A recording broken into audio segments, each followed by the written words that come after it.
Good morning, all. Hello, hello, hello, hello. Happy Monday. No, it's a group in Manchester. It's a Manchester group. No, it's Scouse. Good morning.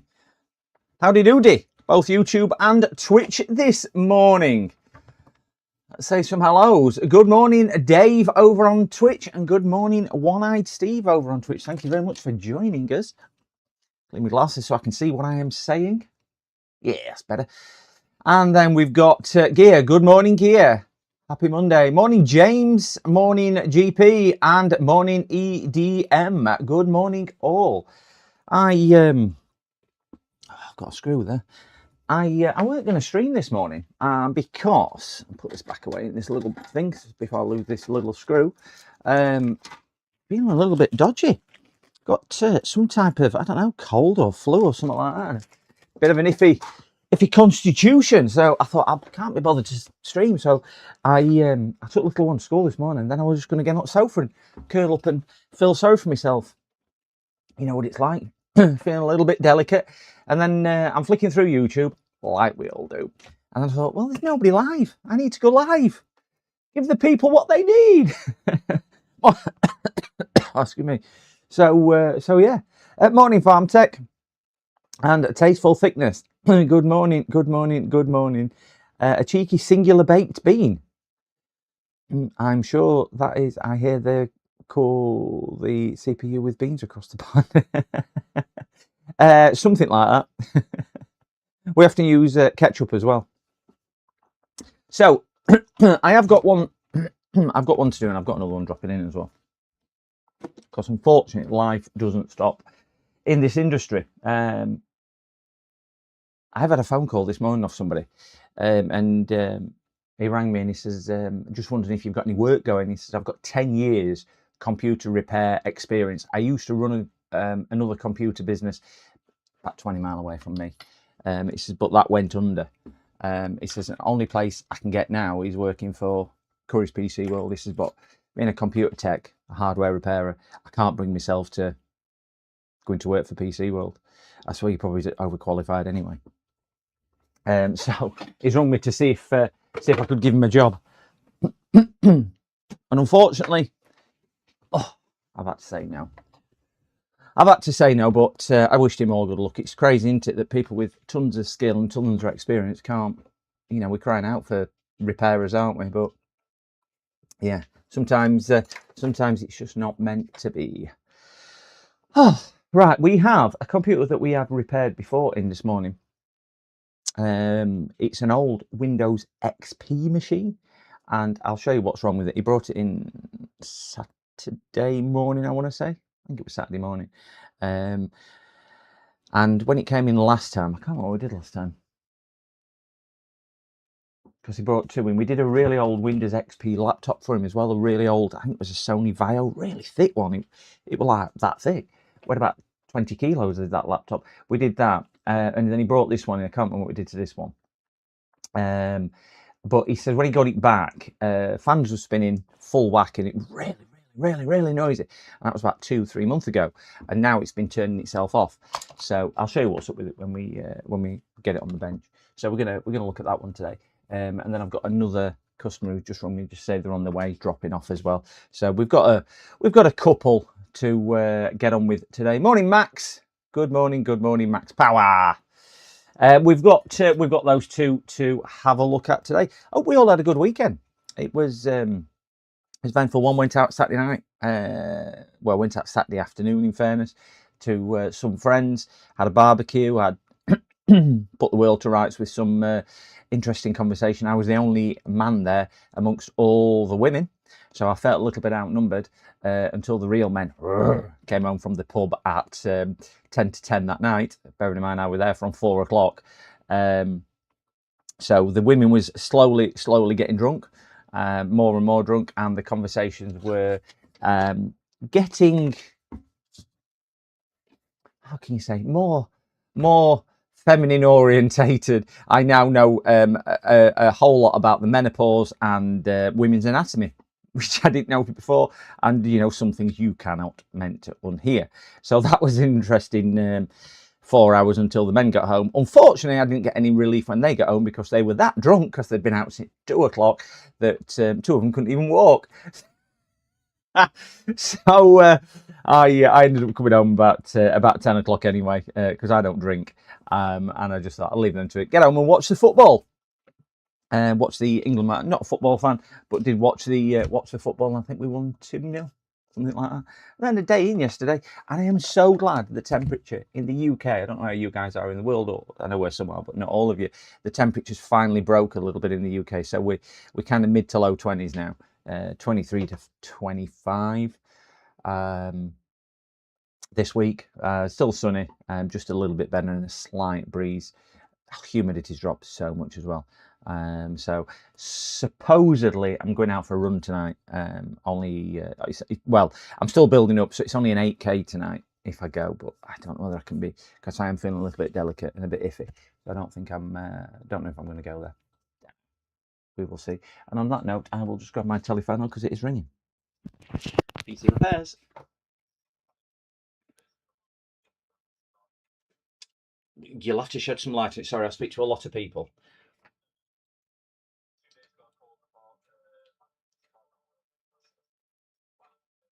Okay, you're dropping your PC because it's no display, isn't it?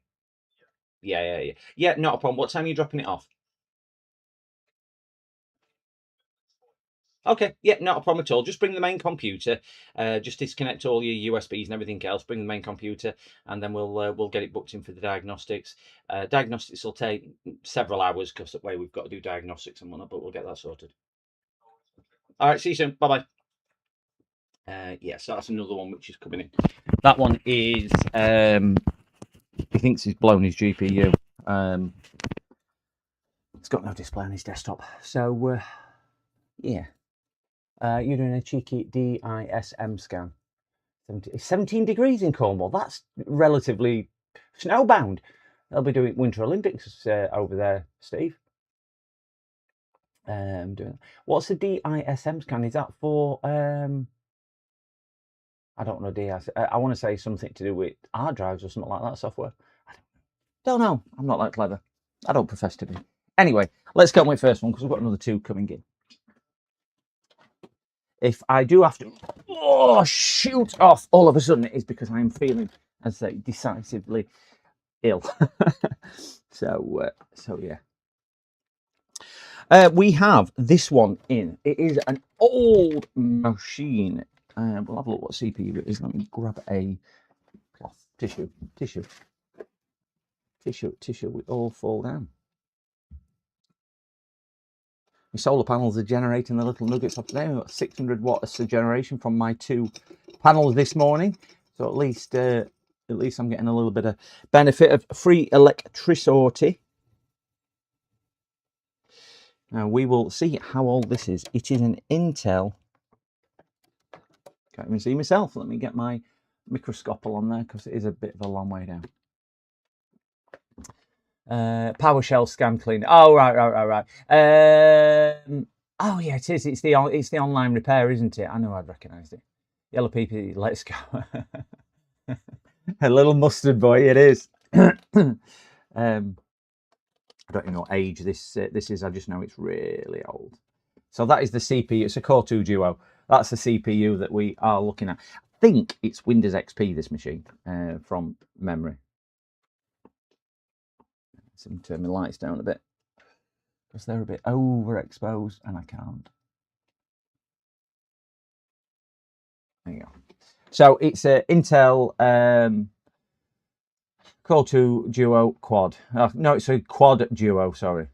Core 2 Quad. So that's the CPU that we are looking at in this machine. But it's not CPU related. What has actually gone wrong with it, which we will pull. God, it weighs a ton. Oh, that's the issue. And if we look down, look at this one. That's a good one. If you look how this is mounted, and that one, and that one, they all snapped off. So I think what the problem is, he's taking it home. He's taking it back in the car. He's snapped it or whatever. excuse me, he's got it back, and maybe one or two have cracked and snapped, and that vibrations with it being offset, blah blah blah blah blah, and over time they've all come off, and then they're heated, but there's no paste on it anyway. It's completely and utterly dry. So we are going to try and fit a new cooler. I have said to him that I'm going to try and fit one of the Thermalright coolers. I've told him how much they are. I've told him how much his PC is worth, and he went, it's not about cost, it's about getting it working, because he needs it for his work. So because obviously that machine is considerably old, and the true value is probably, I don't know, £30 to £40 if you sold it in the UK, because nobody will want it being that old. Where a new cooler is probably going to fit it's going to cost him, you know, at least twice, if not 3 times that amount with labour, because I think we'll have to set the board and everything out to get it in. I'm more concerned that these might be, I haven't got the right fixings, because there might be a bit of a bespoke dimensions on there. So that is what we are going to try and do, because this is a conventional cooler. That's what I was going to see, whether they actually meet up and marry up on size. Probably not going to be too far off. Yeah, they're going to be about right. So we're going to an attempt at getting this done, but it does mean stripping this down, and it does weigh a ton. Oh, dear me. We've got one screw still stuck in there as well. Let's get that out, because we don't need that anymore. Oh, graphics card we fitted last time. I remember now. Fitted a graphics card for him, because his graphics card had gone, and it was just a used card that we've got kicking around, what we kindly put in for him, so he could get back up and running. I do remember now. That's no longer required.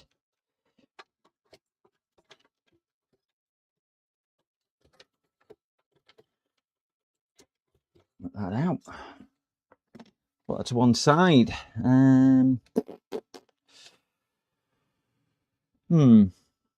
So we've got the chipset is, I'm looking what motherboard it is. It's an LGA 775. I would say that the Peerless Assassin, don't want a white one with a digital display. I think no point going overkill on it.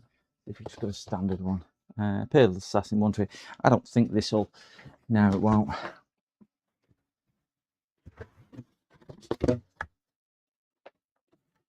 Even 512 gigabytes of storage is $70 now, so the PC might be more than you think with the current prices.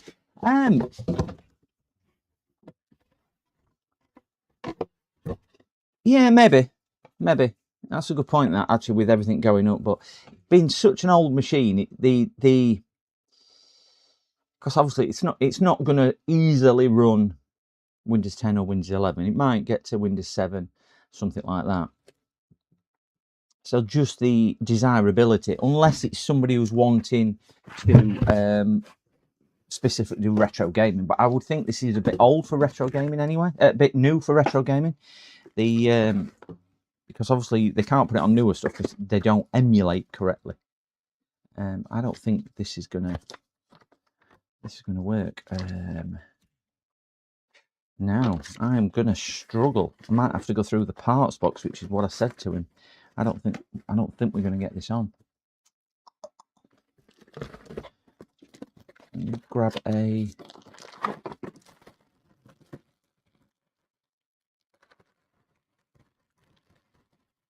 back plate and see if any back plates anywhere near mount.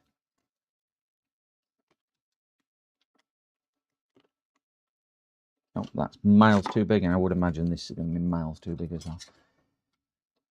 Yeah, they are.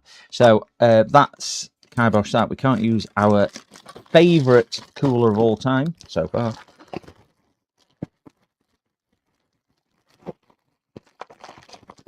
To put that in there. So that's scuppered that one. So we're going to have a look through some possibilities of seeing what we can bake by raw steel.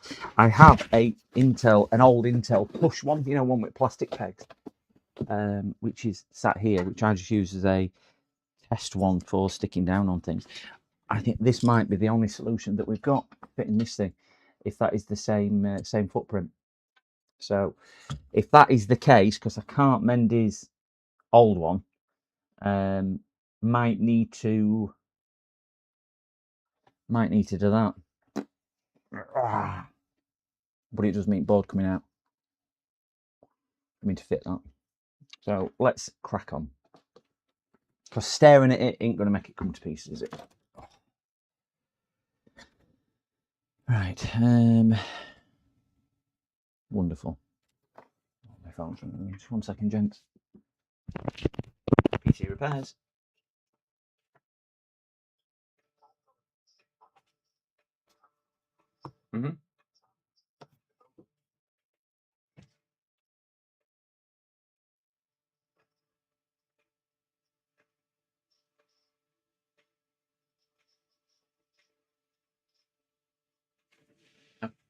Is it a desktop or a laptop? Okay. And when you say they tried a different power source, what do you mean they've done with that? Different power cable? Okay. Okay. Right.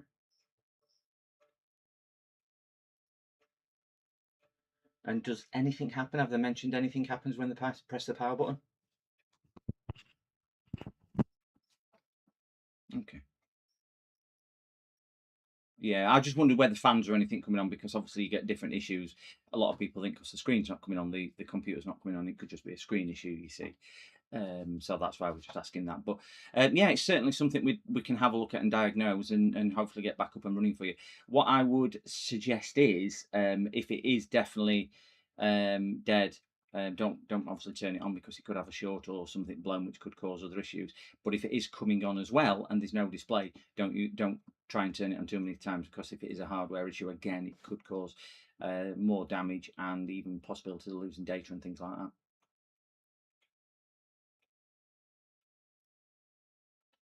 You'd have to drop it off with us. We don't do site visits any longer. So you just drop the machine off with us.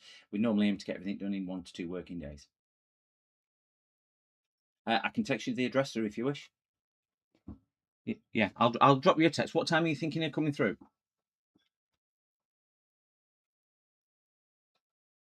Yeah, absolutely fine. I'll drop you a text message and then just bring me the main unit and then we'll take it from there. All right, see you soon. Bye-bye now.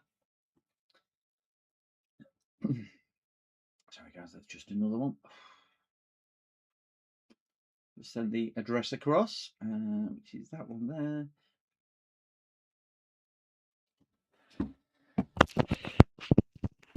That's back on. So I'm going to look at getting this motherboard out. What an absolute pain this is going to be, trying to get all this to pieces. We should have some clips just under here to get the front off. End up with bits of computer kicking around all over.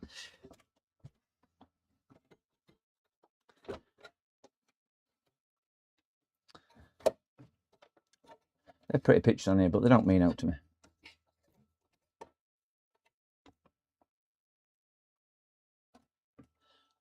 It's that one, that cradle there I need to get out.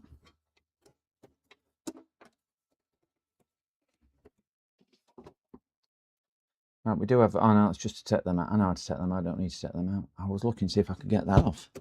Because that's the thing, what's going to be in the way, but I'm not going to be able to. So let's get that other card out at the bottom and get the board out as best we possibly can to see if we can fit this cooler. I think to give us the best chance of getting any type of good contact, I would suggest we need to take the board out and try and rebuild it with the cooler in place. Ooh, not going to fit with the cooler in place. Yeah, it is. A little bit tight, but hey. Oh. So that one, what's just called, that is, we've got 11 desktop computers in his office, and one of them's not turning on this morning.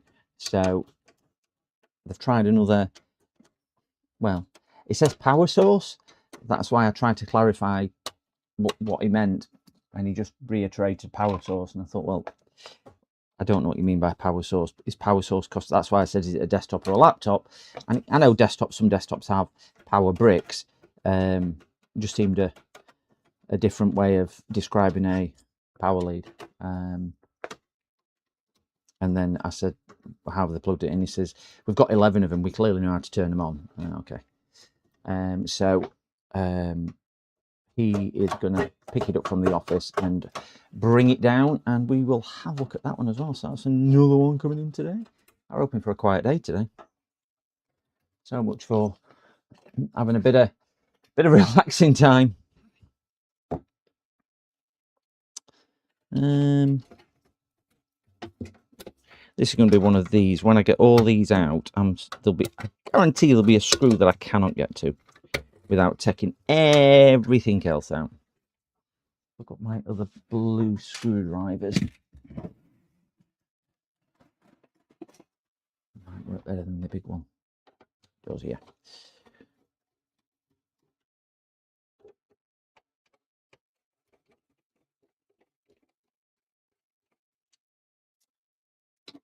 Magnetize it, see if it'll pick it up. Yay, we've got.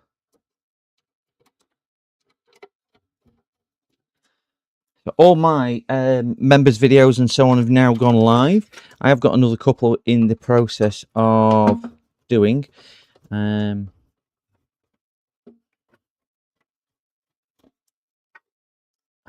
whatnot. The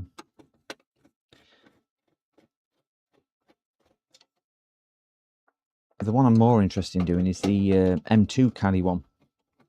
And that's one where I recorded the entire video and had the microphone turned off, which is never a good thing, is it? More like a silent movie, like Charlie Chaplin. I could always put a voiceover on it, I suppose, but what I might do is just redo the video and do it slightly different to what I did the first time round. Right, well, there is another screw kicking around somewhere. I don't know where. There's a screw down here. No, that's out. They're all out.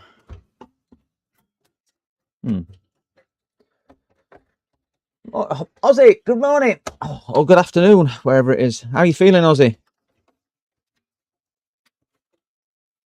Any better?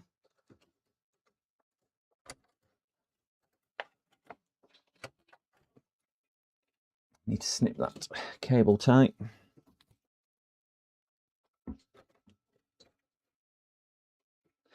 Always reminds me of bomb disposal, when you've got these little tiny wires like this and you go in with some flush cutters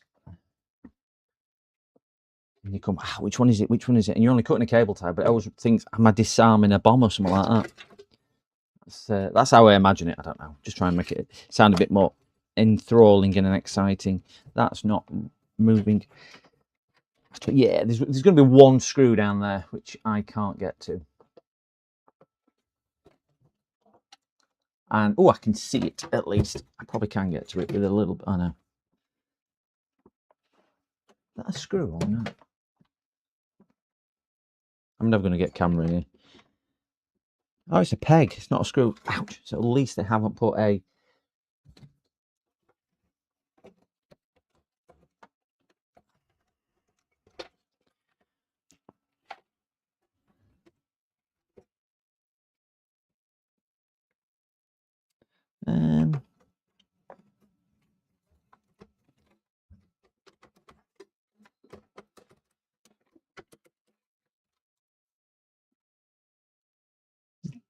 Just 1 second, gents. Somebody at the door.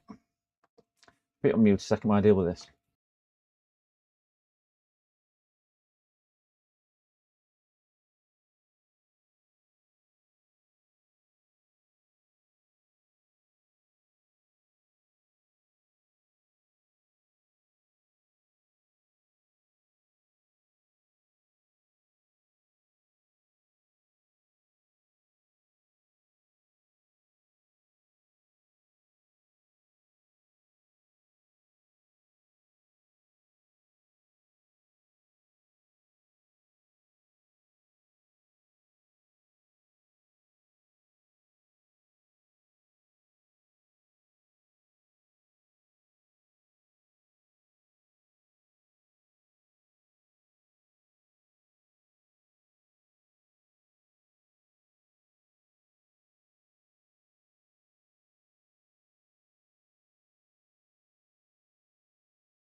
Right, guys, sorry about that. We will get that sorted for the lady. Right, let's see if we can get this out of here or put back on that one. I was explaining about the way you talk to dolphins. I don't know if you saw it when I was going whoop whoop whoop, and that was my dolphin chant. And you know, she says, "Can I throw him a fish?" I said, "Well, if you come back later, you may have to pet one." I said, "But don't stroke the blowhole too much because they get a little bit excited." So we've gotten a bit of an agreement that she's going to throw a ball for him and give him some fish later on. Stop. If there's one thing I cannot do, farm tech, with a face like this, you learn that flirting never gets you anywhere. Well, I managed to get a phone number, farm tech. It's the easiest way. I walk to people in pubs now and go, if you want your computer repairing, just give me your phone number. It doesn't work in pubs for some reason. If only it was that easy. Anyway, just don't tell my other half; she'll kill me.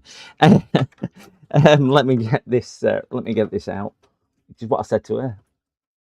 I can't get it out. Oh, power lead stuck. It feels like there's something else holding this back and holding this in, and I can't see what it is.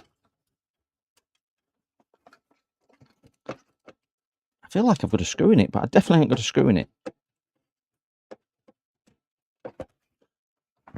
I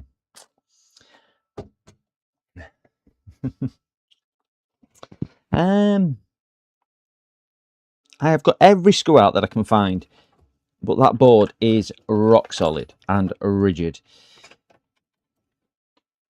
The one under there is a pin. You can see the board moving. It feels like it's locked down here, but there's no screws down there, and there's nothing on the back plate to hold it in. So I am puzzled with that. Let me take the other side cover off.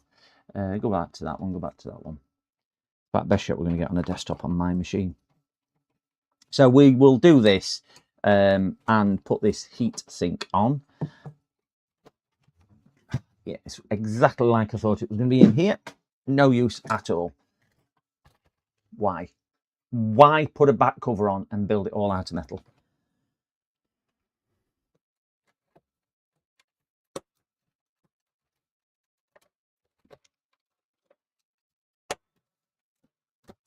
It's better.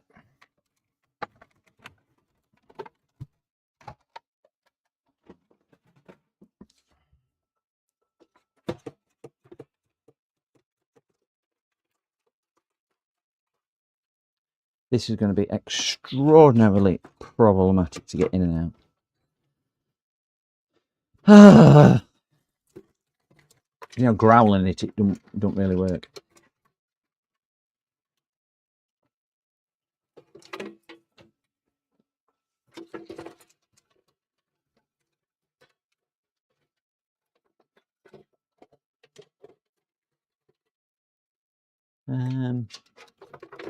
I really don't know how we've got that on, so I'm going to unplug that because I think that was probably for something which is no longer inside the PC. It's the audio jacks what's stopping it. It's got onboard.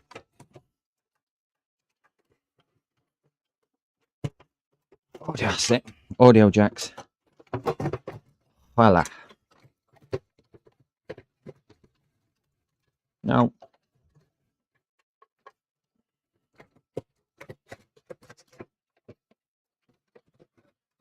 One computer, they said.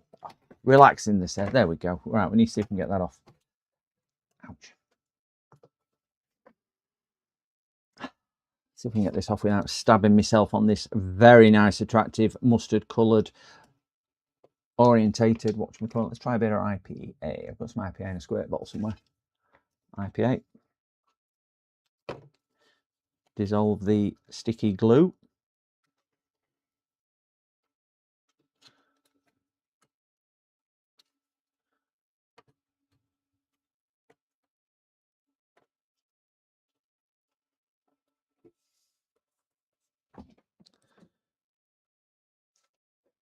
That's somebody else here. I should have the recycling man coming today. Pick up some recycling computer scrap parts and whatnot. Trying to have a clear out. So I've not got a great deal. Only about half a dozen desktops and so on. Wonderful, that's out.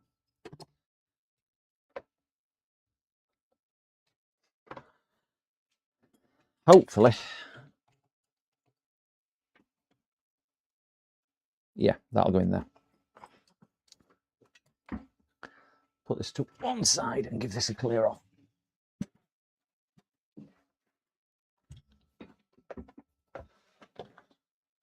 Keeping an eye out for the next people coming.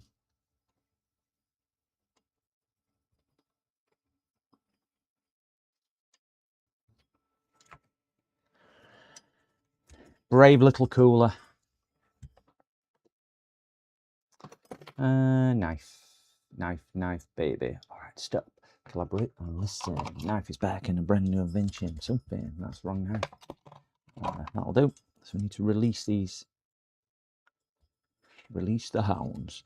We need to release these clips. When do these clips come off? There.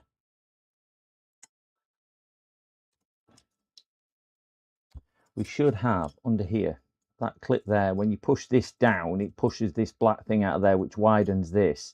So you need to get it back up. But this little locking tag there stops it coming out. So what you've got to try and do is lift that. And some are easier to do than others, depending on design.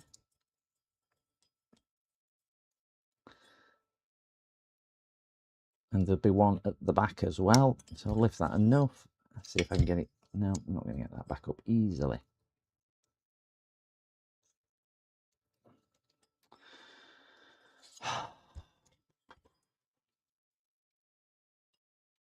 That one's come up okay.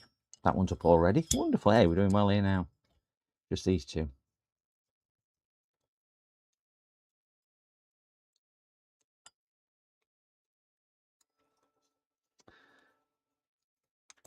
That lady who's just come was a GP, a general practitioner, doctor. I don't know what you call them. In your country, we call them GPs over here. First line of defence for NHS. Person you go see when you've got a stub toe or any illness. Hopefully you will never see one. Take the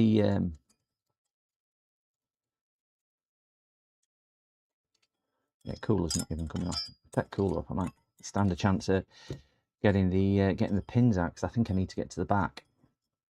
There we go.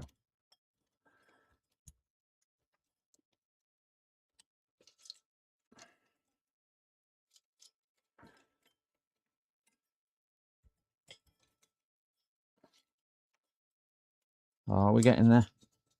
Wonderful. Right, so we should not now be able to get to the back ones because it's all sealed plastic. So that were cracking. PCDD, you little shit.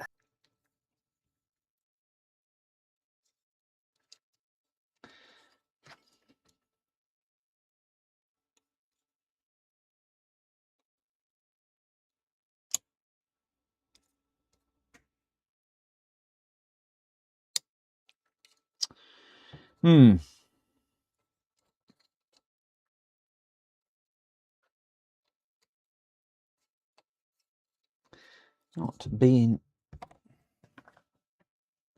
No, I've got another customer here. Just 1 second, gents. I'll just get the door because another drop off.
PCDD, little shit.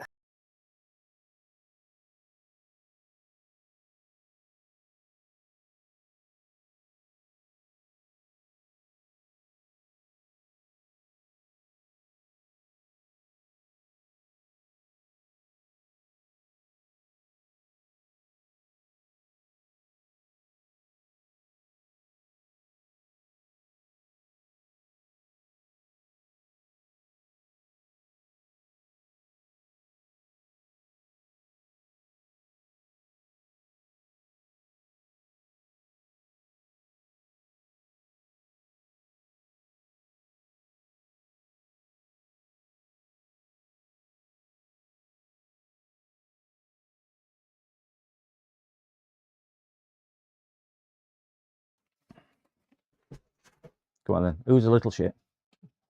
Who's? Oh, it were Ozzy. It were Ozzy. Thanks for that, Ozzy. I forgot to put the speakers on mute. Let's put this in here. Oh, dear me.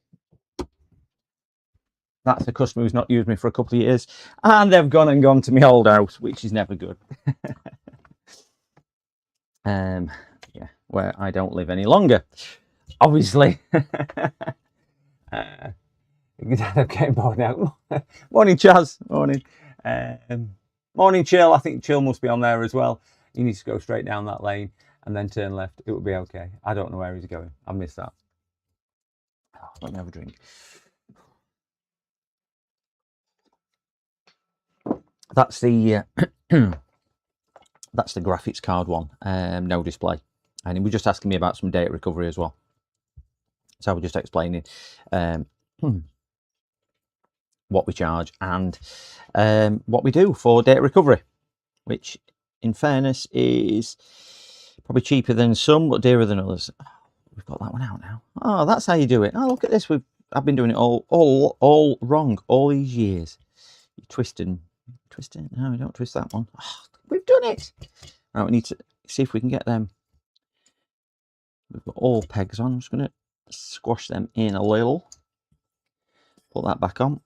This is where I break one of these things now.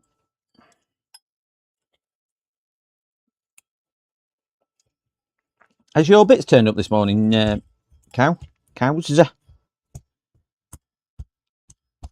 Come on. Oh, play ball.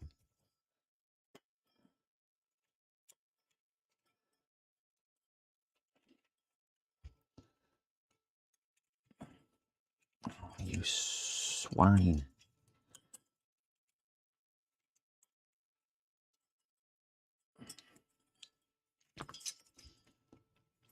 Let's work with some rough, sharp aluminum. God, this is awkward. It's harder getting in than it is getting out.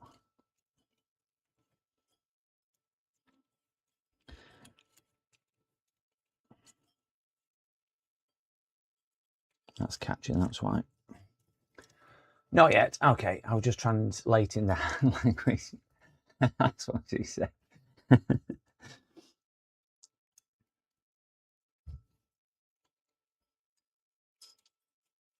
Take this down slowly. See if we can get them all to engage this time. They're past, they're past, they're past. Click, click, click. Done. Whew. And that was easy bit. Our bit's still to come with the with this. I'm trying to get this in. I might take power supply out because that will give me so much more room to work with. So, power supply is coming out on here. That one. Take PSU out. It'll just give me a bit more left to right room. So we'll do the hinge. I'm going to use my new screws, which will be a learning curve because I've not used that type before. So it might take me a little bit longer to figure it out, but we'll use the new Chicago style screws as seen on TV.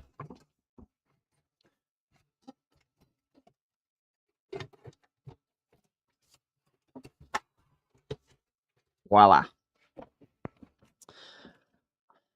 I'm going to leave that plug in, the main motherboard power plug, because I'll never get it back in and out if I take it out.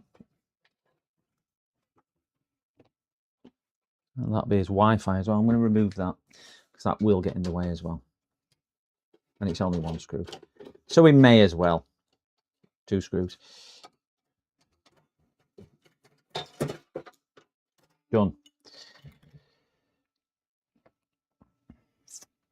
See if we can get this delicately mounted. Oh, is that me? Got that with my next customer. I'll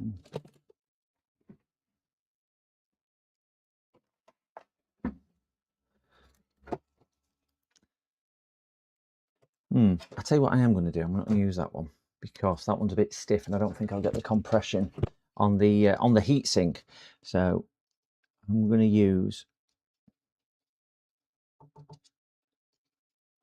some of the more liquidy one that I use, which still does the job, and it'll do the job no problem at all for him on this one.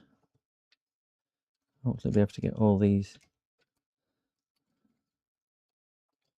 lined up. PCDD, little shit. Nice shit. Oh, I've got my sound turned back down. There we go. When you're abusing me. That one's in.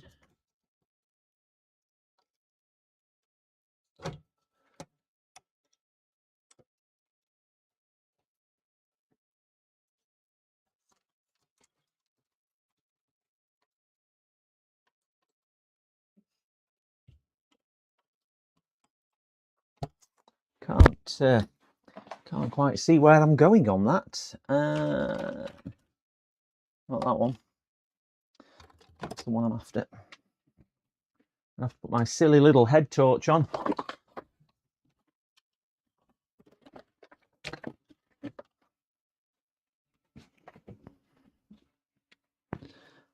Well, that Monic Miner.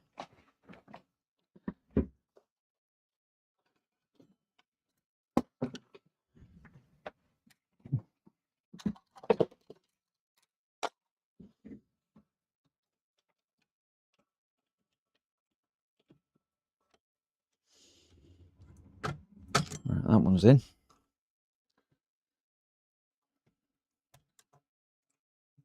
That one's in. Push.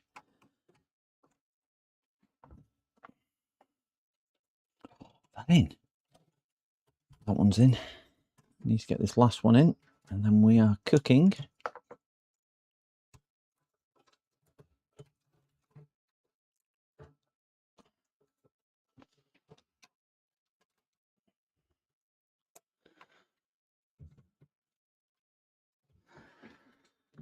Whew. Big screwdriver now to try and tighten them up, or try and lock them into place, should I say.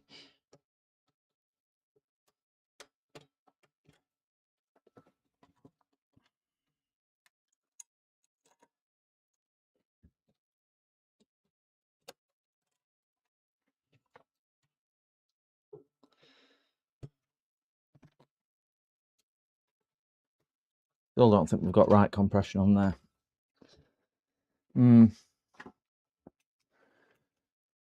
Guess what just turned up at the door? Oh, his bits have turned up. His bits have turned up. Woohoo! That means you can have a few hours this afternoon fitting your new CPU, your new whatchamacallit, your new thermal paste, and everything else.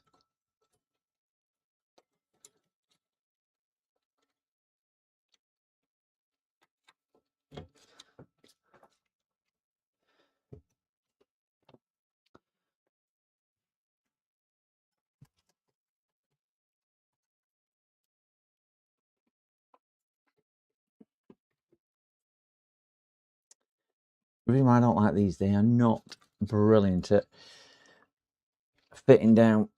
If you've ever fitted one of these, you'll know how terrible that they are for locking into place. And that one there just didn't want to lock into place at all.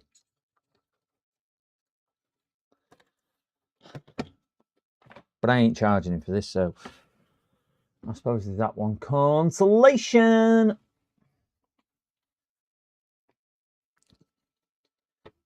Now it's going to be a tricky bit, trying to get it down without disturbing it too much.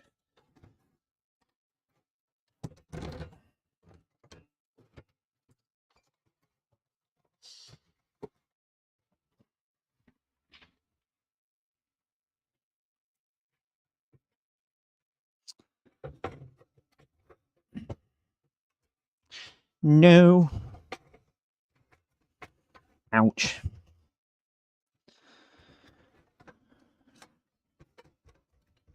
I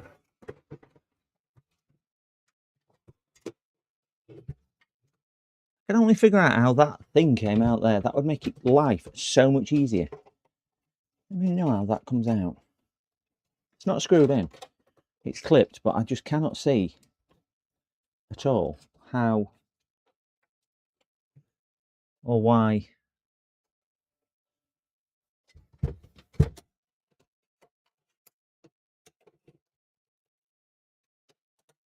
And I'm sure there's an easy way of doing this.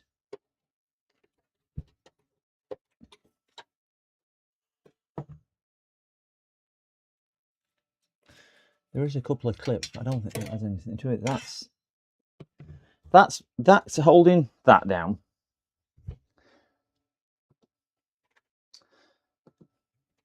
This is in the way. So this green thing is holding this down. That's holding the green thing down. There's no screws at the front, and all they do is release the drives. So those two clips there just release the CD-ROM drive, so not interested in that at all. No idea what that's from, so we'll put that to one side. It's this cradle here that I need out, but there's no...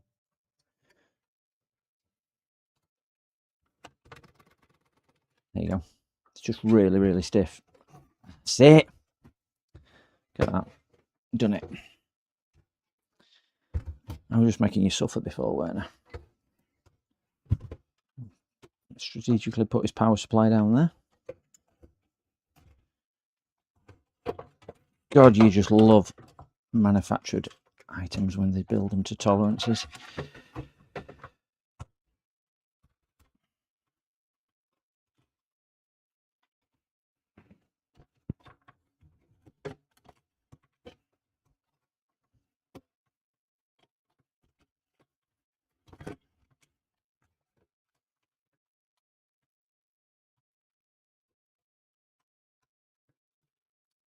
There's a peg right down at the bottom.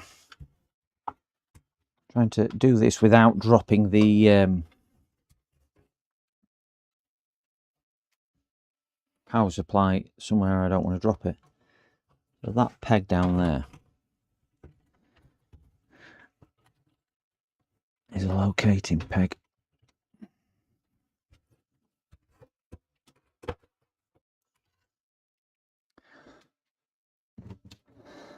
Got a bit of extra illumination. I'll see if I can see where I'm going.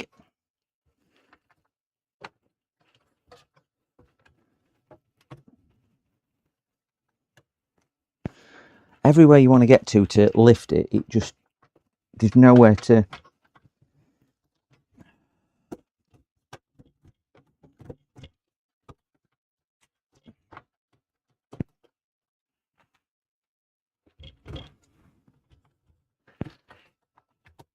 That's it.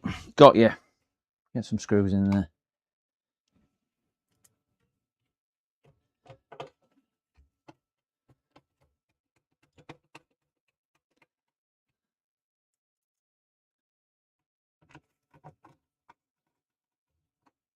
Got to see if it works before I put it too far back together. Get a few screws in just to locate it, and then see if it'll post and keep cool.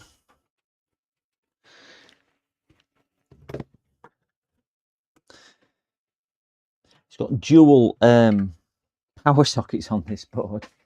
It's that old. Sorry, dual not SATA, ID cables for hard drive. Crazy. That's how old it is.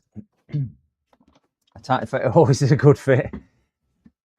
Is there really 23 other people watching you work? I think both of us are talking a bit of, a little bit. They're all watching me talk, a little bit of that. I think it's one of those, you know, when they put it on and then there's something goes off, so they just forget to turn it off. I think that's what it is, Chaz. I don't think they're actually watching me.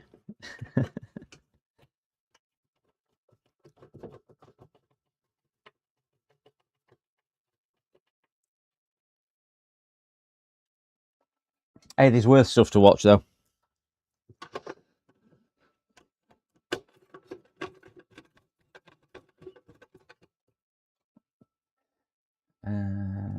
Get that one.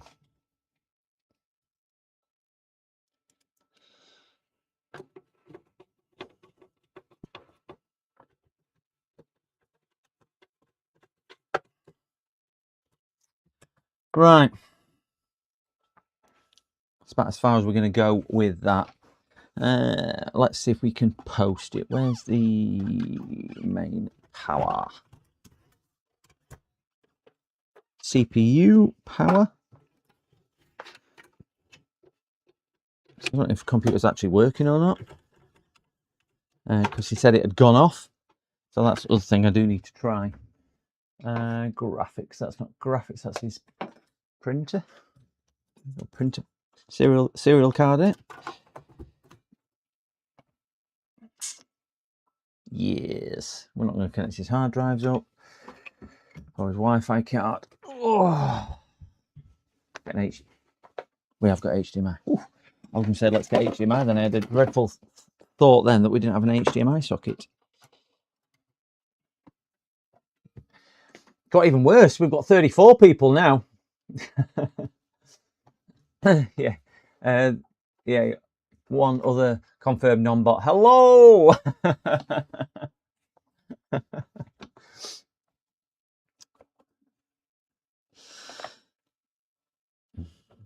I don't think we get that many bots on YouTube. I think Twitch is the one where we get lots of bots. Yeah, that's not going to roll down at all. There's no point doing that. I can see that's rocking instantly.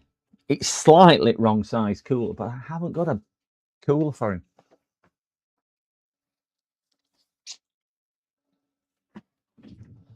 I just haven't got a cooler. Now, I'm wondering whether...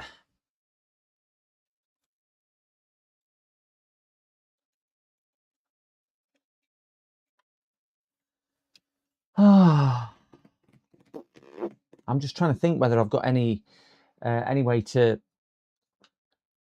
modify this into such a way that I can get a screw thread through it, and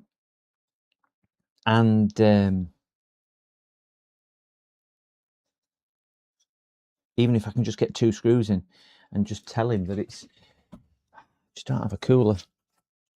I ain't going to be able to get a cooler for this age of PC. Oh, tell you what I have got. Just give me 1 second, guys. It's in for recycling today.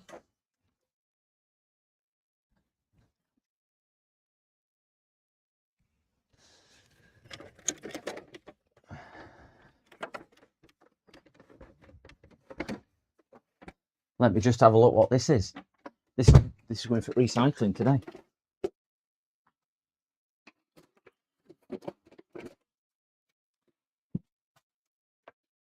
I think this board might be considerably newer than I actually need, but let's just release that. I'm going to stood on some outside. That's never pleasant.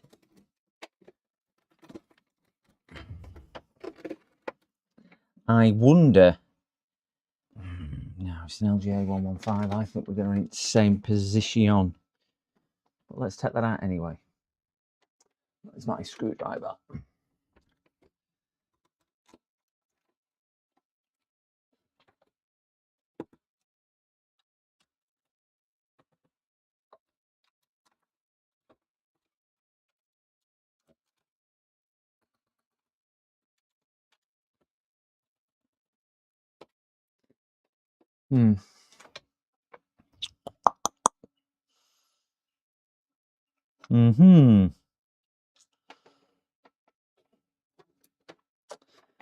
Yes.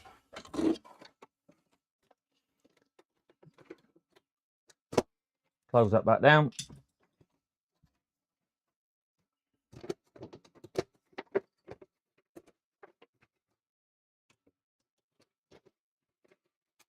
Put this back out for recycling.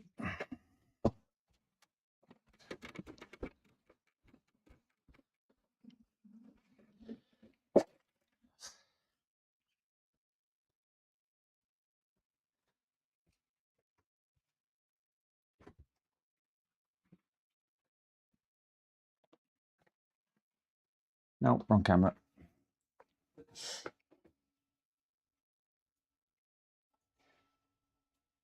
Ouch.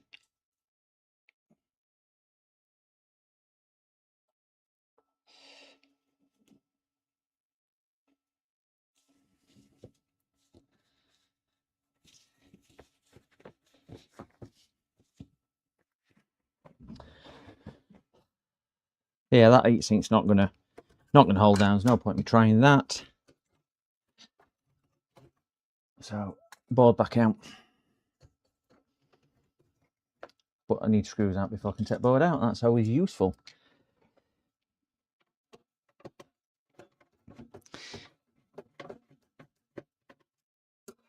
If this cooler's the wrong size, I'm gonna have to see if I can do something with that plastic on other one. And I am now racking my brains on how I can actually fix the original cooler.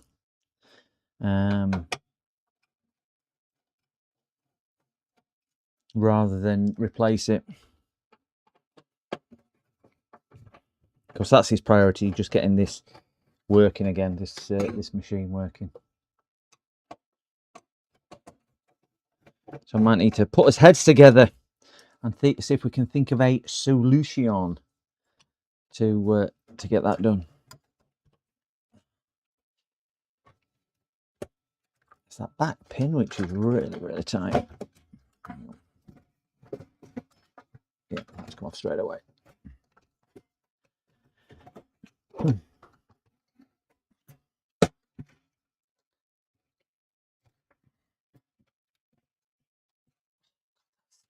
Tight.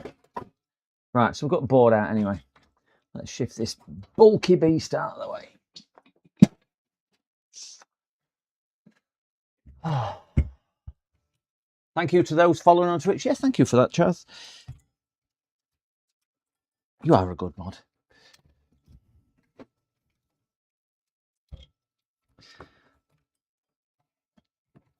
That sounded really sarcastic, that, didn't it? And I didn't mean, or condescending. I didn't mean it to come across like that.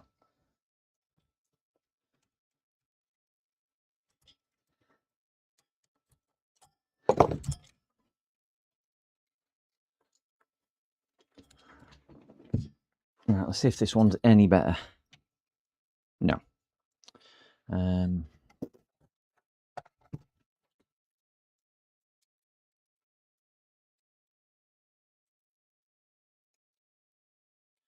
Yeah. So that's a no-go with that one as well.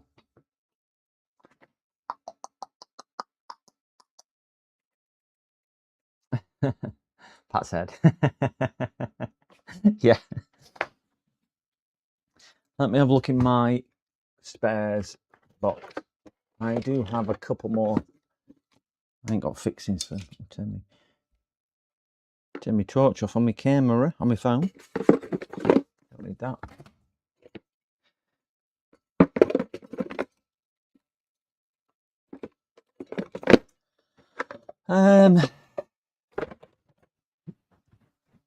Yeah, I generally don't keep out this old, so we're gonna have a think.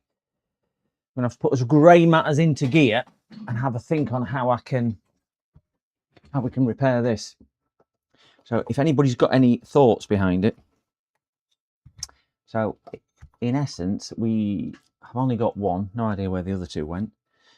That's the thing what's broke off. So that's a good one. I'm just thinking if I could just get one other, that obviously goes inside there and sits about that level. If I can just get one other screw on here somehow, the actual the plastic bit has broke off, so that just falls all the way through now.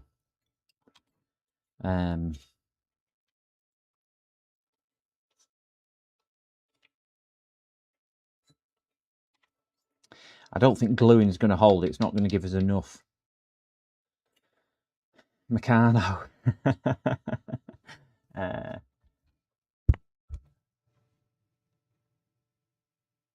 You was carrying a box of brake pads and discs for your car. I won't be changing them for a couple of days now.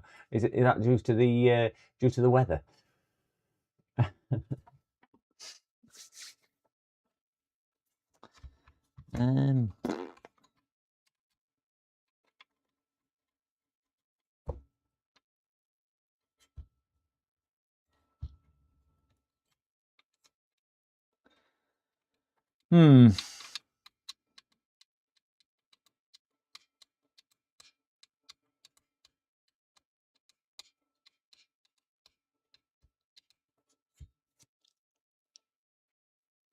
Right, one idea. PCDD, you little shit. Cows, no flexing. Coffee time. This would be a good candidate for epoxy, I think. I don't think it would, Chaz, mainly because there's no flex on there. That's good, but I just don't think it'll be strong enough. I'm just thinking whether I can get some type of bracket.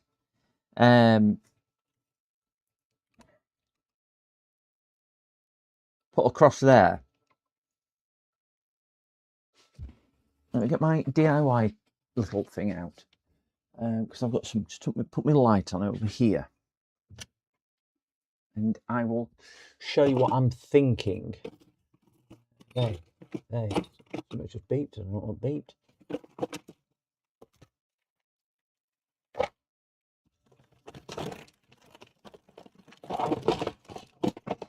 I've got one in here. That might be of use. Oh, that might be of use as well. And that's probably not big enough. I'm just thinking of a right angle bracket we can put on, or I can put on, and it fold across and down. This is very much going to be a repair rather than anything else. Which I think he'll be very thankful for.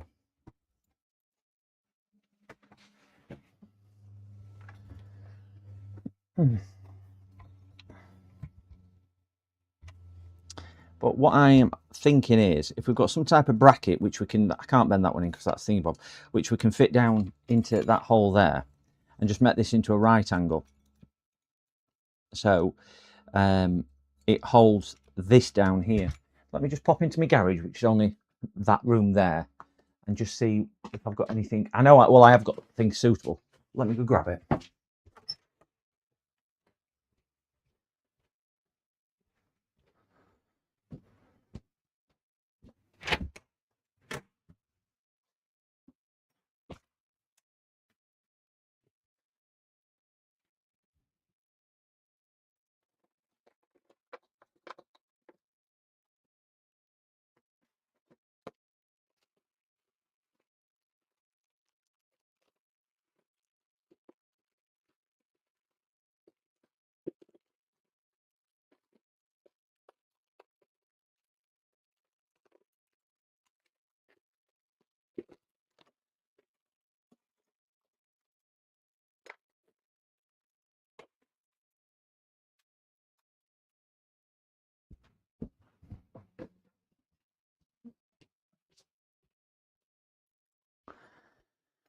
Right, I think I've got a couple of possibilities. Might have a couple of possibilities here. PCDD, I pulled the back muscle carrying the parts to my car. Oh no! Are you immobile then, Sharky? Are you actually down and out as such? I did mine many, many years ago.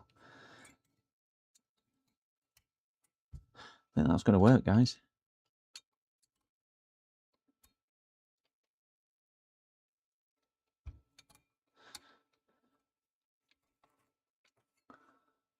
think that is going to work.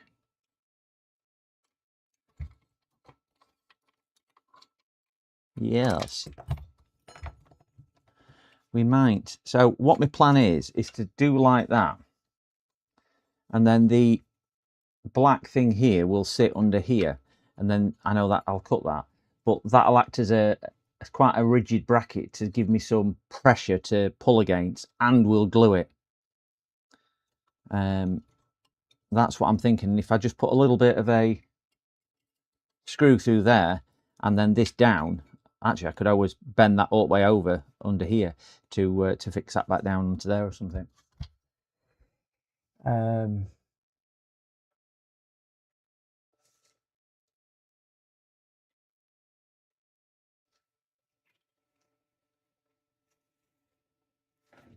That's what I am wondering. Let me grab my drill and my drill bits, because we need to drill a bigger hole out there. Yeah. Now, actually, use my files, because files might be a bit better rather than my drill.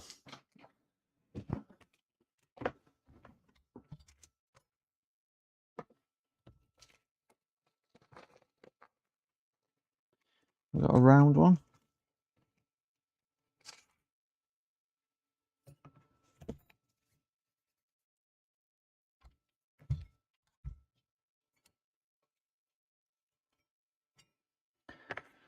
Pen.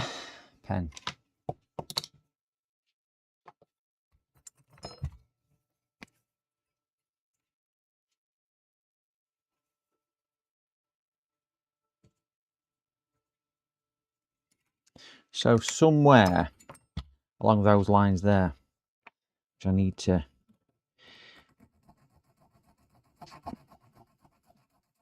just elongate the hole a little bit.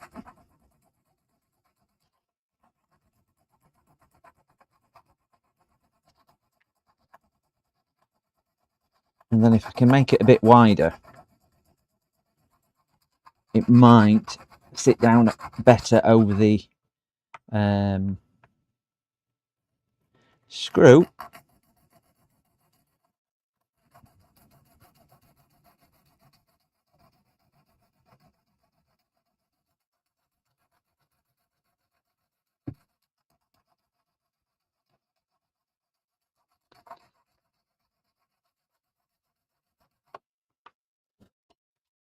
See how that looks.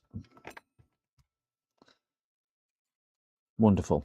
So see, my thought process now behind it is, if I can get a couple of spaces in there, that'll hold that down, and then we'll bend this down here to come flush down there and then glue it down there some way, shape or form.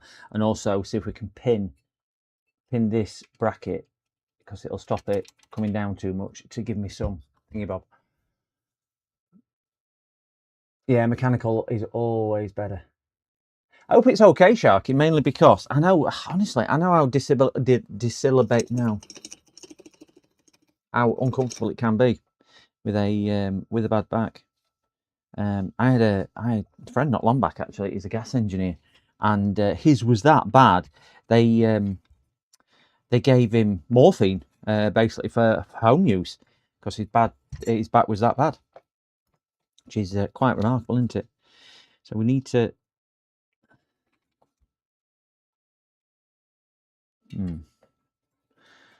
I think we need to bend that about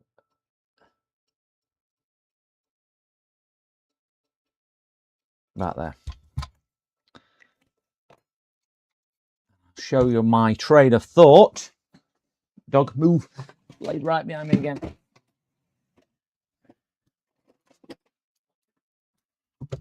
Got some nice tight mole grips.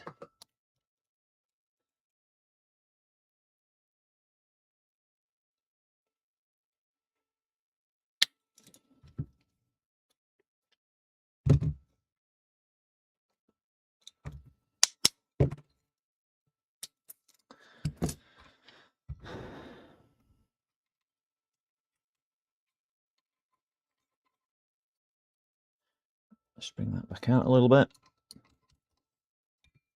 Get rid of that bottom section, because that bottom section is not going to do us any favours. Oh, just 1 second. I've got somebody at the door. 1 second.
Put that to one side because he's wanting his urgently. Oh, he can't do anything work-wise. Move.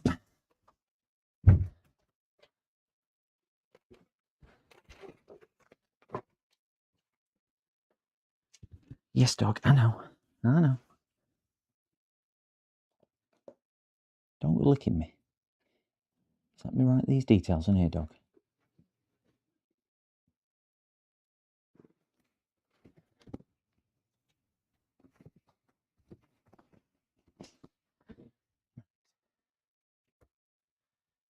Oh, sorry, guys.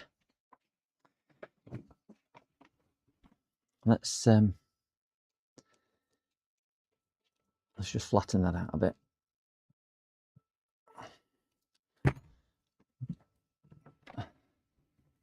It's some high-end engineering there. I'm just thinking round a problem. Just thinking round a problem just to see if I can obviously get it working for the customer. And that's the entire premise of it, is just thinking around a problem so I can so I can just get that on. If I can get enough friction and some spaces in there, I think we're going to be on a goer for there, which is good. Hello, chaps and non-chaps. Ronnie, hello, Ronnie. We're doing good, thank you very much. We're doing very, very, very good. I'm just rethinking my life decisions, Ronnie, about soldering iron reviews. Ronnie will know exactly what I mean on that one.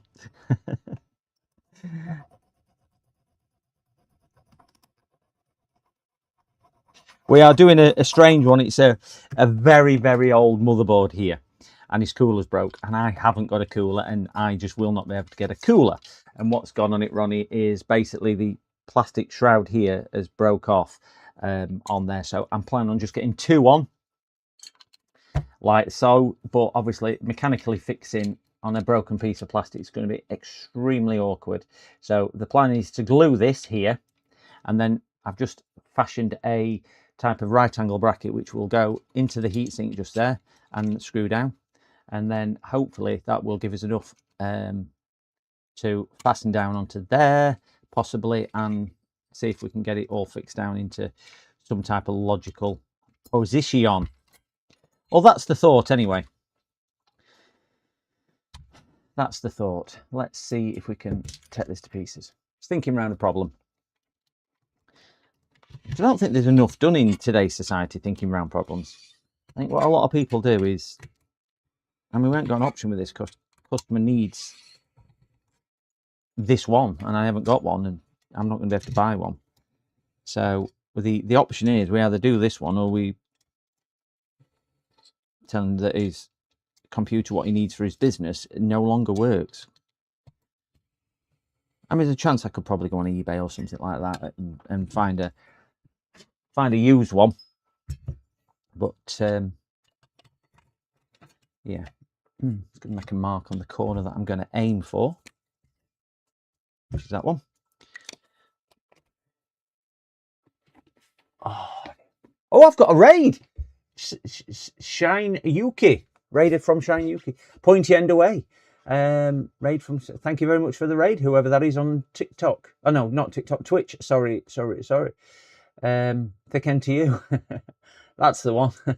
Thank you very much for the very kind raid on there. Hope you've had a good stream.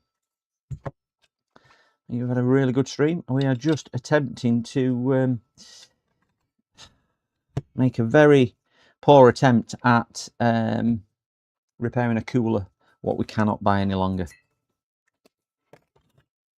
Not the normal thing what we do, but hey, we thought we'd give it a go.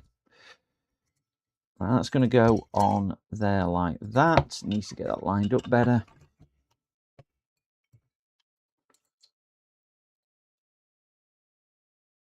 Yeah, more or less there. Then I reckon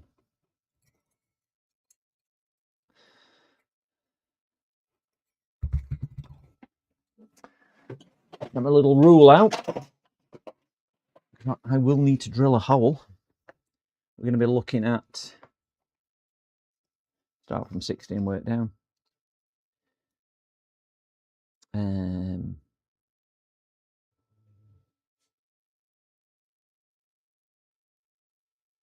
So 59 is the middle. It goes to, yeah.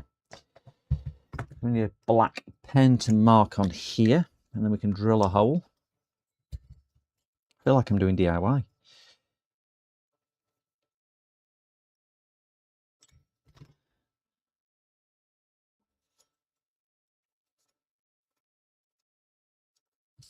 That's roughly going to be the line where we're drawing, and then it is just going to be in the centre, so it is going to be a hole approximately there.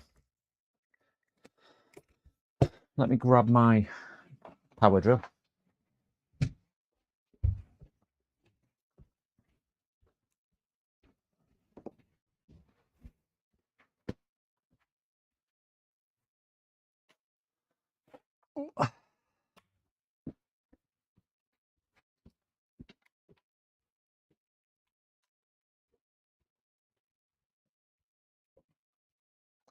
I don't know where to go. Keeps walking backwards and forwards, thinking Everywhere I move, Dad, you walk in front of me. I've got more stuff out just to do this one job. Holy Gilshaw, I love you. Morning. Engineering problems are my thing. I worked in development workshop for several years in the 80s and 90s developing light industrial machinery. I think I've got a pretty logical brain. So I think that's why I tend to think round some problems. I can't say I think round them all in the correct manner, but I enjoy the process of trying to think round an issue rather than thinking I can't go any further. And I do, in my time, I've done an awful lot of DIY projects, and I'm not one for drawing plans or anything like that. I tend to get it in my head and kind of work with how it's sat in my brain rather than anything else. Right.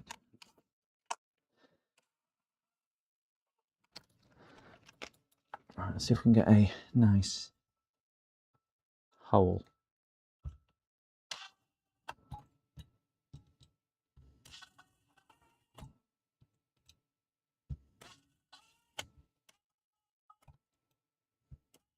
We'll have to just tap that a little bit with something sharp.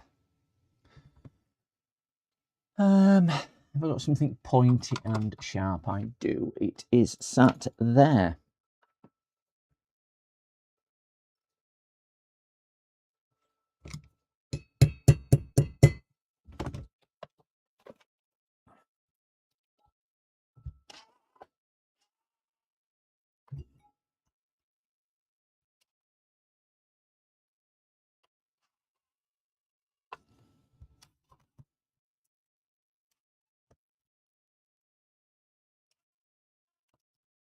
There's that drill bit. I'm trying to get such a small hole done, and it just wants to skip across the surface.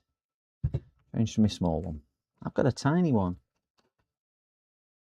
Make a pilot hole with that one then.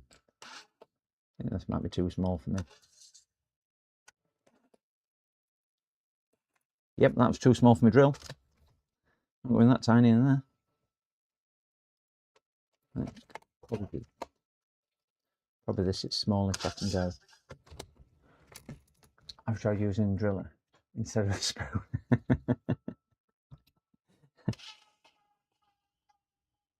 Better.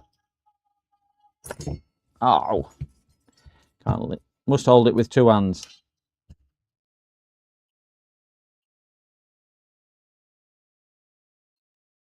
That's through one piece. Two pieces. Three pieces. Four pieces. Five pieces.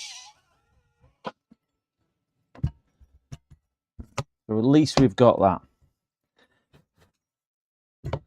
Hopefully, if I shove that down there, it will line up something like. All these people tuning in going, what the heck am I watching here?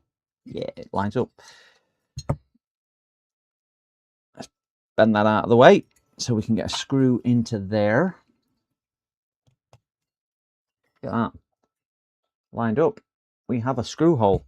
Let's get a screw in there. This will give us a mechanical downward bond, and then hopefully we'll be able to bend it back down, put it in place, get some washers on it, and assemble it in. I mean, we'll do all this and realise that it won't be any good anyway. It probably still won't work. But we can say we've tried.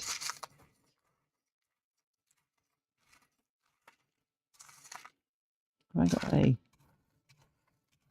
looking for a thin but pointy screw. Like a wood screw. I know we don't normally use wood screws in computers, but needs must. Not using that, it's massive.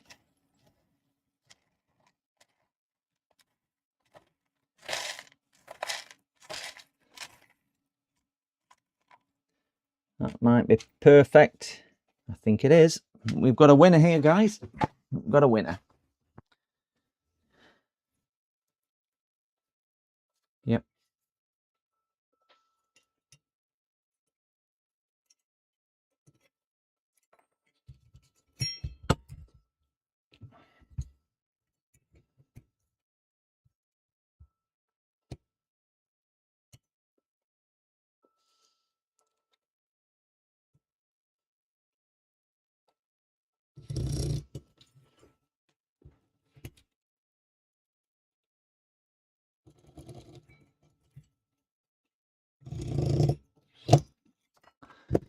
I get this started and held into place whilst my screwdriver decides he wants to go backwards.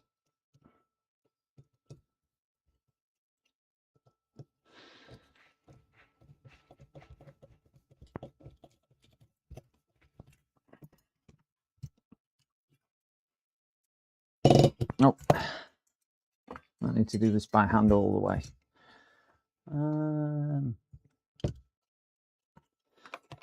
Yeah.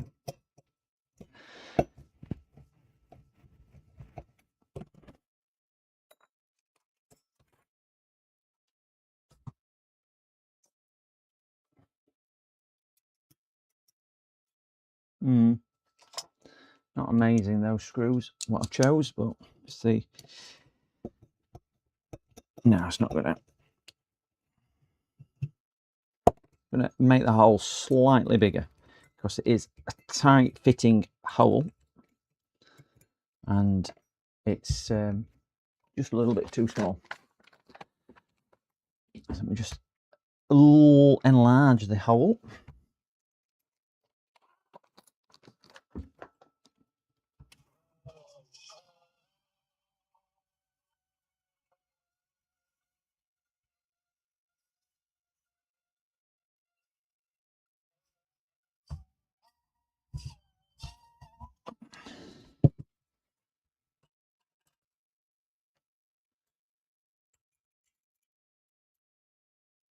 I might suit us better now. That'll be as tight.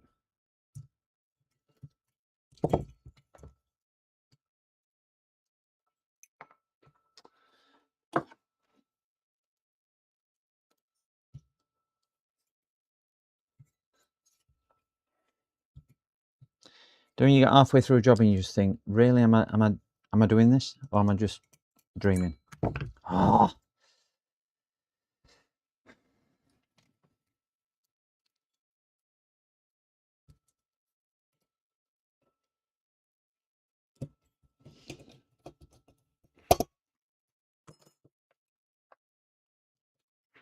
Ouch.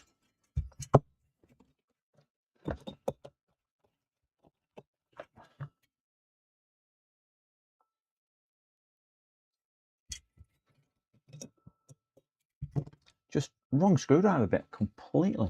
Just don't want to grip. Follows fails. Link a load of zips. I did actually think the first thing we're going through my mind, Sharky, was can I do it with tie wraps and zip ties? That's what I was thinking. Yeah, that screw's just not going to go in there. Don't know why.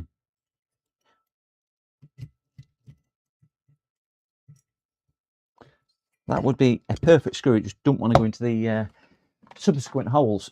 Let's see if I've got something a bit. That might work as well. That might be as good. I can get the holes lined up, that is.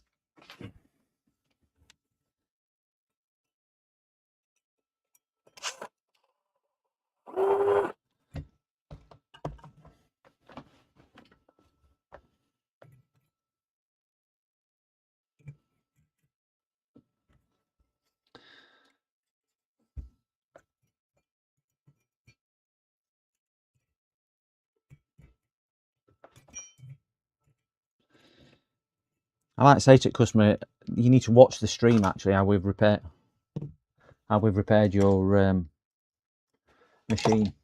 That won't work. It's wrong thread.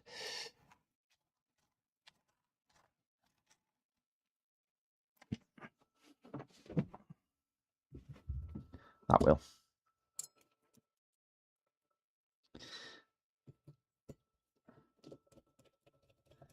Perfect. Oh, wonderful.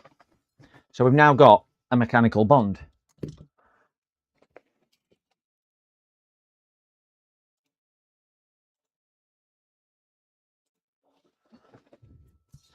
We'll need a couple of, we'll need to glue that down, put that onto there.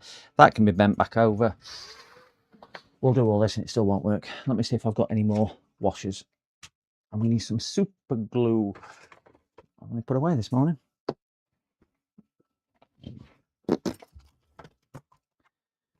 Put the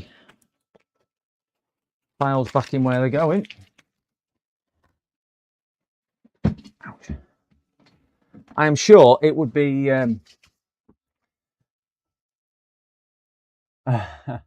assume it's been worked on for 10,000 hours at this point. It's certainly had its fair share of use. I think this computer certainly had its fair share of use. Where's the plastic thing? That's basically going to go in there like that. We need to get the screw on and that in, and then figure out how we're going to fasten this down onto here. Where did I put the screw? I put the screw there.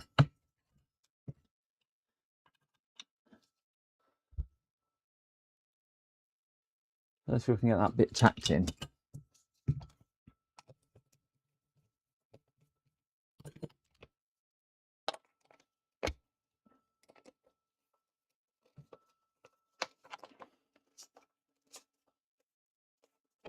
Yep. Post-it note for some super glue.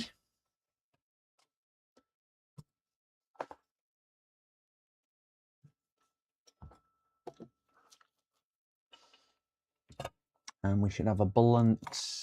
That'll do me.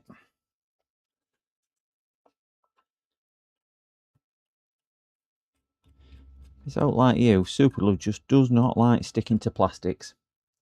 And it is the a recommended plastic one, I will say. Just don't like sticking to plastics for whatever reason.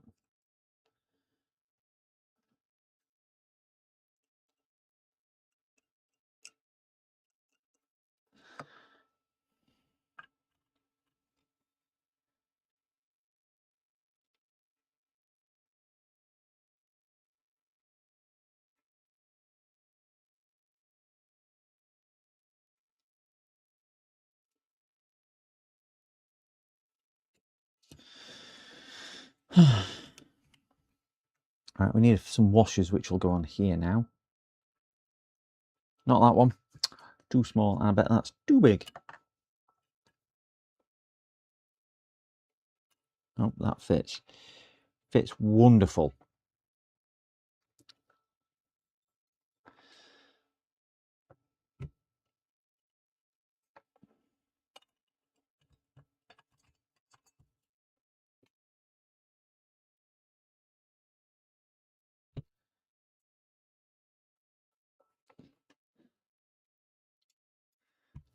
Just gonna go on.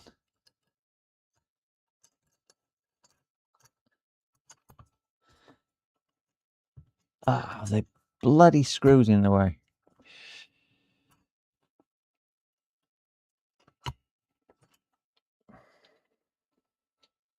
Yeah, it's close enough.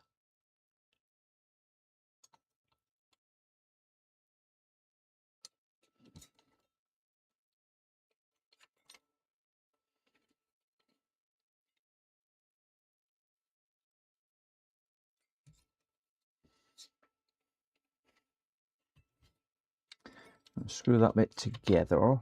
Shift that out of the way. Back. We will need those in a few minutes anyway, because we'll be putting the hinge one back together. Oh, my phone's ringing. Where's my telephone? PC repair.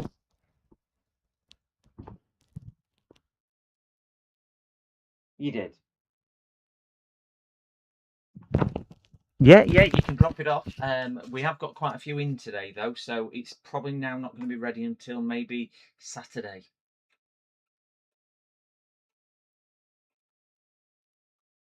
It's just I'm shut Thursday, Friday because I've got 2 funerals, one Thursday, one Friday, so I'm only working Monday, Tuesday, Wednesday, you see. Yeah.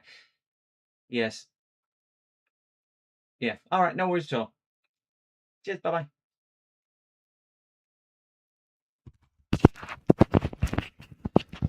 Right, so what I missed? Did you get training from MacGyver to do this? Need a Swiss Army knife. Follow, yeah. I do feel like I am exploring other avenues of computer repair at the moment.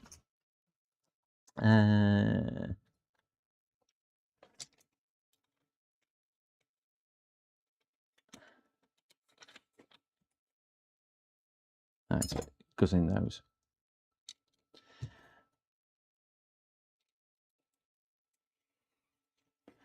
But it's like Uncle Sorin says, it's not so much doing the right repair, it's about doing a repair sometimes. Because, I mean, ultimately, yeah, it's a bodge, but I mean, we're bodging this for a reason. It's not my normal bodge where you would just, I don't know, solder a different MOSFET than one what's in because it's right capacity or whatever. This is you know, for a specific reason of trying to get it working. So I think, and again, thinking around your problems, we have a new follower. We've got a Twitch follower. Thank you very much for your follower goal. Oh, I've just met my follower goal. 80 followers. Thank you so much for that follow on Twitch.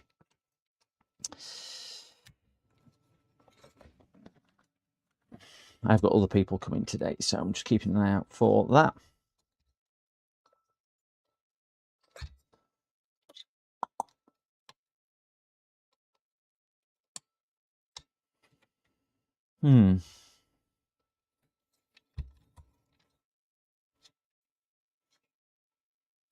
Right, I'm just wondering now, because obviously once I've screwed this down, whether I can get a screw through there to screw that down, but to give that some tension. But I don't think I'm going to need much tension because I think that's probably going to do most of the work for me now. It's not going to like it, I'll tell you that now, but it's probably going to do most of work. If I can get that bent over, that might give me a bit more mechanical. Whether I can get that bent over enough, don't think I'm going to be able to.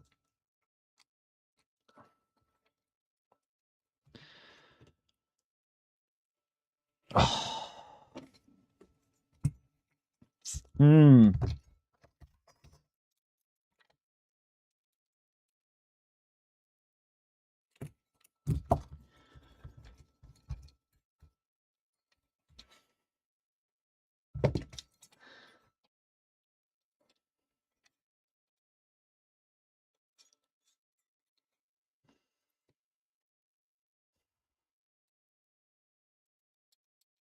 No, but I think that's going to give us enough. And I'll just have to, I'm going to explain to him exactly what I've done. He's not going to get it working any way, shape or form other than this way with what he needs. But he needs to start migrating to a newer computer system. Because this is the problem we're going to run into. Which is getting older systems still functioning.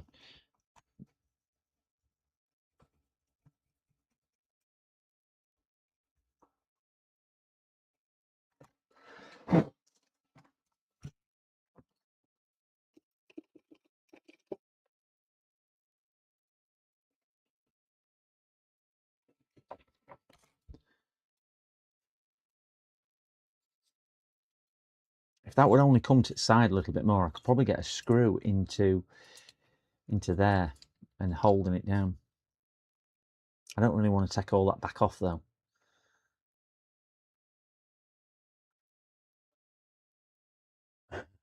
Is that the DD? Never seen this done before on YouTube.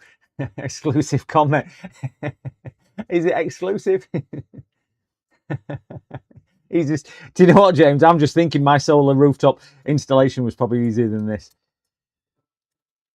I mean, we're working with stuff we just haven't got the right stuff with at all.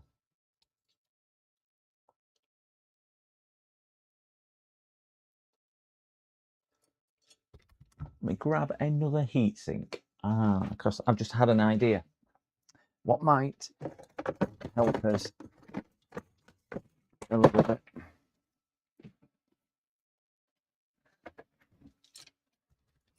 Put that there a second.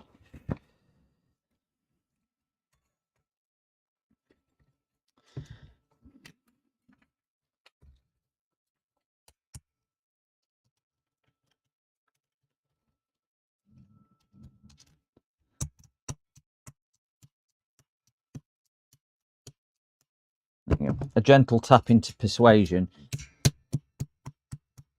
Like that. That's why I need a heat sink. So, because we've got screws protruding out of the bottom. So, that's done that.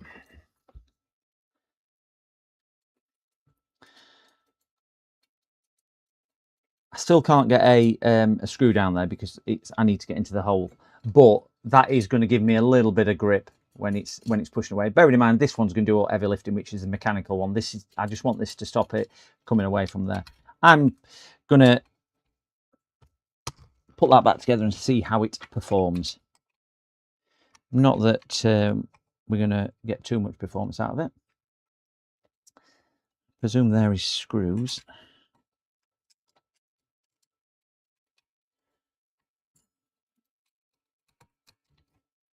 Two.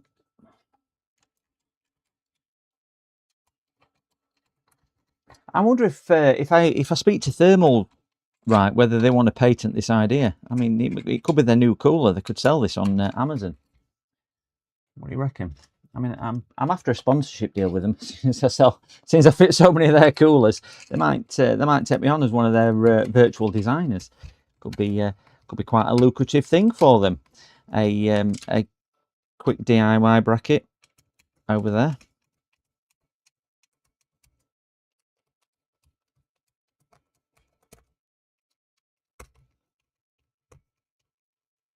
It's very IKEA-ish, isn't it?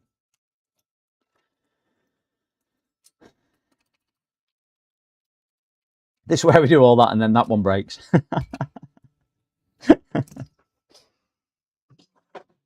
Let's get some of this heavy-duty machinery put away. So I can get back to my desk where I need to work and put that there. Put that later. Shift that up there. Shift. No idea what that's for.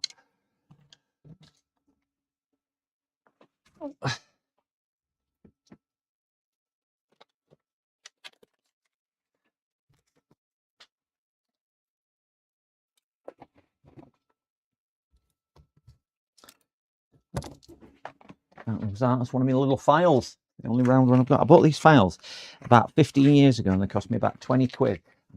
They're expensive, but they've lasted me really, really well. And I've certainly abused them. I shout and swear at them often. That can go in there since I don't know where else it goes. Right, I'm just going to take my mat and check my mat outside because it's got iron filings and wet metal on, and I don't want that. I'll look at my red one for a while. Didn't know I had a red one.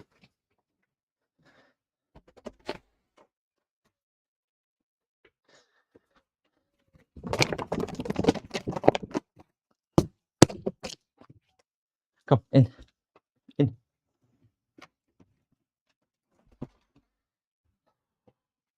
So this will be the proof whether it's my theory behind what I've done is any good or not, is whether it'll screw down to the board okay.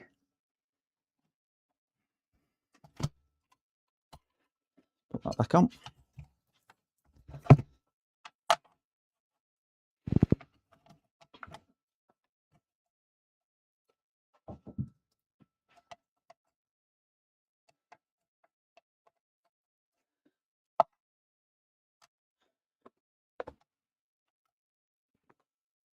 Wonderful.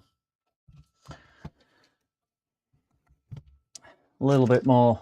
If you had a pillar drill and some good bits, you could have put a screw in a pin horizontal through the fixing into the plastic. Yeah, that's what I was thinking doing that. I did have a pillar drill and I bought my pillar drill on Facebook Marketplace and it had it up for ages and I paid 30 quid for it for the pillar drill. And I used it, I don't know, 3 or 4 times, something like that. I had it about 4 years. And I put it on Facebook Marketplace and I just put offers. And I had people fighting over it. I got 200 quid for it in the end. I'm like, what? What? Couldn't sell it originally. Could not sell it originally. Crazy. But yeah, I rarely used it. So hence why I got rid. So this is only going to have diagonal ones in it anyway. which are going to be them two. So I'm hoping this will either work or it won't work. If it don't work, well, we just need to break the bad news to the customer that we've... Right, that's screwing in. We've got no other solution to it apart from trying to find maybe a used one on eBay.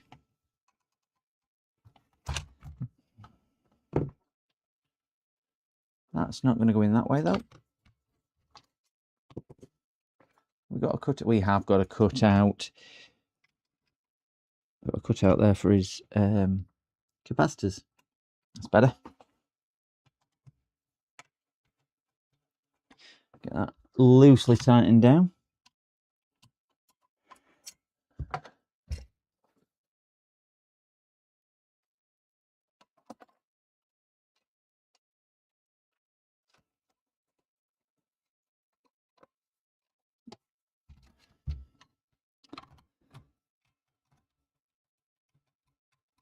Oh yeah, I can feel that pulling. So I definitely need a tie wrap around there to just pull that in. So I'm going to do that. Some quite heavy duty tie wrap. I know they're white, but might need to set the fan off actually.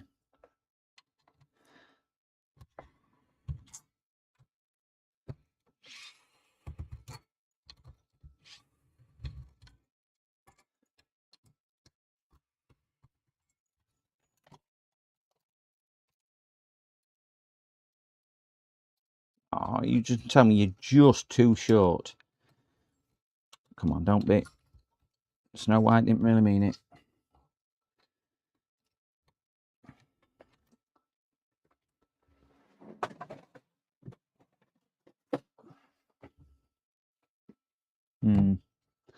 I'm doing it to keep that pulled in because it's acting a bit like a spring.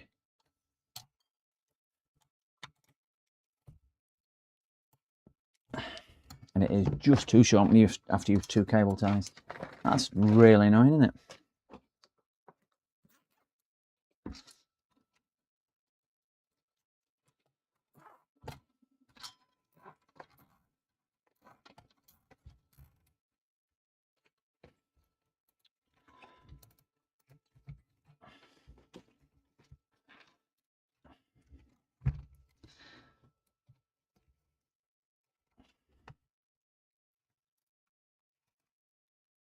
This is just to stop that flipping back out and coming off there when I tighten up, because when I put some tension on there, it's wanting to pull that out like a spring, and that'll just stop it coming out.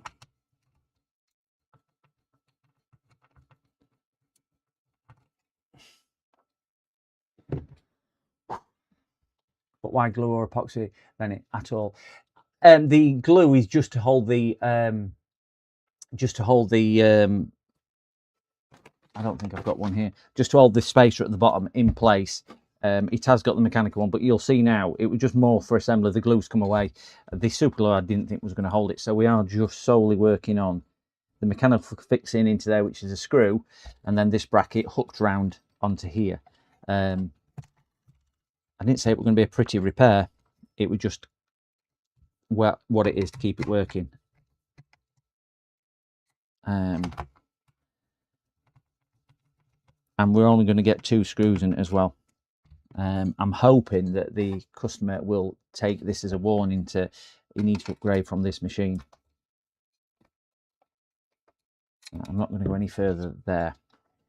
Let's get these snipped off. So there will be some haters in comments and chat who think I've bodged it, and yeah, I've bodged it. But we've bodged it to keep the customer working.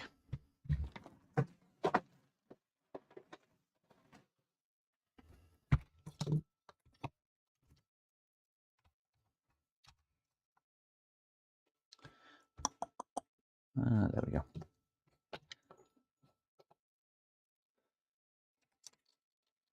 You won't get this at PC World, would you?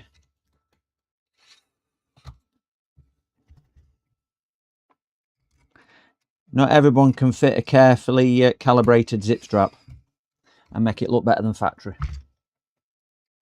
But who cares? because it's just stupid. There we go. There's a collection of a few catchphrases.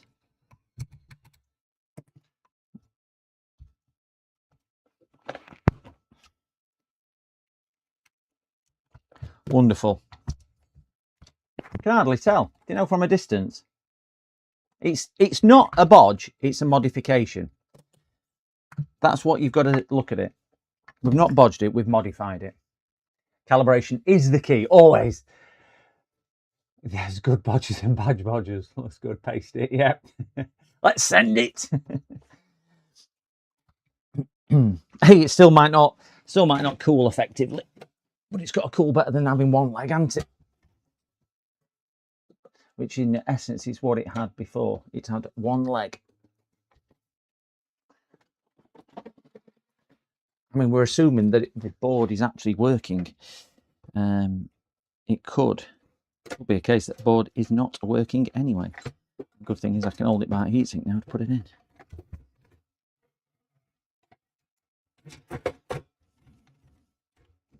Done.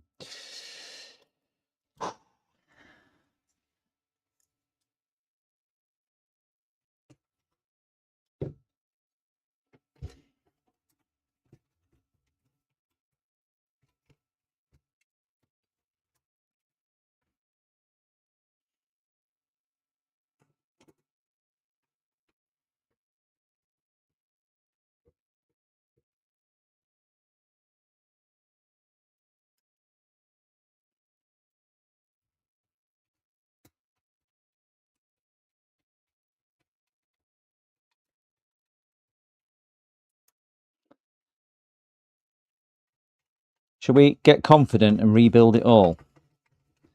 And think, well, it is what it is. It's either going to work or it's not going to work. To be or not to be. Shakespeare right, I didn't.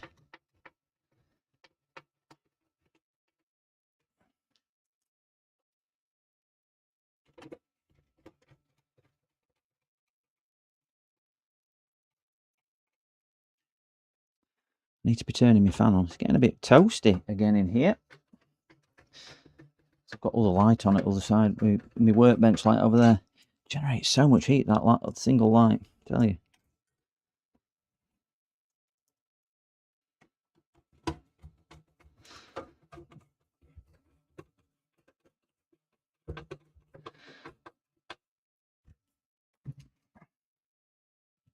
There we go. Whew.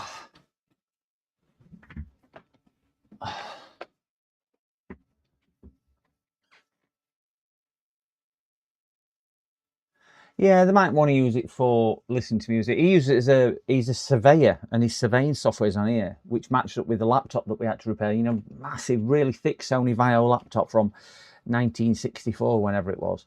And what we're up with that one, it had run out of coal, so I just had to put some more in. I think he bought it off nowhere. It was that old. It were a little bit old. Didn't you do retro? I did redo it, yeah. That's what I was thinking.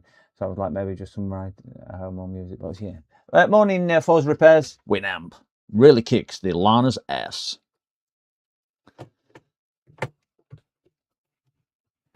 Oh. CPU.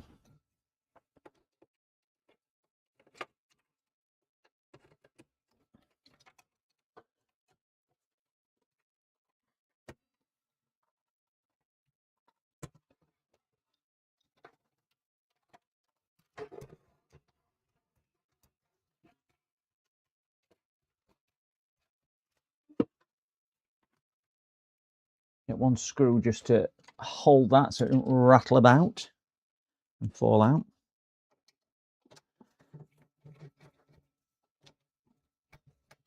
There you go.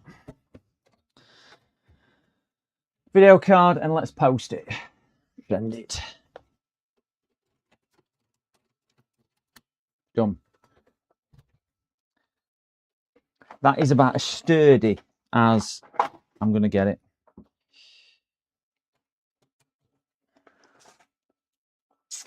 Power lead.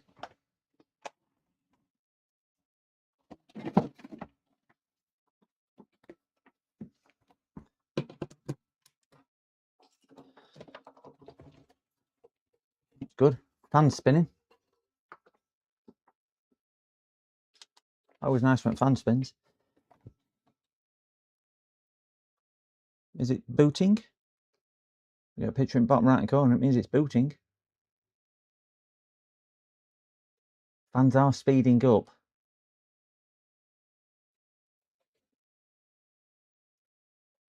They are speeding up even more.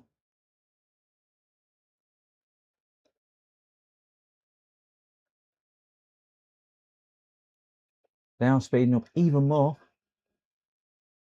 I mean, he brought it in because... Whoa, yeah. Yeah, I don't think heatsink's working.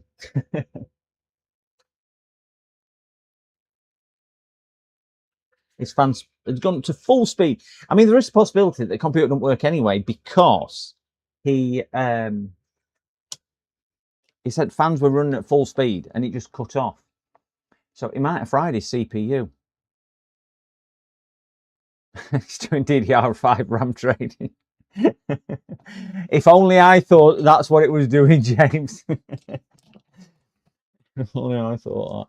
Let me just connect it straight to my monitor. Just make sure it's not an OBS thing.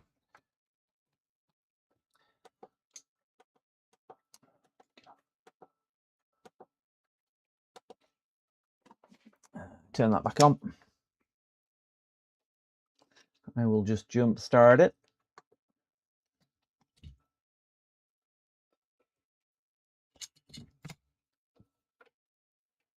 Front USB, no, it must be them two. Yes, it is.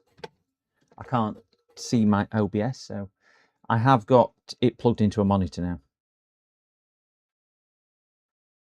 So yeah, there is a possibility he's already fried his CPU with it being in the state it was in because the heatsink clearly wasn't heat sinking. But the good thing is I should... Yeah, it's not posting at all.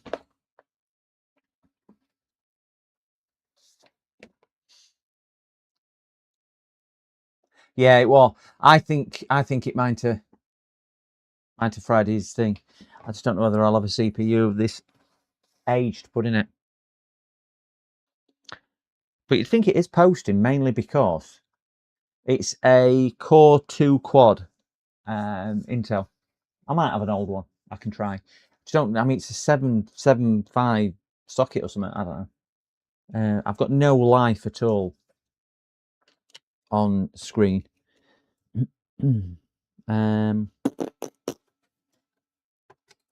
Let's just take that out and unscrew the amazing heatsink that I've put in. Clean the CPU off and try. See if I've got a CPU.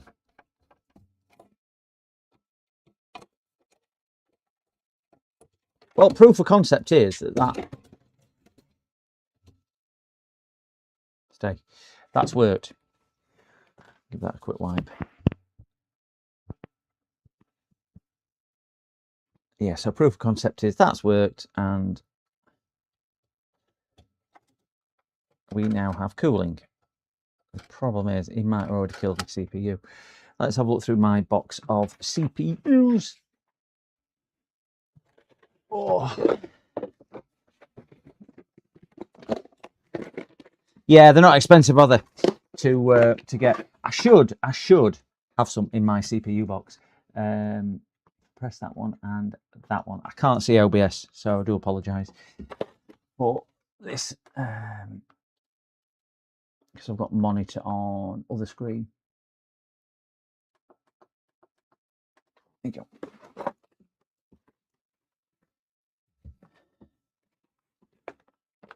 That's better.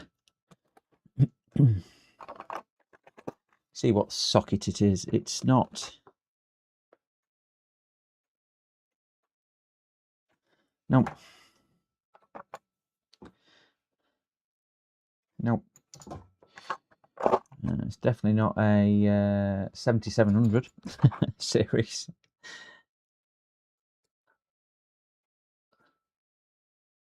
Not one of them. Again, this is going to be an age thing, I would have thought. Not one of them. No. Oh, that might be a promising one. No.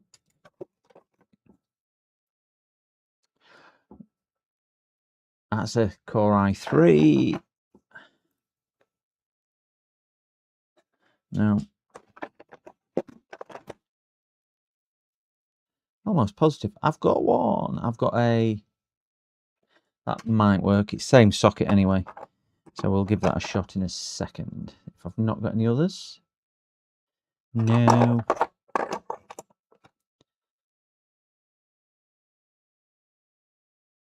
No. I've got a lot of Intel CPUs, and you can always guarantee the one I want I probably won't have. Got another one there. Alright, so I've got two possibilities that may work if he has Friday's CPU. That's not. Can't read right on that one, it's that old. Celeron, wow.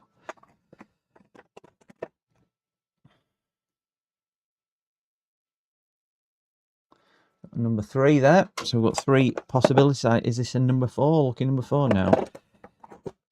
I don't think if one of these 3 ain't working, I would say it's because this another issue rather than just the CPU. Right, so I'll put customers to one side. Let's put my other CPU for safekeeping back in this appallingly inadequate CPU storage box. CPU graveyard.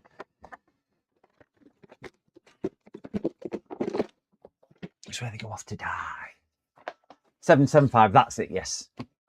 Okay,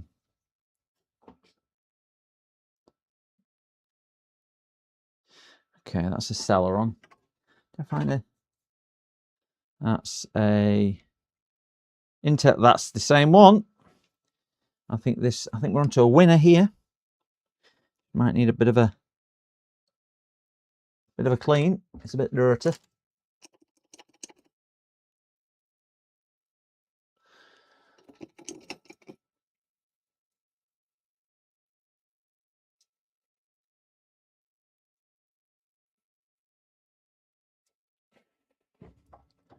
Flip is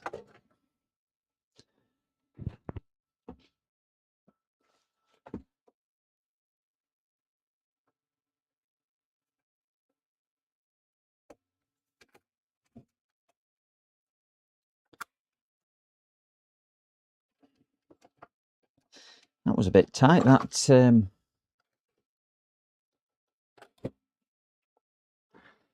that there.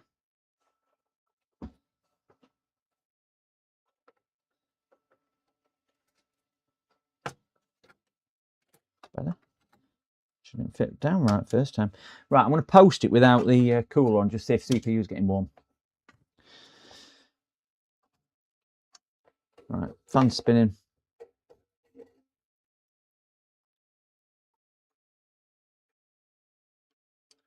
Aussie, what was that? Hey, I seen. You're not right one, are you? Can have a look at that one. CPU's not getting warm yet. Oh, wait. No, fans are spinning, but CPU is definitely not getting. No, it should be getting warm by now.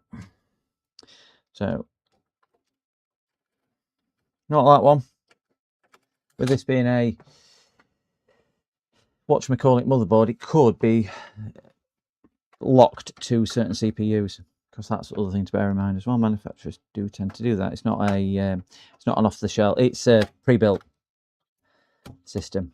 So we'll repeat the process with a different CPU. After some heat in CPU.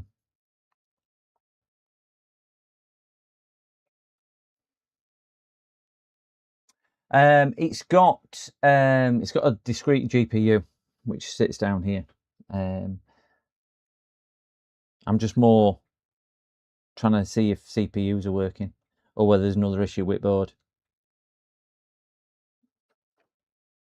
There's a little bit of heat. I reckon if that's getting to 16, 17 degrees, that CPU is not coming to life. And these older machines were a bit quicker to get to the post screen than that. So again, this could just be because it's an incompatible CPU. So let's try the last one out of my stash.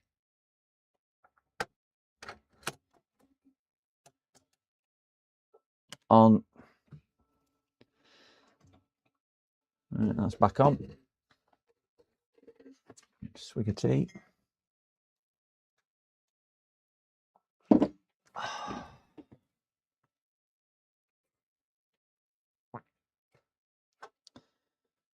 Again, it's not even lukewarm.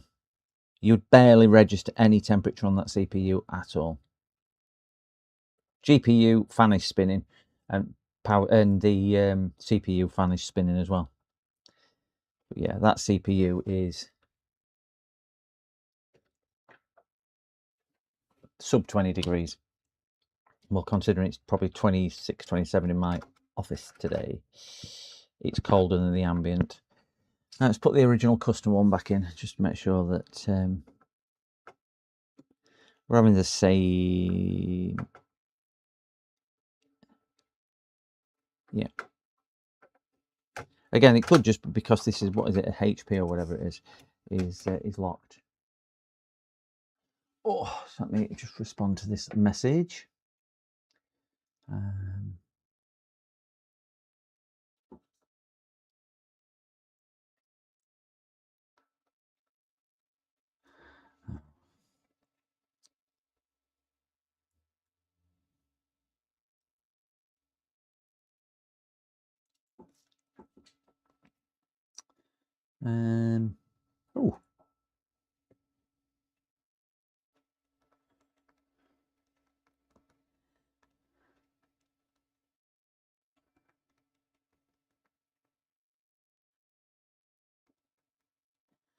Oh, James, are you online still, James?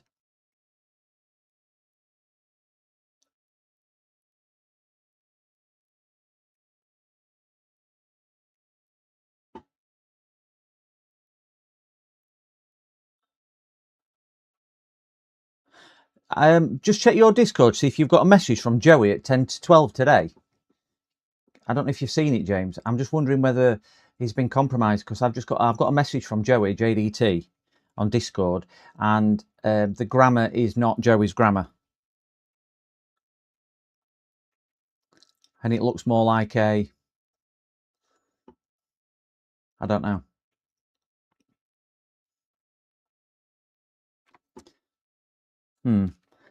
I'll send you a screenshot of it, James. It just seems, I've replied to him. I'll message you.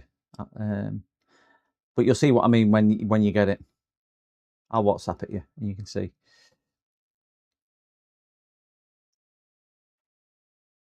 When you see it, you'll know exactly what I mean.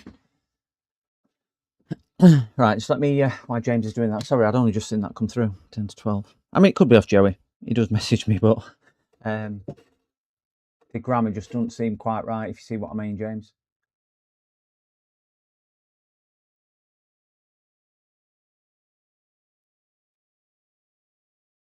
Yeah, that CPU is getting to the same temperature as the others. I know this one's getting hotter. It might be going through some type of reset RAM a little bit. Yeah, it's not so much that, Ronnie. It's the fans are coming on full blast. That's what the customer was complaining of. Is it was making a really loud noise with the CPU, basically, with the fans, and obviously that had then when we took it to pieces, we realised it had snapped off. But the CPU itself is probably only getting to, I mean, that would probably get into about 30 degrees. You think that's probably Joey? Oh, right, okay.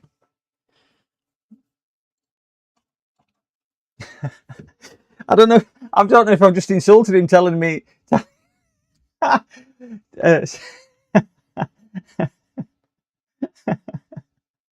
Oh dear. He'll see the funny side of it.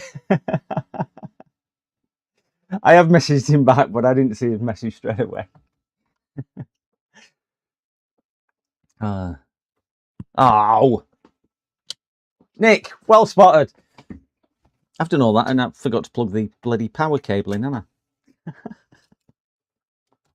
I unplugged it to do that, so let me just get that CPU back. Do you know when you're having one of these days, which seems all too often for me? Thank you, Nick. Welcome, Nick. Yeah, I tell you what, we don't learn a lot, but we have a good laugh, don't we? You don't come here for heavy lifting, you come for dumbbell. Tell you guys. Can't believe I did that to test you and they're only Nick what picked up on it. Right, here we go. That's better. That's getting warm now. That's getting warm. So let me get my temporary heatsink out and stick a temporary heatsink on there. Now that's getting warm. Where's my temporary heatsink gone? Oh. I just want to see if I can get it posting. See, this is where this is why I live stream, you see. I make you guys feel valued. Right, I'm going to stick that there, stick my HDMI in, and flick that over to there. Right, I'm going to post this with that and hold that heatsink on. Right, let's see if we get a picture.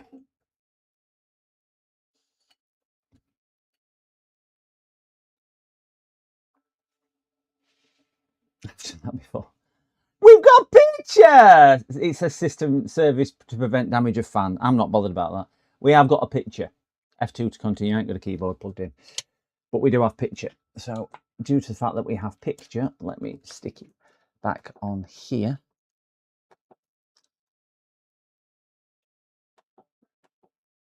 Come on, you silly monitor.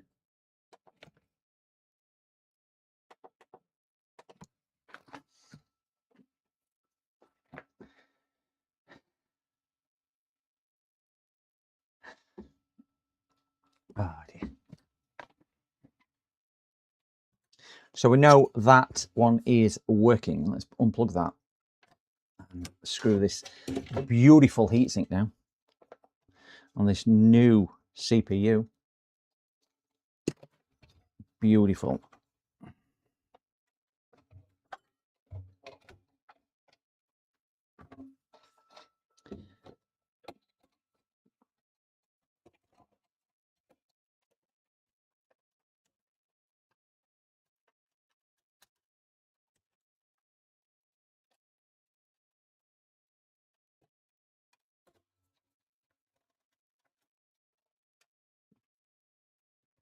That's a thing for these bundle of wires.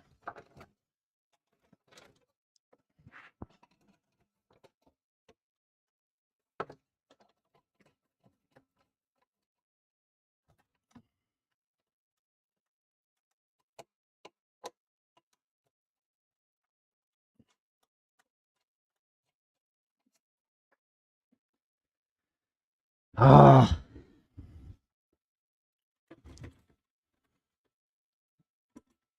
Do you mean you start thinking, do I really need £30 this much? That's better. Got it in there.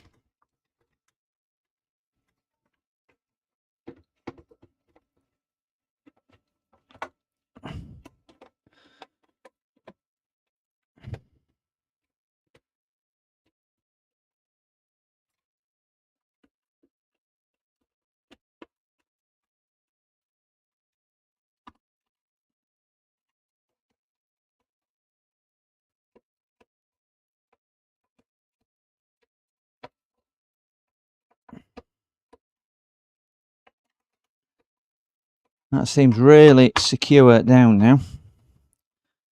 It's as secure as we're going to make it. Oh. Fingers crossed. Now I see. Yes. Don't forget to plug that back in. Because if you're a nugget and you forget, like me, it won't work. Wonderful.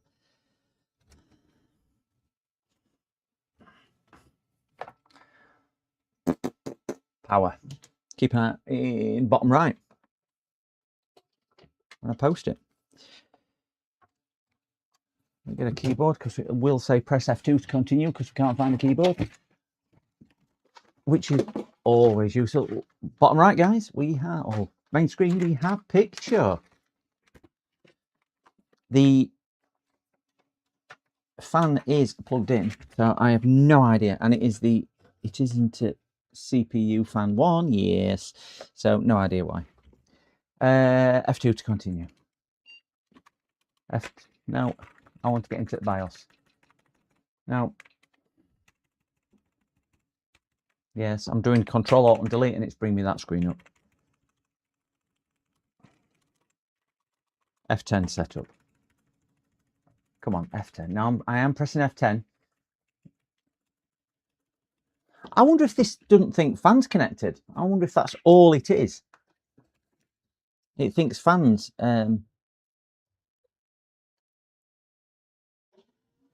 This fan is at full blast now.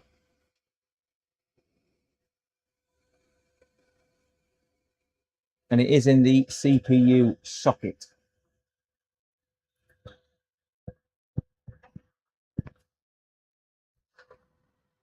Yeah, CPU fan 1. Not that we've got a CPU fan 2, so it's definitely a CPU fan 1 socket. Yeah, it's in definitely correct port. That's why I was just checking. We've only got one down here.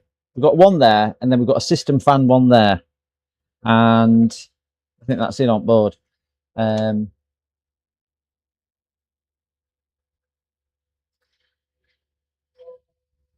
It is. I can feel the heat coming out at the bottom, so it's obviously sucking some heat from the CPU.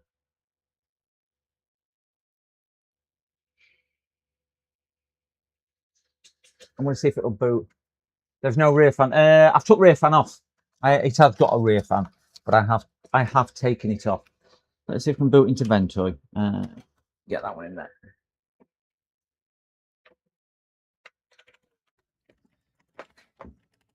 Let's see if I can get into BIOS.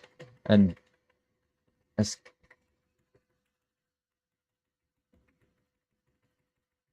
yeah, there we go. Right, see if we can disable fan warnings. No, not in there.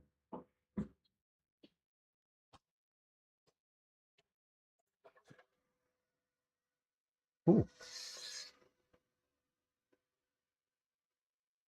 Now, the system fan 1 is here. The plug for system fan's here. The CPU one is down there. There's only 2, which is the white one, which is tucked all the way down there, which is where it's plugged into. The system fan's a brown one, which correlates with the brown plug on end at system fan on there.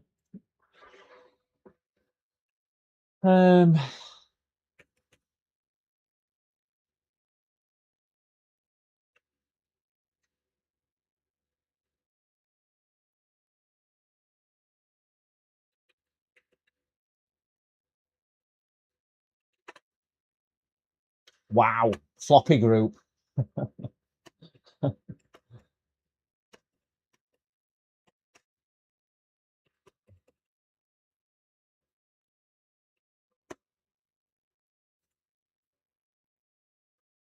Right, that's where we're wanting to boot from. See if we can boot to that.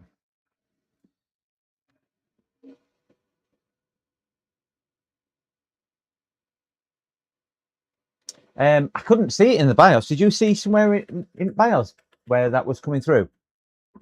I didn't see that.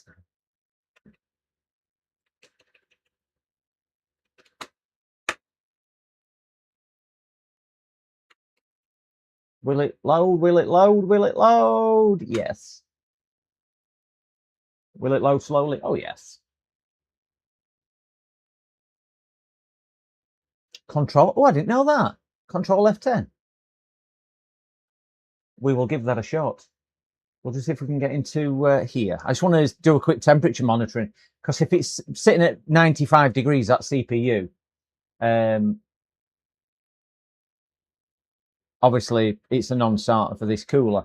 But if it's sitting somewhere sensible at, like, I don't know, 50, 60 degrees, it might be something well worth moving on to, if you know what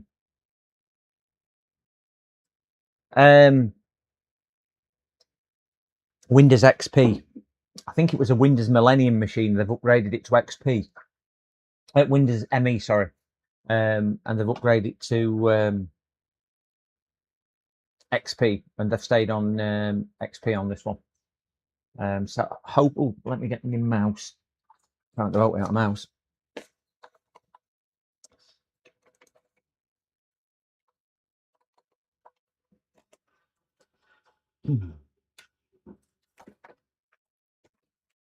Got a mouse 99%. See where we go. Windows 11 on an XP machine. Look at that. If only.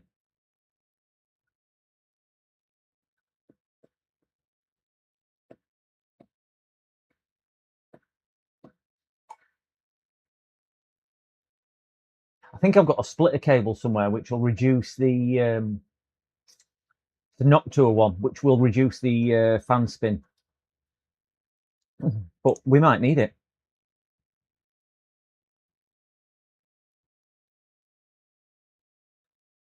Sparta, good day. Good day, good day, good day. The Samsung laptop we spoke about last week, Sparta, customer picked it up yesterday. He is sending it to his insurance company for a replacement. They've told him I can't remember where I spoke to you, but I know I think I was talking to Arnold. Yeah, the Samsung laptop, one of them anyway, because I've still got another one here. What a customer's given me, with the same problem. But I was watching, or James recommended it. In fairness, begins with B. I can't remember his name. Sorry. And he had a similar issue, and his was BIOS as well. Yeah.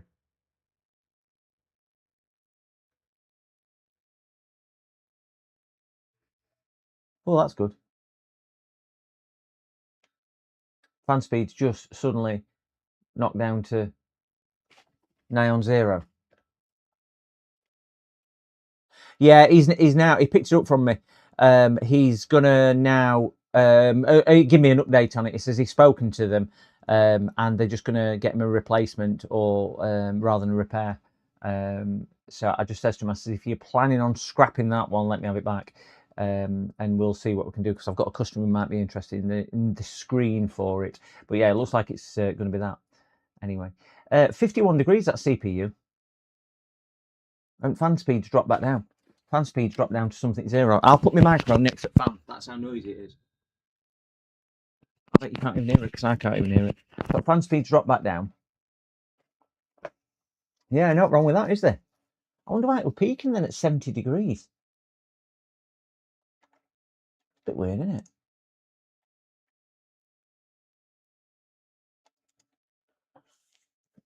See if one of these will work. Simple. I'll put OCCT on it. Oh, fan speed's picking up now.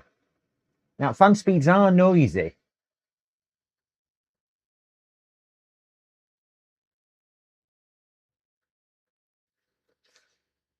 I ain't got a hard disk in this. This is why it's running a bit. Well, it's running slow for a couple of reasons, but yeah.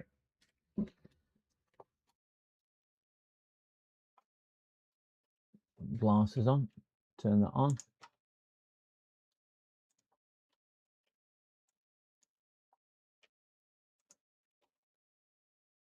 Could not start. Not enough memory. That's what I thought.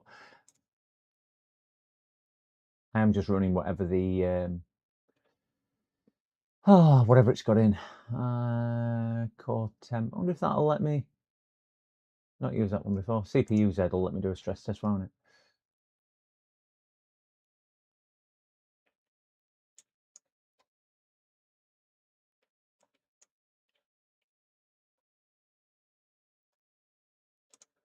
Tools. Wonder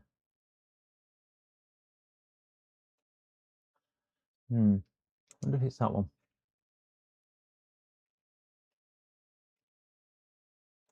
Maybe not. Benchmark, that's the one I'm after. Stress CPU.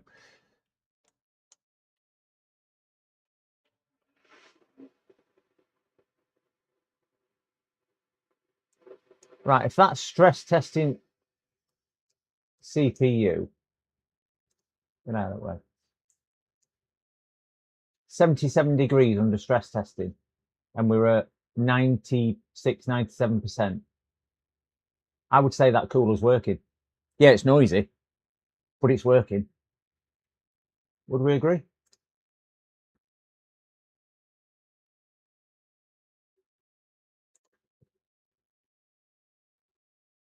I mean, it's going into thermal throttle, isn't it, at 80? I know it's not. Yeah, it is. Thermal throttle at 80. So it's dropped it to go below thermal throttle, but it's never going to be a rocket ship anyway, is it?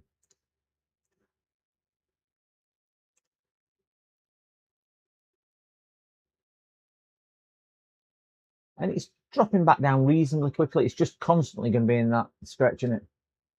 What did I say? Want to know something probably useless. I've discovered yesterday on Task Manager, if you sort by CPU, it changes order consistently.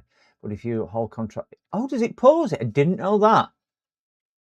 I can't do it on here because this isn't Windows. That's a really good tip, that. Thank you, Sparta. I didn't know that one. Yeah, because if you're looking for one specific thing, what's eating it, and it's moving up and down, sometimes it's difficult to keep clicking in and out. It's a pain in the bum.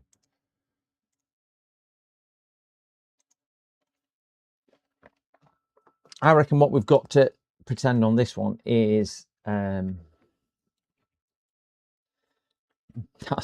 going to do some type of job for him. Not going to an amazing job, but it's going to do some type of job. If we take that out and plug that into there. No idea where that one goes, and we need some more of these cables plugging in. What was that one? Imagine that's audio, which goes right way over there.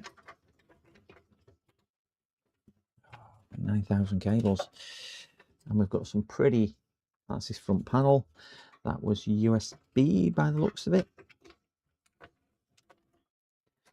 That is something I don't even remember unplugging. Did I really unplug that? No idea. Don't remember that one at all. I don't think I unplugged that one because there's nowhere on board for that to go. Look at that for a plug. It's like two USB things, but it isn't.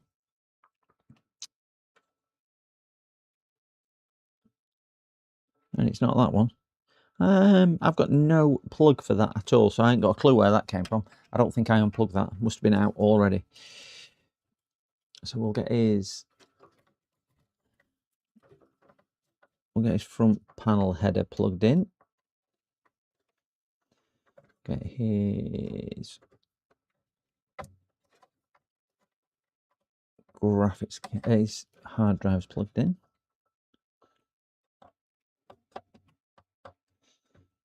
Find the hole.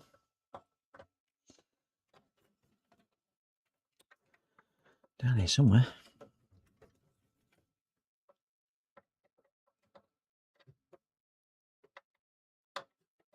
Yeah, you got that in.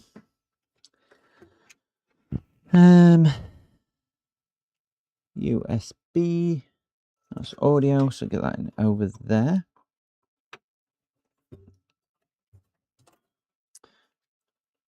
And USB can go into that slot. It's easier to get to. Done. And a bundle of wires under there as well. Big USB.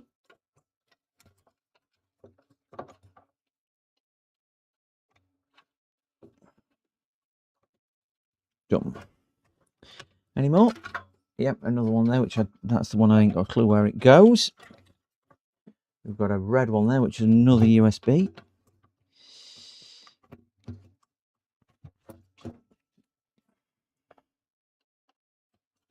USB 3. Woohoo!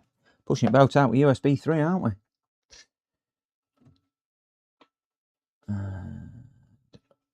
Yeah, definitely don't know where that one goes. Nothing on the board at all. What if that was something to his old graphics card or something he's had took out in the past? Or don't know. That clearly goes to the front, but there's nothing at all on the board for that. I wonder if it's something to do with the, you know, the old. I think it's a hard drive caddy, isn't it? And we've got that one as well. No idea where that goes. It's a spiff. Oh, that'll be for audio, won't it? You won't need that either because you can plug in anywhere else. So I don't need that.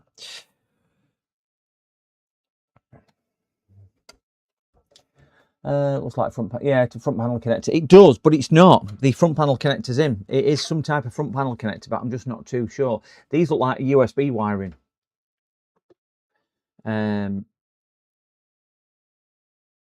Oh, possibly not. I don't know. But yeah, there's nothing on the board for that. And if we look at length of wire, which gives an indication of where it probably sits, there's just no. The only socket it could right length though is a HDMI header, but it's single pins, and it's never going to be a HDMI header. That. So yeah, it could have been something to do with his old graphics card if it had audio input, and these are for his audio on his front. But yeah, I don't know about that one. So that's going to be left to one side. Oh, we have got this thing. What needs plugging it in? This is USB 3.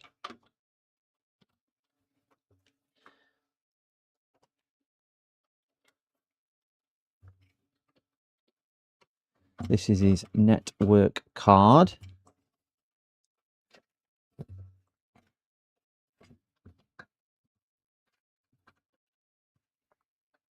His Wi-Fi card, should I say, which isn't even connected up.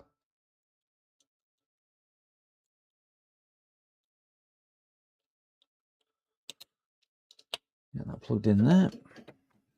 Hey, good looking. What you got a cooking? Hey, good looking. Where's my screwdriver gone? There it is.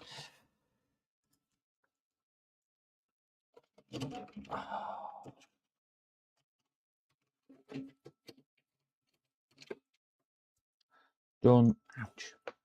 Been eaten alive by something in here today. There's something gnawing down like a mosquito or something. Well, dog finally had a summer haircut the other day, so she's feeling all trimmed and nice. Is the little pooch. Probably a system speaker somewhere. Yeah, it could be system speaker. Can't see one up front. He's got RCA audio inputs on front, so I bet that's what it's for. But again, there's nothing on because you've got them back and the front. There's just nothing on the board where they plug into. So whether there was another, I don't know, separate board or something similar to that, I don't know. I honestly don't remember unplugging it, so I would imagine it probably wasn't plugged in. But again, these could just be a spare wire. I don't know. I don't know what work he's had done in the past, apart from what I did on it, which was his, which was I think the graphics card I put in last time. An old one I had in the drawer. It's his graphics card. I think all the caps had leaked and gone poof, as if by magic, a bit like Mr. Ben.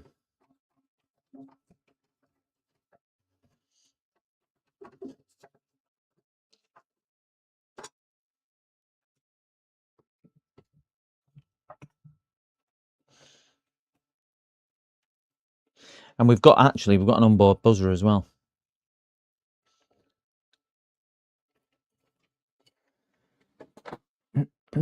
So we've got his drive plugged in. Push that back through. Done. He's got his drive in. We've got that. We've got his Wi-Fi card. We've got his power. We've got USBs all in there. We've got his CPU, which is a bit noisy.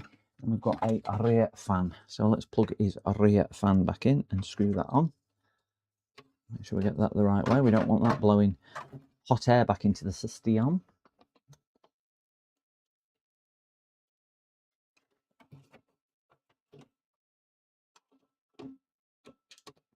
Dope. Yep, I feel like I am. Oh dear. Oh, these had TV card channels and multi. Yeah, they would have had, could have had a TV card. I mean, there's certainly a. Oh, we need to put his his serial card back in as well. Could have had a TV card at some point. That was. Can you remember when that was fashionable? They thought they'd sit in the living room, didn't they, or in whatever room, so you could have a spare television as well. Never really took off because you were supposed to be using it as a multimedia device to record TV and the hub of the entertainment system. And I'm trying to think, what version of Windows was that? Because they brought a version of Windows out for you got remote control, didn't you? Multimedia remote control with it. Windows 98 you could do that on, or Windows 2000. Can't remember. I know it was I think it was Windows 9, or was it Windows Millennium which had it?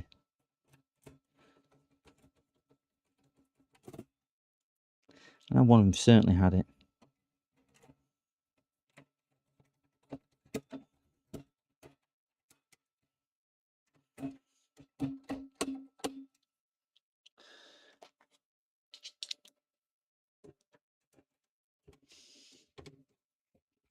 Screw that in better in a minute when I've got more at case on. That one out. Put these CPUs to one side. Back in the CPU graveyard box. Oh, XP Media Center, is that the one? Yeah. I know it was one of those. I'm old. I don't know if you're as old as me, but I'm certainly feeling my age. Okay, let's see if we can boot this to the magic is Windows. I can use power button. Don't need to jump it off there. Should have a power button. I tell you what it has got. It's got a. Oh, that'll be USBs up there. It's got a. There we go. Right, just keep an eye at bottom right. Oh, got an HP signal. Will we get full Windows?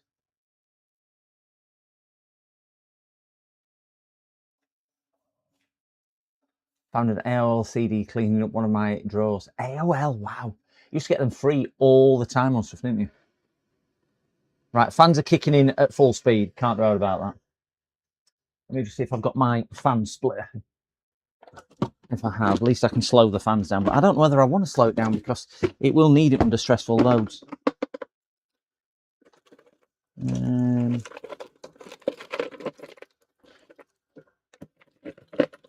No, I've not got it anyway. On some of the Noctua. Aha, what's that? Low noise adapter. There we go. I have got one.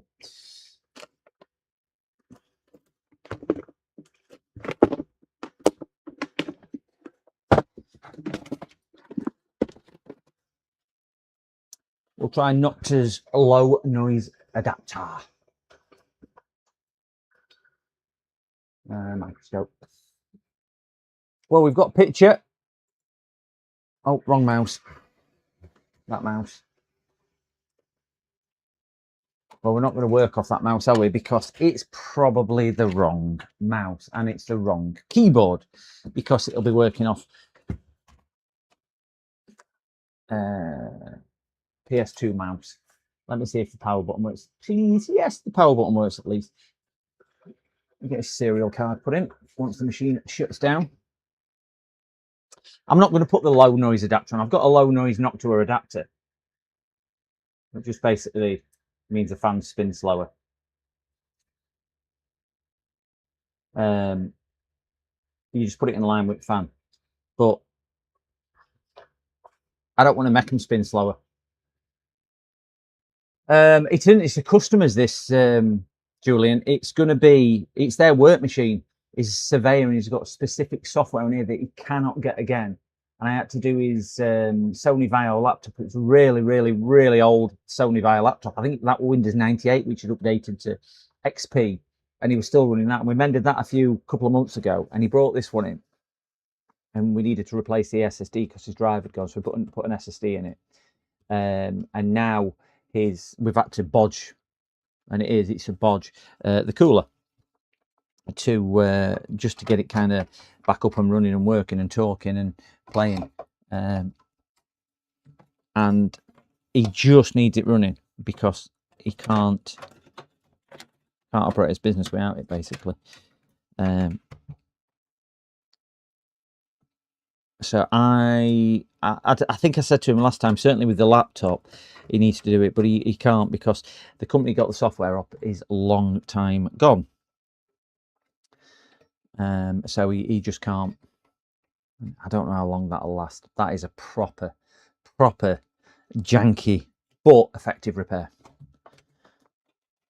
Let's get this side put back on. Oh!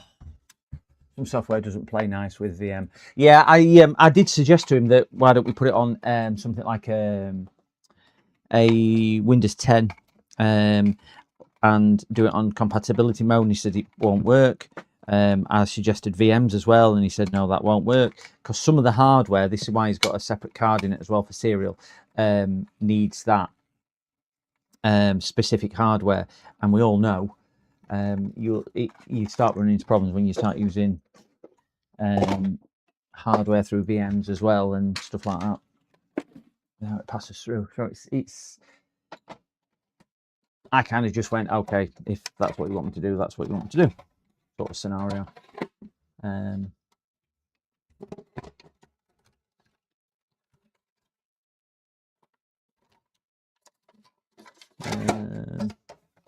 Oh, that's not the front. That'd be why that didn't go on there. That's the back. The front and the back came off.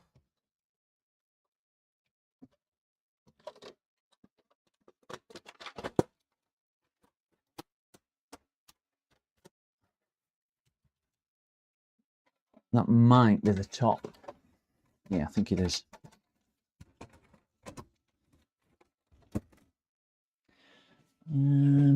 That'll be the back. Where's the... Oh, the front's over there. So what's the costings of this repair, guys? We've got the customer back up and running. How much do we charge?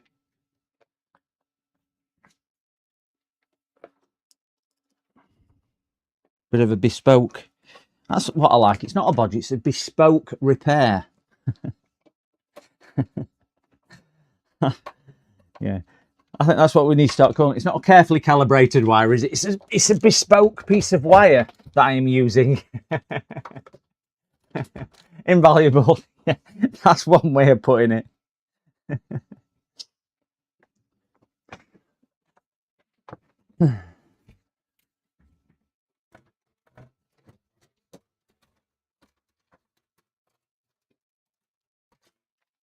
I will show you what it's got on the front.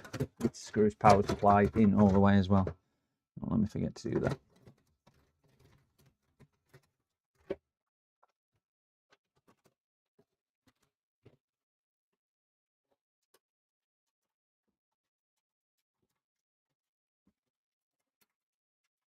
What's good is screws are totally stripped on there.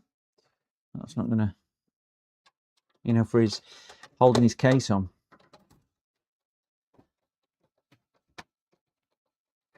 That's the back fan in.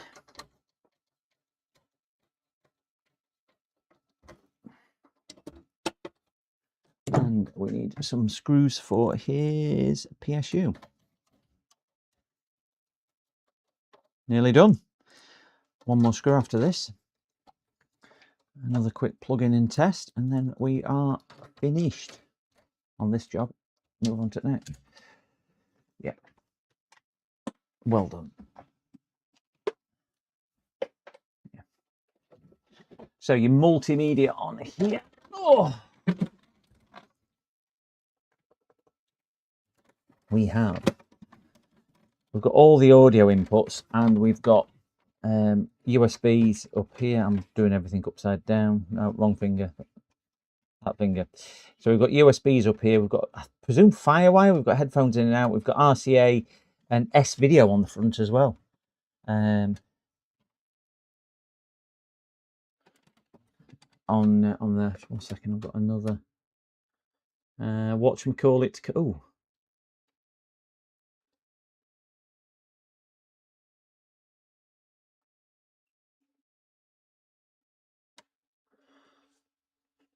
Sorry, I was just reading a message from somebody online. So let me see what that one is on here. And yes. Okay. Yeah, so we've got DVD drive. We've got one of these pops open as well, where you can plug a thing in it, and I've got a multimedia card up here as well. So yeah, quite a lot on here really. We've got another door there. Oh, this is where you put your hard drive. So you can plug a big portable, hot swappable drive in. So we'll post this back into an OS. Make sure it's still operational. Keep an eye on the bottom right. Please work, and I'll just move some of my tools whilst that's working.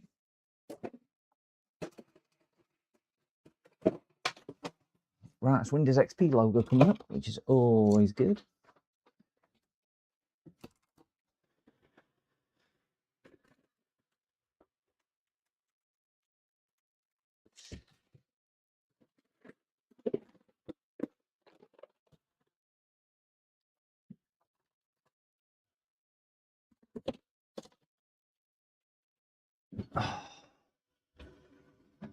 Let's keep an eye out in there.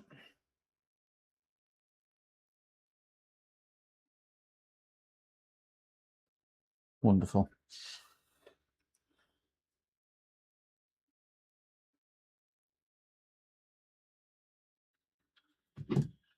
Right, looking good. We have picture. So I'm happy with that. We're gonna let that just shut down, and then we can move on to the next. Never want to work on this computer ever again. Only joking. I'm working on it next week.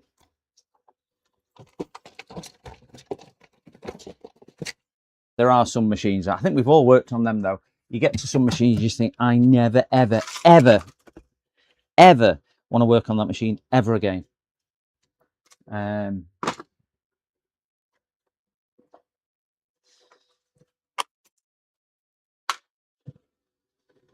I never want to see it ever again.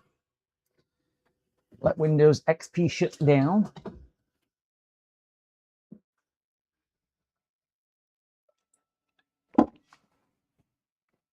Done. Move this one out. Oh gosh, that's heavy. Right, move it in here.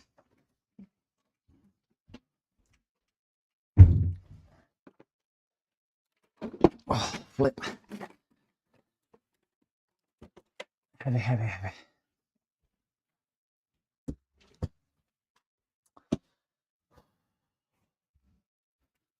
Set that back through because I don't need those. You can have those back. Certainly don't need those. I'll never use them.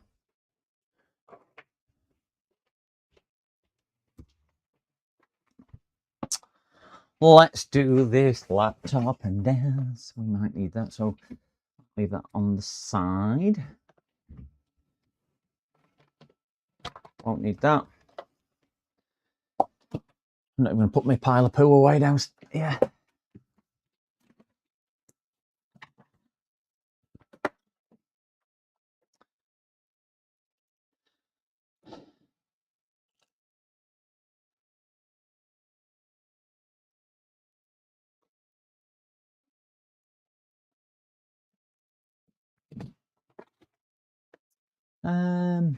That was it. We need to do this laptop next. This one what's coming this morning.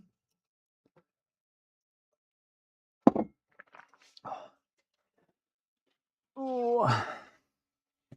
On face cam, I just need to shut this computer down, just so we're not going to expose any customer details from a privacy point of view. Oh, ouch. I'm the one around here that will work on things of vintage too. I don't care if it's Windows 95, Windows 11, I work on it. Yeah, I think oldest one I've worked on recently I had a 386 brought in because he wanted it for whatchamacallit gaming, retro gaming, and it had a serial mouse on it. I cannot even remember the last time I saw a serial mouse. Well, I can, because obviously he came in. It was about 3 years ago. No, about 18 months ago. When did I move in here? It was certainly here, and I've only been here 2 years. So about 15 months ago, let's say, year to 15 months ago. And he brought it, a 386. It's a serial mouse, and what was the issue with it now? I think it was something to do with mouse. Couldn't get mouse working or something like that. And he'd installed, I think he was running Windows 95 on it, and he was running DOS on it as well, to play DOS games. So yeah, that was a bit of an older one. Right, let me shut this. This needs a double hinge doing on it. So I'm going to shut this down, and I'm going to spin it over and try and do it without breaking the screen. I have told her that we might break the screen, and she said, well, don't. I went, it's all right saying don't. I don't do it on purpose. Not like I go, do you know what, let's just snap this one. You know, we've done enough without breaking a screen. Let's just break this one. It's about time. Shouldn't say that, because somebody will clip that now and put that on me. Put that on my thing, won't you, cows? or you're going to clip it once the screen breaks by accident and go, well, he said he was going to do it. We'll get the necessary unscrewed. I've got this hanging over the bench, just so we can get the back off, battery out, screen disconnected, and then we can get the screen removed and we can do the hinge. I am quite excited to use the new screws I've got. Zola, good afternoon, Zola. How the devil are you? Are we doing well? How was the night shift?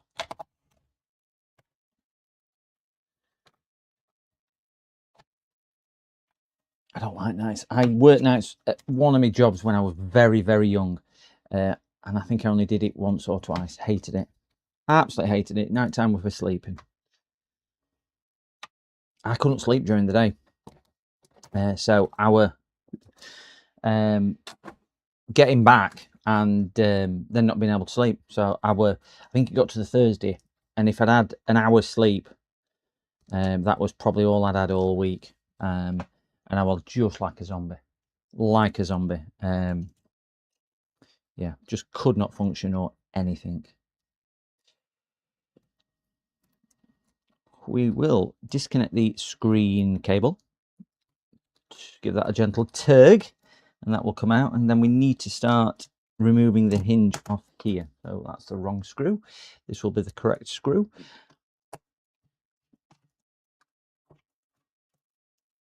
Three on this side. No travelling this week, Nick. Oh, long and boring, I can imagine, Zola. Bit of a NY back tooth broke. Oh no, can't stay away from it. It's one of those, isn't it? I went to dentist the other day and I said to him, I says, I've one of my teeth at front, it's just got a slight chip in it. I said, I keep catching my tongue on it. He said, you're probably catching it because you realise it's there. He says, the more you do it, the more you realise it, the more you'll catch it. My first PC was a Osborne 386 Windows 3.1 for workgroups. I remember, well, mine was DOS, my first OS, and well, on PC, should I say, it was. We're going to be working on that, so I need to keep that to one side. And I can't remember what the first PC was. If I'm being perfectly honest, I cannot remember at all. Can't remember. I went on to Windows 3 and then 3.1 for workgroups, and then 95, 98. I skipped Vista. I used Millennium for a bit, but ME. But I skipped. I worked on NT4. Windows 2000, 98, 98 SE. Did a bit on Millennium, ME. Skipped Vista and skipped Windows 7 and 8. I stayed on Windows XP. I kind of chickened out and went on it Windows XP. So this lady thought she only got one broken hinge. She's got two. She's got one there and a broken one there. So this will be a double hinge repair, which is what I've told her. But I have warned her that it can, just taking its pieces, you can sometimes break the, whatchamacallit, break the screens. And it's unfortunate if you do. I've never broken one doing this, but there is always a possibility.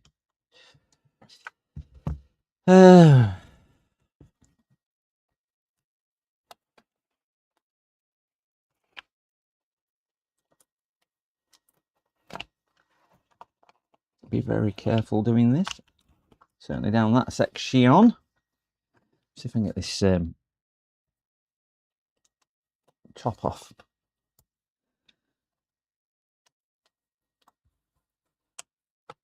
Oh, I hate working. Do you know when you work on screens when they're not broke, you just think, I've got to be so careful. I replaced, one of my neighbours came around the other day, and he's got a quite, well, very expensive Dell, 1,800 quid's worth of Dell business laptop, and his OLED screen had broke. So it was one in a metal case where they stuck down with about 16 glue strips inside the metal case. And what you normally do is replace the entire back panel and screen. So what he'd done is purchased the screen and thought it'd fit it itself because he's in IT, but he does software as a programmer and whatnot. And he thought it'd fit his screen himself. Not a problem with that at all. Anyway, he came knocking and he just said, any chance you can fit this? I've got this screen. I went, oh. And anybody even working with OLED screen will know how you just need to look at them wrong and they just fall over and crack and break. And I ended up having to take his old LED screen out of his metal case panel whilst he was here and fit his new one with new tape and whatnot. Oh my gosh, I was shecking more than my dog when she's constipated. I tell you, it was. I don't like working them. Certainly when you OLED screens are so expensive. And I did say to him, I said, look, there's a strong possibility. I said, it's going to destroy your old one getting it out, which it did. But it was cracked anyway. I said, and there's a strong possibility putting this one in. A little bit too much pressure at the wrong place, and it's gonna damage that. Well, fortunately, I got it in. But he only brought the screen panel around. I said, well, I can't test it. He said, no, I'll fit it when I get back. Excuse me. And he did. He sent me a picture about 10 minutes after he got back and said, all in, all working. I was so relieved. So relieved. Because I have broken a OLED one before trying to get it into a bent aluminium screen thing because the customer would not pay for the whatchamacallit,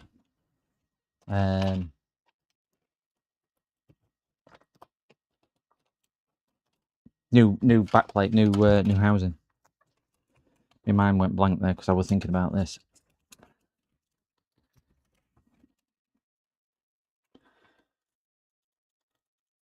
Oh. No, it's proving difficult. Get rid of that hinge. Right hinge, left hinge. Oh, might still be fixed in some manner. No, it's broken. Really? Oh, there's a great big screw. What's falling down there now as well? Wonderful. Brilliant. Amazing. Oh, I was feeling pressure without any shadow of a doubt, Zola. It was stood in my office, and I were obviously working here. He was there. I told him to come round, in fairness, and I said, let's do it together. Just so he could see. I didn't want him them to come back and me ring him and go, it's broke. I wanted him to stand there, to see how difficult it was, because they are so flimsy. So flimsy if you've ever used an OLED screen. And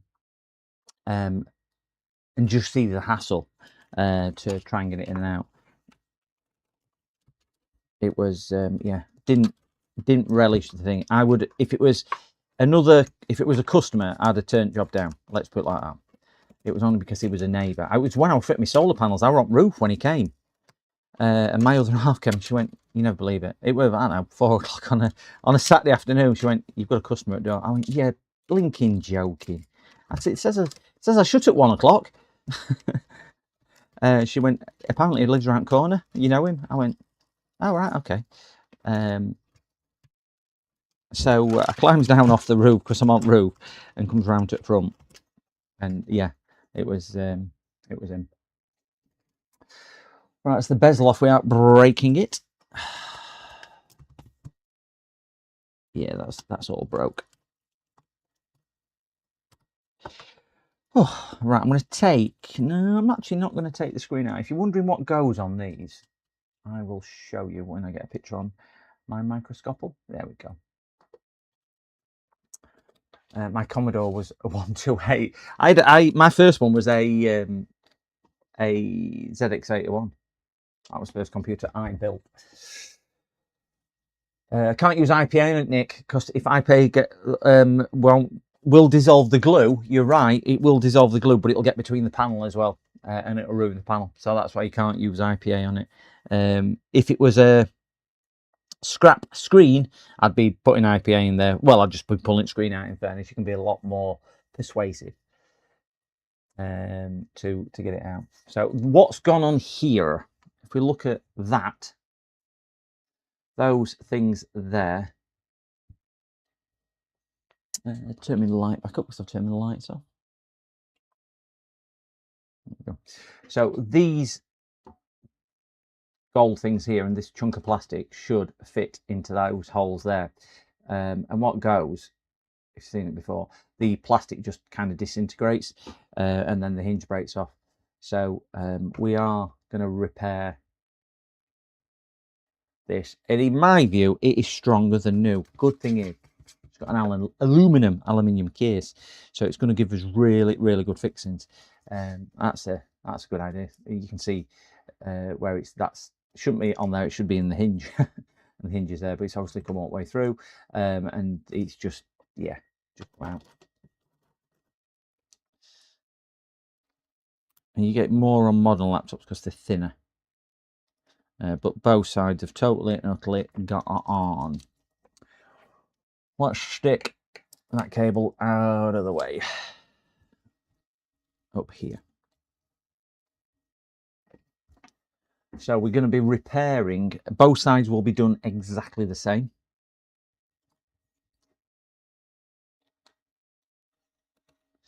Take these to pieces.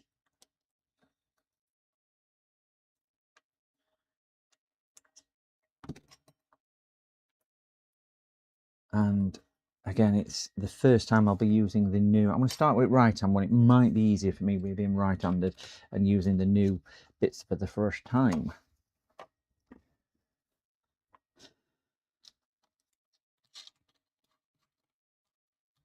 I would imagine that sits in there something like so. So we've got one there to replace down here. We've got one there and one there to put in as well. There's no more hiding down the back. No, there's not. Wonderful. So with this being aluminium, it should work out okay. And then I'll show you what we're going to be using. Rather than, if you've been on my channel before, you will have seen what I have used in the past, which I know comes under some criticism, but it works well for me. And ultimately, it's me sat here doing it. We bought these.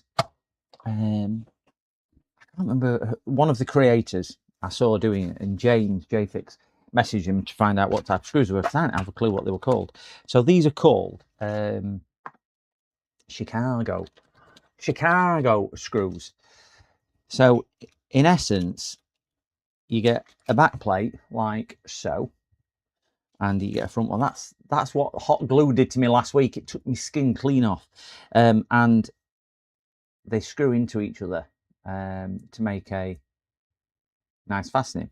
It's whether I've got any shallow enough to do what I need it to do. I probably may not have, which will be darn annoying if I haven't. Yes, don't think I have. I ordered just a pack off. They're actually designed for leather. You use a leather punch tool here to punch a hole in fabric or leather or something like that, I think. And then put these through. So fastening like metal onto leather and stuff like that. But those are the two shallowest ones I have. So we'll keep those out and we'll just see. That's shallower. That's too big. That's a really shallow one, which is that one. That one. That one.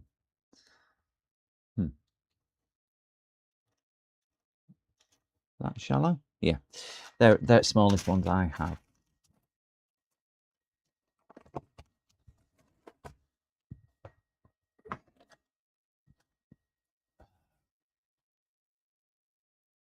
Is it you, Julian? Am I linking that video for the correct ones? I thought it was, but I didn't want to say. I didn't want to say if it was you or not. It's your video that I saw, isn't it? Who James emailed and asked. So thank you very much for passing the information on. I've not done it with these before. If you've seen the other ones, I use the plastic ones, and they work really well, but they're nowhere near as pretty as and aesthetically pleasing as yours are. So yeah, this is the first time I'm going to be doing that. But these are quite long ones, so I'm unsure whether I'm going to be able to do it. Oh, I feel really under pressure now because Julian's here, who's pioneered this for me, who's kind of the inspiration behind this new method for me.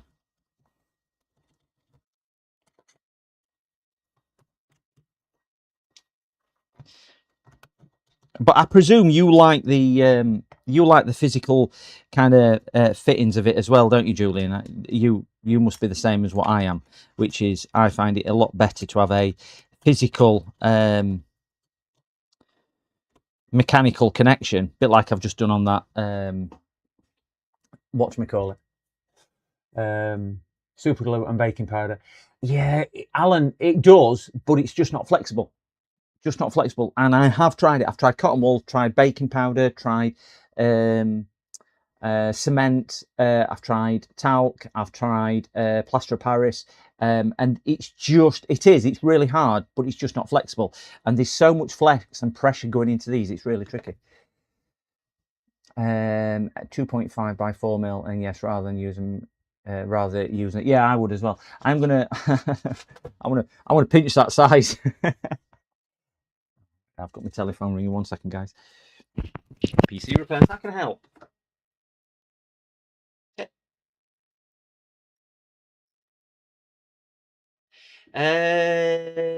Oh, this was it. The Dell, Silver Dell. Yes. Yes, I vaguely remember it all. Yes.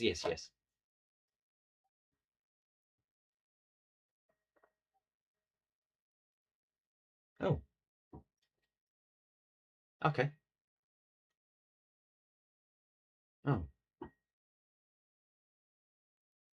Oh, okay.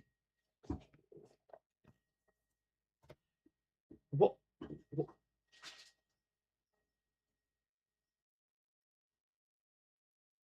Oh, this is the one you bought from somewhere else, isn't it? Yeah, I do remember an hard drive hanging out. Yeah. I am in, yes. I am just streaming on YouTube at the moment, but I think I was streaming last time you came, so you're more than welcome to pop round.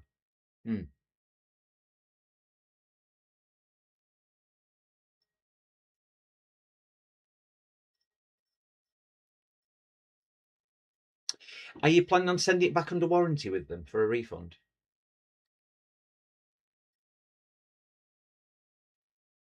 Yeah. Yeah.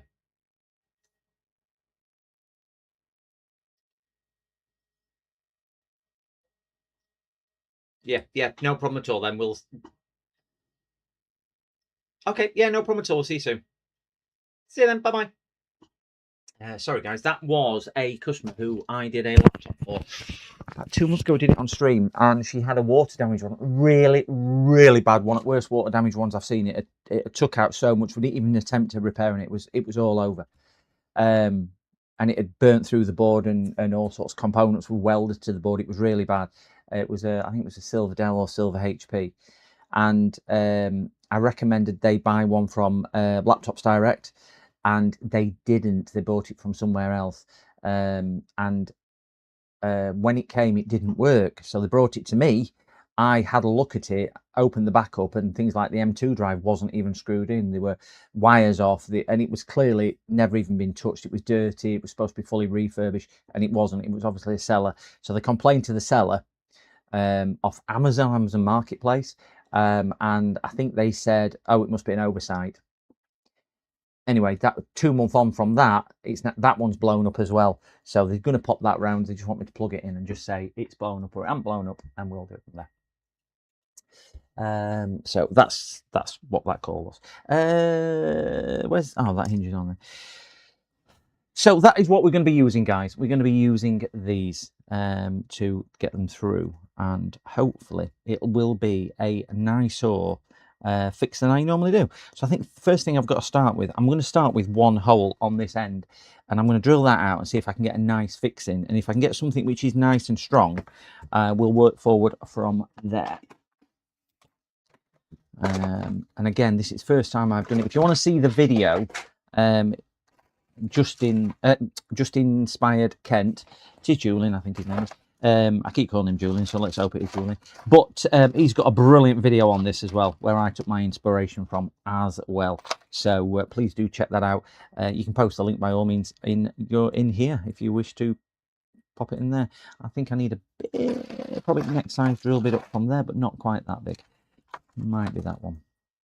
Yeah, I think that's the one. I'm just going to go in with a pilot drill to do the first one, which is there.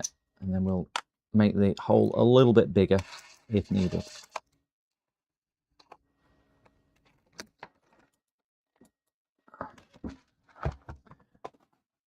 Post-it notes.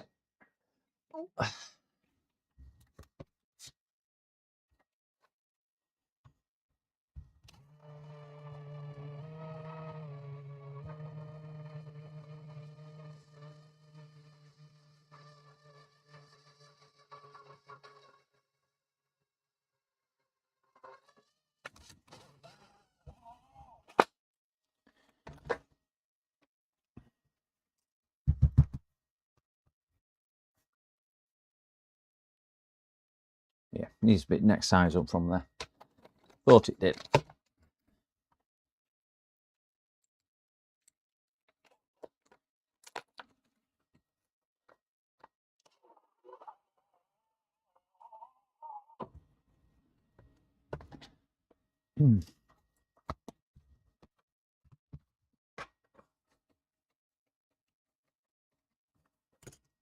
Might not be big enough for that, actually.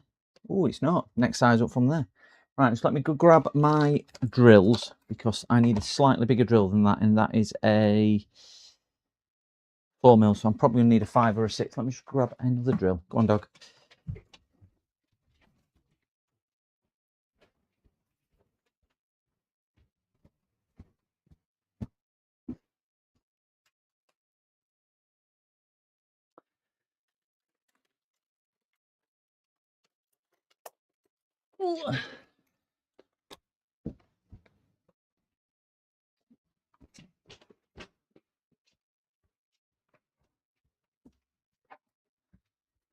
What size drill do you use, Julian? Is it a 5 or a 6? Because that's a 4 I've just used, and it's not big enough. So I would imagine probably a 5 or a 6 would do it. But I didn't want to one of them into it. You don't want to go too big. That's a 5.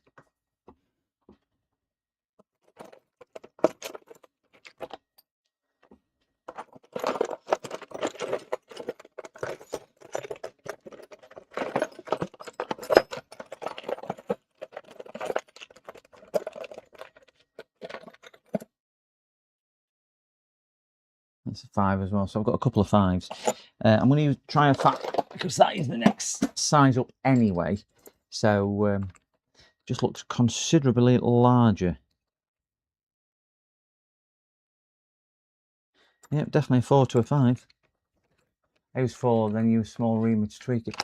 Yeah, I've just tried tweaking it with that, but it's just not. I've just tried enlarging it a little bit, but it's just not.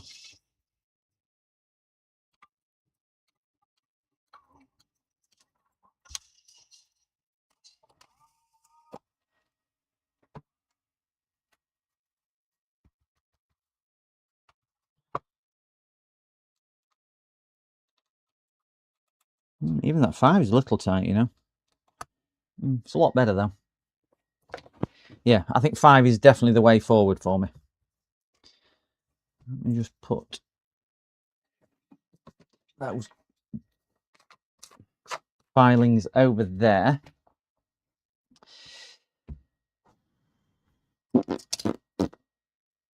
Not that one. That's left. This is the right.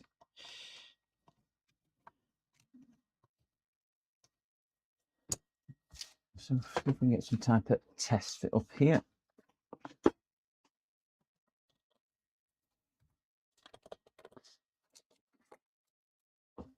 So we've got our little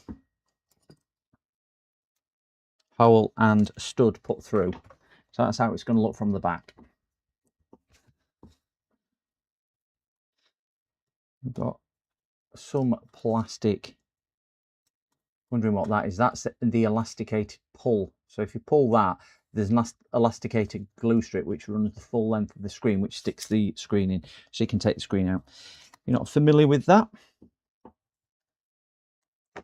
Piece of tape just to hold that up and out of the way. There you go.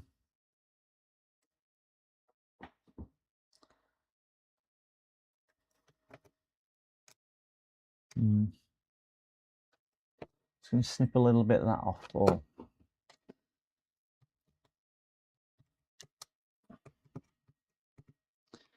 think it's going to get in the way of the actual hinge, that piece.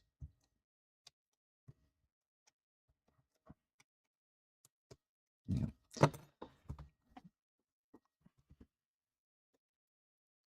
So we've got our little threaded Chicago screw in there. So the other end now, I tell you what, it's going to be a beautiful fit. The other end now will go on there. Oh my gosh. How easy is that?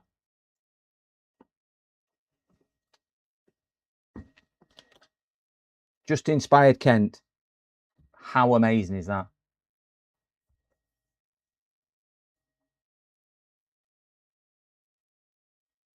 I know I probably need to order some more smaller screws. I just ordered a pack off AliExpress. I might pester you for the link on Discord if you don't mind. That would be really good. But yeah, Just Inspired Kent has come up with this, so please show him some love. That is, I mean, it's never going to be factory, but it's a damn sight better than the process I we're using. So we're just going to have a nice uniform, a couple of those, and these are metal as well. The important thing, it's flush here, where mine generally would always come through the top panel as well, so you'd see it from the inside. This is not going to cause any issue going on there. Another one, Julian, would you still put 3 in, or would you stay with 2? So I'm just thinking, one there and one there would have been a mechanical fixing. I bet I could get silver ones as well. Yeah. But I suppose it's one of them, isn't it, James? Keeping every single... I mean, I probably do, I don't know, 2 or 3 hinge repairs a month. Trying to keep every single size in as well. But I'm just wondering whether 2, because that's quite close, and I don't think I'd probably get that one in on the back. So I think I might just go for a second one in there, and I think that's going to give me black, silver. Yeah, I mean, majority of them will be black, won't they? Which is that. Right, let's take that off. But that is a really nice. So impressed with that. I know I was quite excited to do this, which is a bit weird, isn't it? How you'll get so excited about. But believe me, in my area, there is not anybody else who does hinge repairs.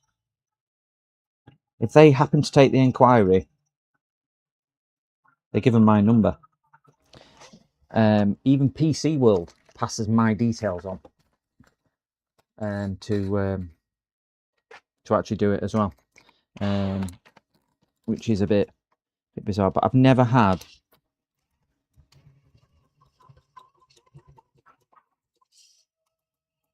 I've never had one come back. And I think this is going to be the same scenario. I don't want to break that off too much.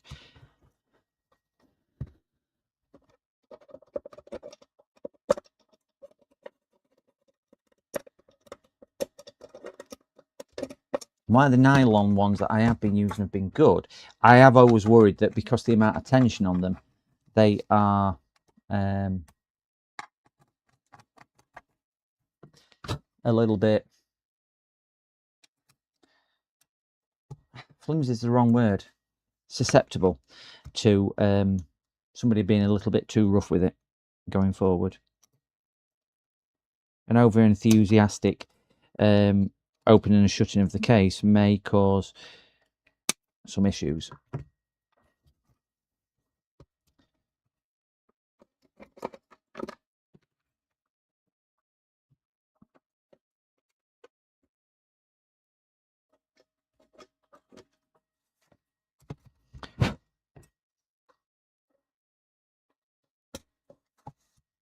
Yeah, definitely pleased with that.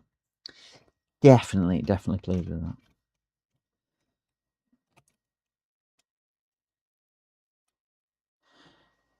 The stupid thing is, I'll be more excited than customer because customer will go, yeah, you've repaired it. I'll be like, yeah, but I've done this. I've used these. It looks pretty and it's nicer. And yeah, you've repaired it.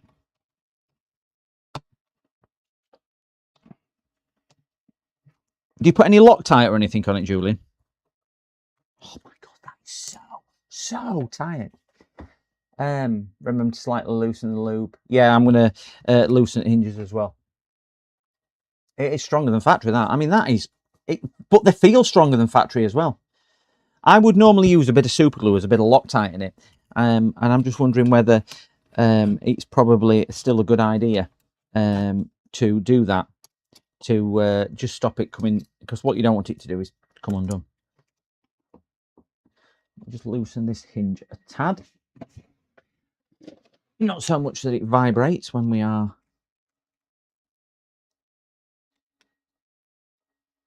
That's better. Just that little nip off will.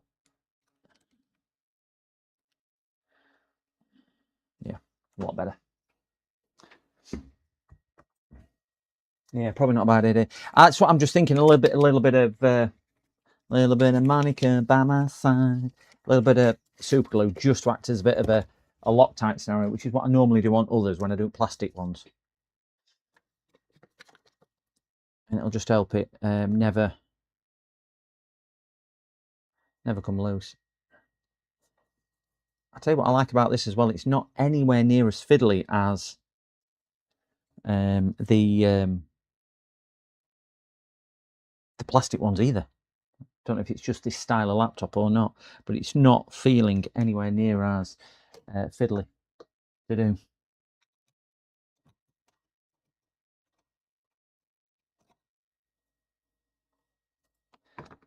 Pick the correct, no, that was correct hinge.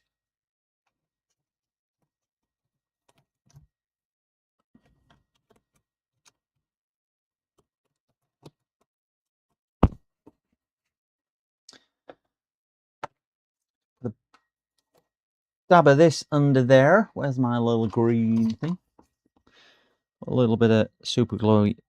Oh, just typical as they come. I'm gonna wait a second. Right, I'm gonna have to put you on mute, gents. Just 1 second. Hello. I am on YouTube, so you'll be on camera. I just need to finish what I'm doing, if that's all right. But you're more than welcome to come in.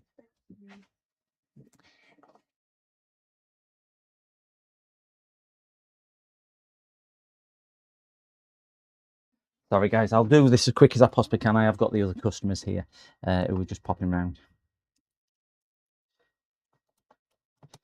Now that's one in. Hopefully the glue will... Oh, Julian, you're a star.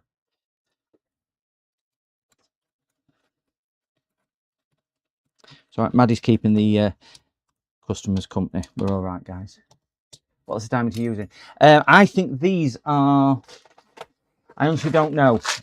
I can't remember which ones I ordered, but I would imagine they are probably 3mm. or maybe 3.5 mil or something like that. Well, I had to use no, these are 4 mil probably, because my 4 mil drill bit was the exact size, and I needed a 5 just to bore it out. But I don't know if that's the screw or the outer diameter. But that there is absolutely stunning, and that's what it's going to look like from the back. So guys, just give me 2 minutes. I'll just pop me on. Can I just borrow your laptop then? And we will see. So is the Maddie's keeping him company on the floor. Oh no, that's exactly what I'm doing now. Your hinge has come off. Your hinge has broke. Yeah, well, it's not all that. Oh no, no. That's the battery. That's the battery. That makes sense because it wasn't allowing me to switch it on without plugging it in. Yeah, that's the battery. What's the thing? Now, I would say, Has it killed the hard drive? well, it won't have killed the hard drive, but what I will say is, and we'll get the impression of all the experts in chat here who are watching with us as well. If it's bent it this much, we've got this much bend on here and this much bend on there with that battery, the chances are it may have well put a lot of stress on the circuit board, which could have started damaging components. I would say with that, We thought it was probably dead. I don't think it's so much dead. But what I'm going to do is take the back off, and I'm going to disconnect your battery for you, because it could be unsafe and it could explode.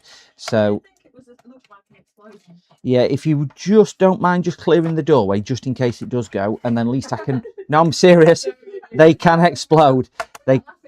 Yeah, no, they can explode, and when they go, you've got a matter of seconds to get out. So if you look at the battery now, you can come here. Yeah. That's basically what's happened to the battery. So you can take a picture of that, send off to. You certainly can. Yep. If you pass me your phone, I'll take the picture in the correct angle.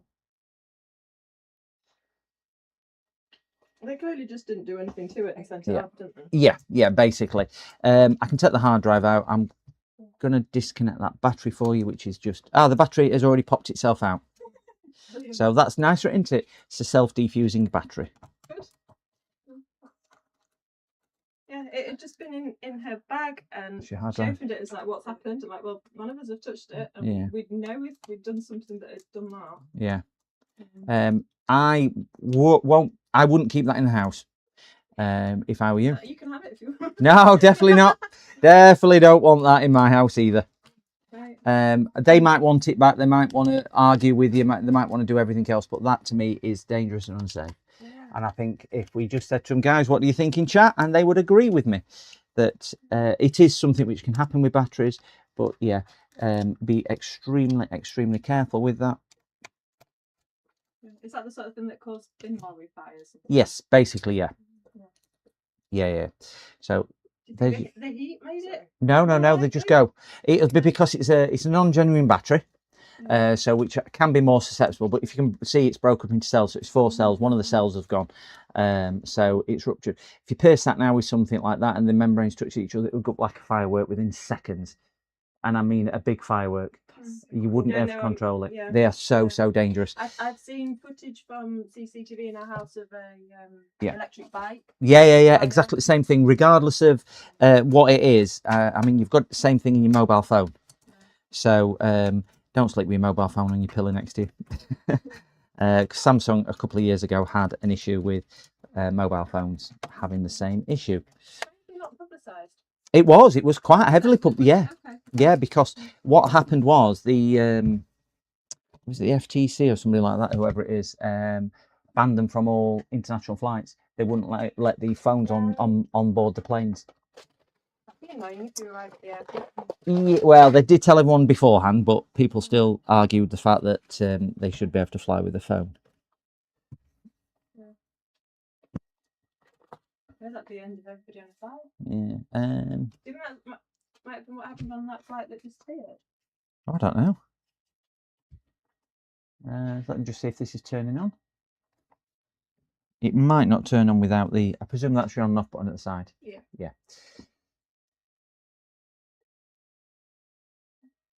It's trying to turn on. Yeah, it's coming on. Right. So the actual thing's not dead. It's like No, the thing's not dead. It's not obviously going to power because you've got your hard drive in your hand. So it's the battery. Right. But so we come back to you at some point. We don't keep that inside. I would put that outside somewhere dry, but outside. Where I put them when they're that badly like that, I put them in the middle of grass with a pan over the top of them. That sounds like a Dad's Army kind of strategy. Yeah. Don't tell him your name, Pike. Like Yeah. Do you want to put the hard drive in that? Just I brought a food bag in case it rains. Will the screws I've given you to screw the battery in and out, by the way. Will they scratch the hard drive? No, that'd be fine. You want more chance of damaging it being in a plastic bag. Yeah. Okay. Thank you. But yeah, I would say to them that because you'll need to dispose of that, so you'll have to take it to local recycling centre. Yeah. But I would send them the evidence. They'll say, "Oh yeah, it can go," and they can go. It's nothing they've done. I don't fit non-genuine batteries for that exact reason. But when you get back, if it was me, I would say put it in the middle of your grass with the biggest frying pan you can find on top of it, just to stop any birds coming up and pecking a hole in it, and then take it to local recycling. Okay. They can be very, very dangerous. We'll take it anyway. Yeah. Okay. So, in order to get that, either we get a new one and you put a hard drive in it, or they send you a new battery. They send you a new battery that matches that we put in it. Yeah. But I would be saying to them, they need to send you a genuine battery. Yeah, because it must not have been right. Yeah. Because it's not been that long. Yeah. Okay. I mean, genuine batteries can go like that as well, but they generally better made. Okay, so it's when you're saying it's not genuine, it's just not. It's just a generic white label battery. Okay. So a cheaper option than what? Yeah, they might be £40. Genuine ones might be £100. So I know why they've done it, and a lot of customers, I used to fit them for customers all the time because they don't want to pay the money. But I'll only fit genuine batteries now. If people don't want. Do we owe you for this? No, or no. Do we owe you when we come back with the? We will when we come back. Well, I've not done anything apart from take a battery out, stop you exploding. Thank you. Saved our lives. Yeah. And Matthew's too. Yeah. And probably the whole street because it's terrace. Well, there we go then. There we go. You've done your good deed for the day. Yes. Right. No worries at all. But you should be able to still use your laptop. Okay. But obviously your hard drive's not in. Yeah. So it's just a case of putting that back in if you do want to continue using it. Thank you. No worries at all. Right. Okay. We'll let you know how we get on and come back. Okie dokie. All right. See you. Thank you very much. See you later. Bye bye now. Right, guys. Sorry about that. They've now gone. That was quite a swollen battery. Metal bucket, yeah. Dodgy bucket of sand. Genuine part recommended. Yeah, that's what I said to him. I said, go for a genuine part. Why not put the battery hard drive screws back in place? I didn't put it back in place because I didn't know what they wanted to do with the battery. Because chances are they'll bring it. I should have put them back in though. I agree. I did think about it, but I didn't have any other reason apart from the fact that I'd already got them in my hand and I started putting them back on. And we know what my memory's like, it's forgetful. But if they're sending it back to company, that laptop has never been a refurb laptop, and they paid a lot of money for that laptop from the company which claims to have refurbed it, and I don't think they have at all. So yeah. But yeah, I should have really put the screws back in. I would agree with that. Anyway, let's get back on to the exciting things on here. Oh, we've got one side done. One side done and looking super. So we're going to rinse and repeat and put this one on. I am liking this. I am liking this a lot. Don't really get too excited about this. Let's just loosen the hinge a tad.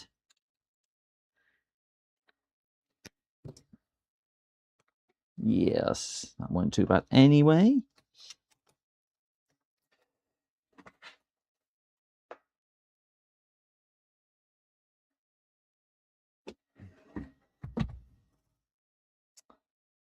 Oh, interesting. Let me just grab my telephone, guys. PC repairs.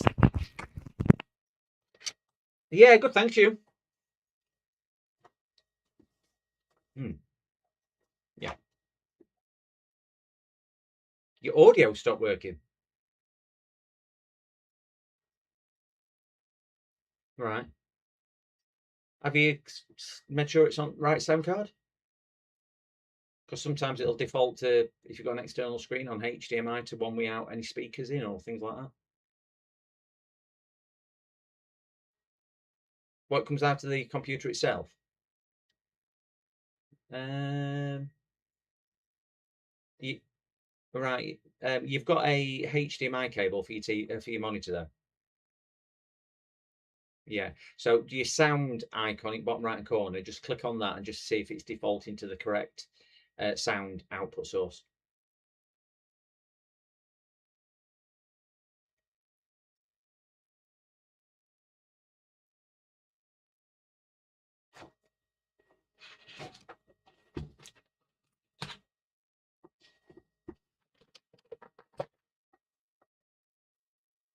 Bottom right hand corner near your clock, you should have a little speaker icon.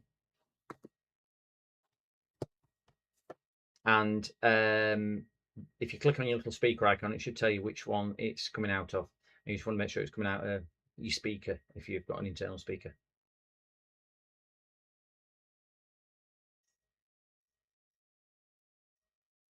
Yeah, so it's defaulted to headphone jack, so you just need to keep swapping that until you get sound back. Click on open it up. I don't know, I don't really deal with this, if I'm being honest.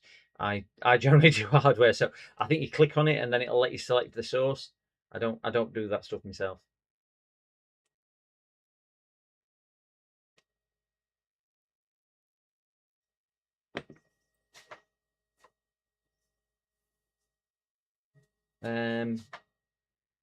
Yeah.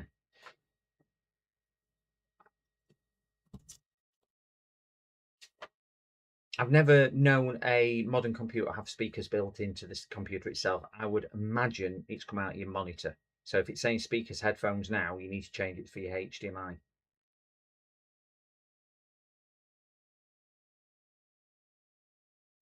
Yeah. Well, as I say, it's down at bottom right hand corner with that speaker icon. I remember changing mine once, but it's a while ago.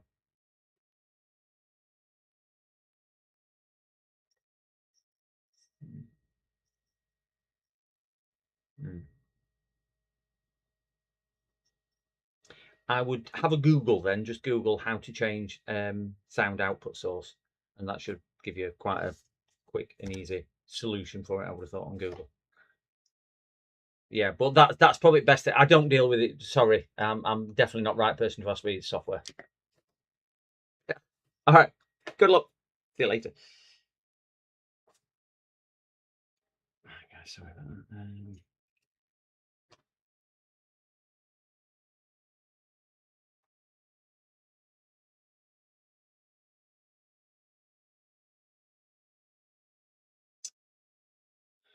Right. Oh, yeah.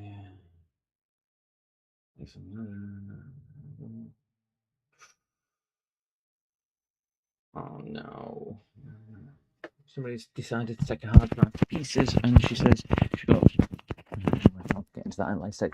Silicon cable. Yes, I've got orange, and I've got I've got a bright orange one as well, which you can't quite see. My bright orange one sits over there, and I've got a short. Oh, I've got a short black one as well. They are. I've done a review on it. Shit. Kiki, hello. If you have a look at my YouTube channel, I've just done it's called Honest Review, and it's a review of a soldering iron.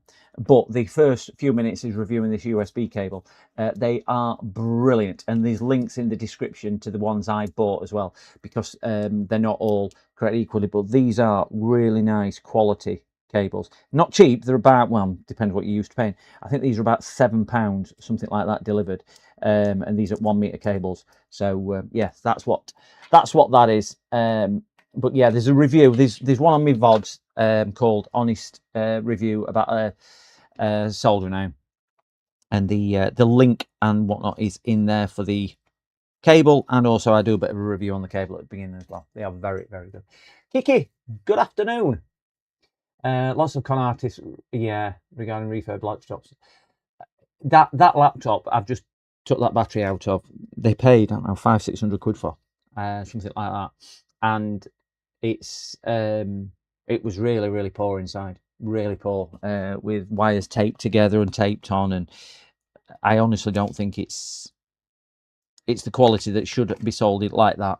If it was sold as a used laptop, fair dues. Sold as a new laptop, nah. Or refurbished laptop, no. I think you've got a professional courtesy to make sure if you are selling it as refurb, you've refurbed it. So we'll get these other two in.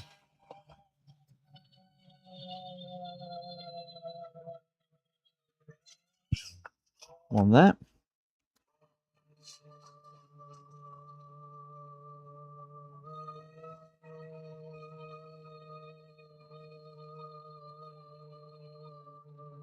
I am purposely doing this slow because it's aluminium. And I don't want to be pushing down and it suddenly going through, damaging anything. So I'll just widen that hole with this.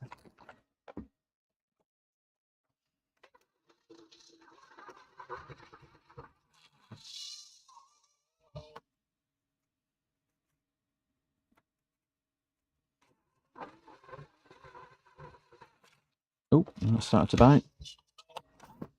Done.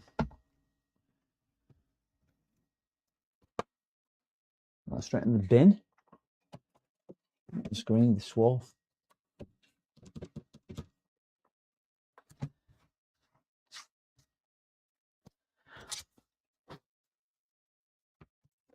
They're really smooth at the back already. That's good. Oh, got 3. I keep getting Intel Gen 2, Gen 3 and Gen 4 machines. Brand new case with RGB. Do you know what? I've got exactly the same. I usually see them in January and February where they're bought for Christmas. And they'll go, we bought this gaming PC for a son, it's just not playing right. Or it's doing this, it's doing that. And they'll bring it. And I'll go, how much do you pay for it? Oh, 600 quid or something. And it's in a brand new case. But everything else is just e-waste. And I will say to them, look, I'm really sorry to tell you, but you bought some at 20-year-old. Reason why it's not doing what it is because it's 20-year-old hardware. And he's never going to be able to play his modern games successfully on it. And it is absolutely atrocious that there is people out there taking advantage of lack of knowledge. And I know, you know, it is, but you believe it. Certainly, I mean, we had this with Amazon already, haven't we? By the way, that Amazon seller who scammed me is now been blocked. He's removed from Amazon. I mean, it's only took 1,000 negative reviews, but Amazon finally took him off. Whether it was something to do with my videos, I don't know. But I'd like to think that he's not going to scam anyone else, but he'll just start up in another name, won't he? That's reality behind it. That is the unfortunate reality behind it. No, look what I've done. My screwdriver's rolled on my super glue. Oh no, I've now got super glued screwdriver. Oh, I'm gonna get it all over my fingers.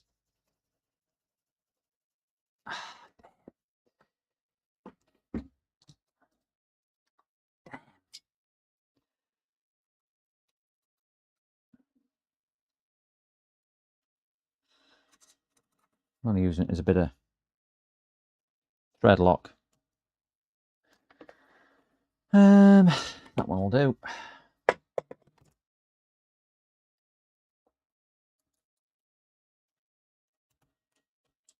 One, oh yeah, got it out. Thought I had.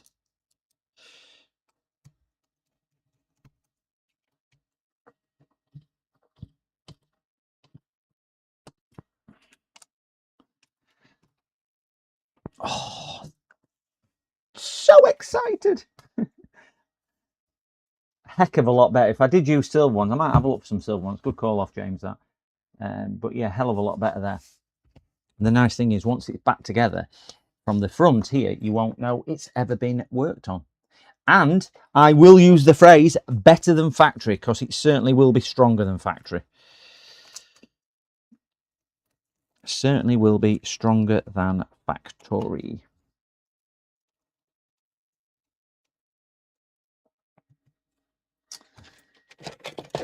I went to I went to a car boot a couple of weeks back, and a local car boot. Well, we've only got one. A local car boot, and there was a guy selling computer gear, and he had this graphics card on table, and he put graphics card ideal for gaming, will play all modern games. And it were out at box and everything else, and I just thought that looks a bit of a old card, let's say. Old card, to say the least.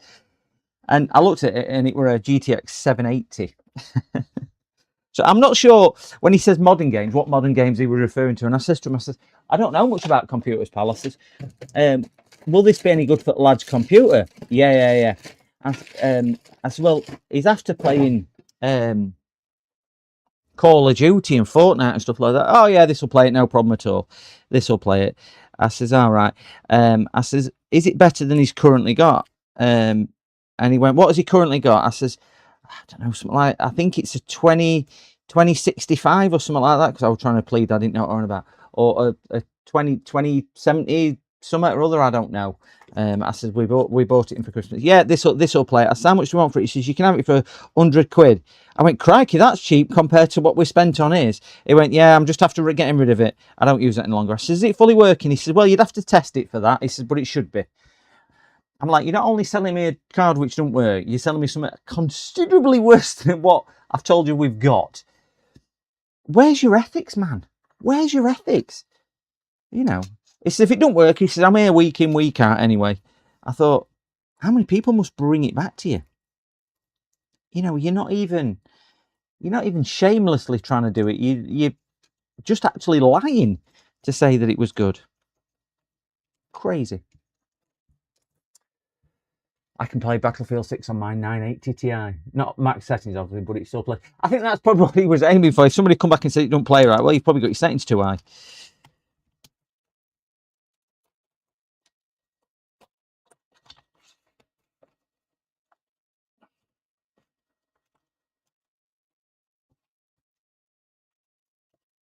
Yeah, that's going down fine. Let's pull the sticky tape off.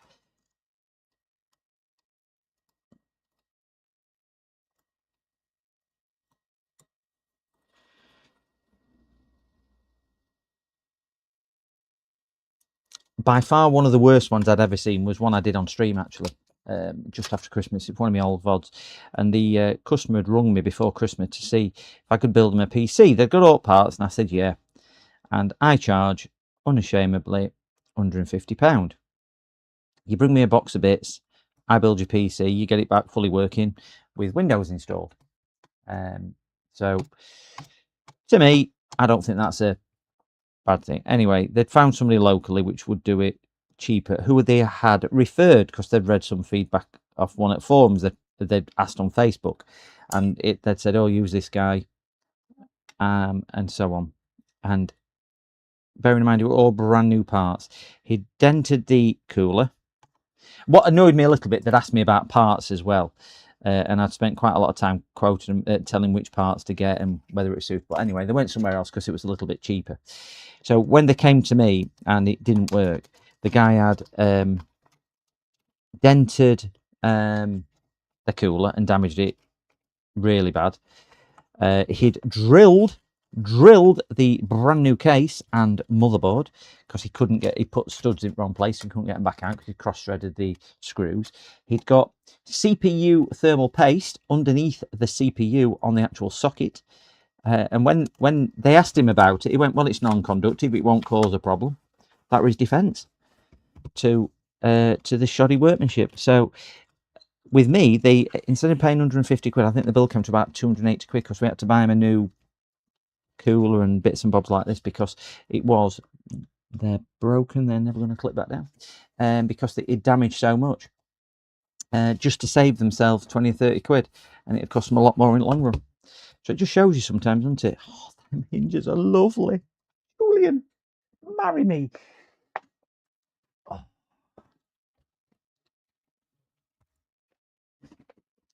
gosh, they're so excited. I want to have your babies. Look at this. Oh.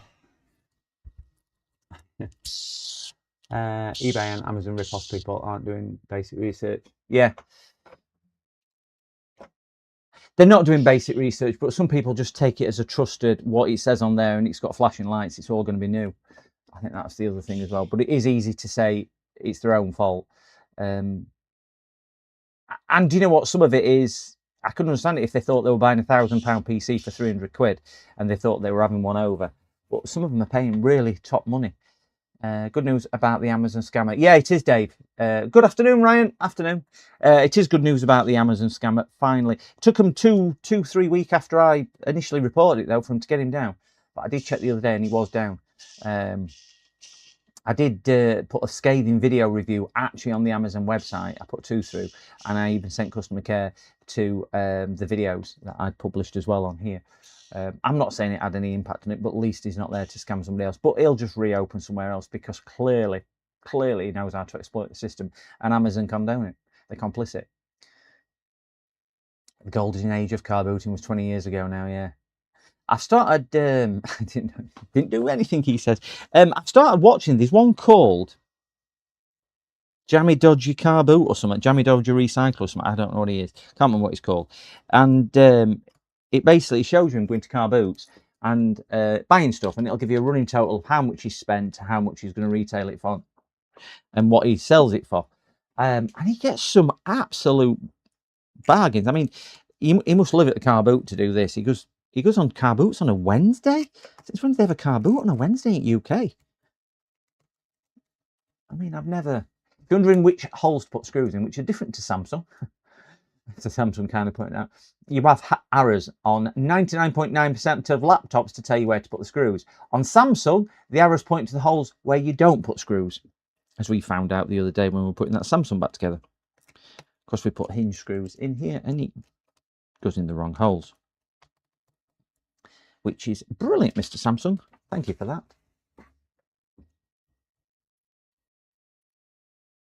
But yeah, car boots used to be all rage, didn't they?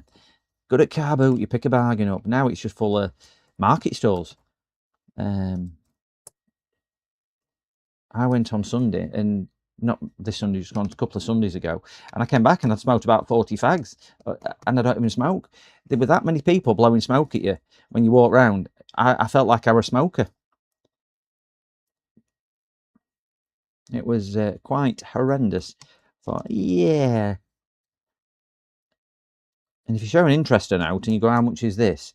It's like, I looked at one thing, what I did need was, and it's ever such a boring thing, what I need. We've got no arrow for that. Gotta go in there. I need a rotary clothesline for the back garden, because I've only got a tiny back garden. So I said to this guy, I said, how much for that? He went, yeah, you can have it for 40 quid. I went, oh, okay then. And my other half said, are you getting it? I went, no. I said, that particular one is actually available on Amazon at 20 quid delivered. I went, why would I pay 40 quid? So as I'm walking off, he went, you can have pegs with it as well if you want. Yeah, no, it's all right. I'll leave it. I'll leave it. Key Dokley.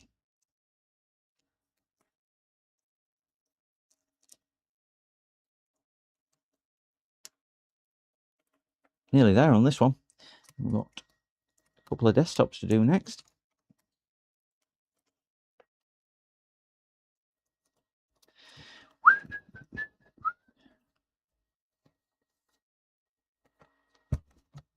Look at that, guys. That is phenomenal. Wow. Battery in. I'm saying it's phenomenal. Still might not work. Get the back cover.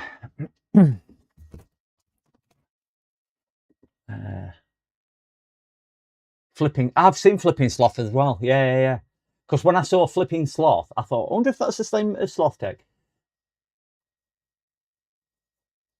Yeah, I don't think I could watch it, binge watch it, because a lot of it is very similar. And obviously, he only shows you highlights. He bought a tennis ball machine for 40 quid. and it's priced up, and I think he found one on a website for 1,700 quid, and it's one of these things. Do you know what players use to shoot tennis balls when you play on your own? You just load tennis balls in top and it shoots them. And he bought a Wilson one, and he paid 40 quid, and he says, if I can get anyone to pay me over £1,000 for it, he says, I'll take it. He says, but he showed a couple of websites where they were selling one for 1,400 quid and one for 1,700 quid. But it just shows, doesn't it? There's value in a lot of stuff, but he buys, from what I could see, he were buying a lot of gosh, that's a bit not like that how it's all sprayed out, but let's see if a bit of encouragement will get that to come down.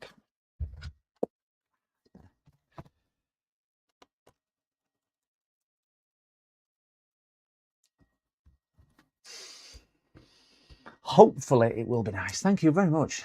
Nice job. Yeah, I feel really giddy about getting this done. I do need to order some different sizes though, so I will be on AliExpress searching high and low for I think you said a slightly smaller, thinner shafted one might be a lot better. But again, guys, please check out Just Inspired Kent's original video on this, because I would not be doing this if I hadn't have seen that.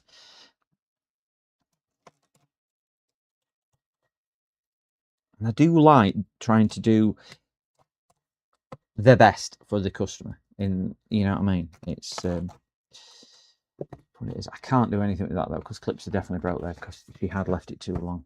So I'm just going to cut back to face count and see if I can post this. Please give me a picture. We have a power light, so that's always good. It is a HP, so it will take a while to post because it'll be training. I'm going to keep all the drill bits in there.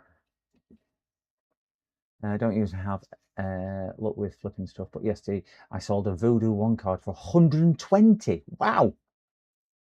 Is that what they're fetching? Old cards now? Wow, that's a lot more than I thought it was going to fetch.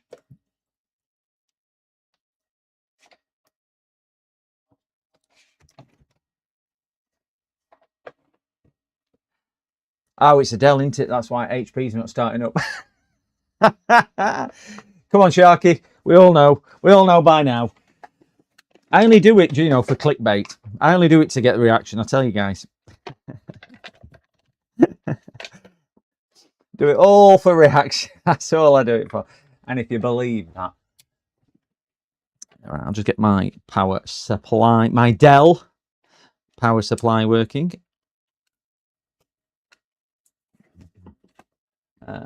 On. There we go.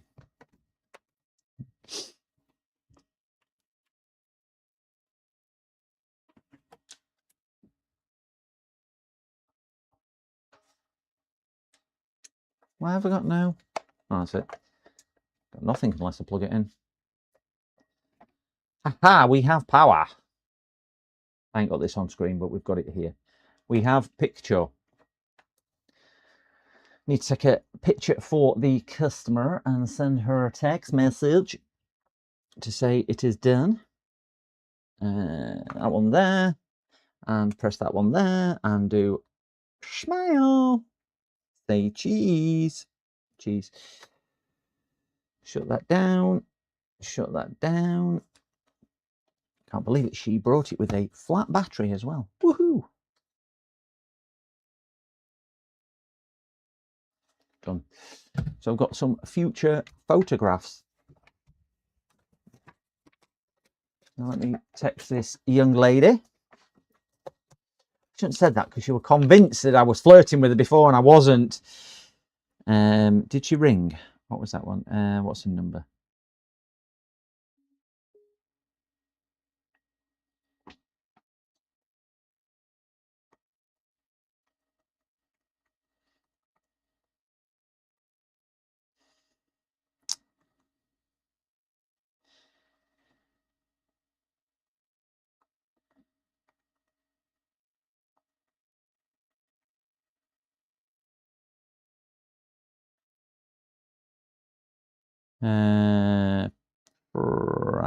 to collecting or cash on collection.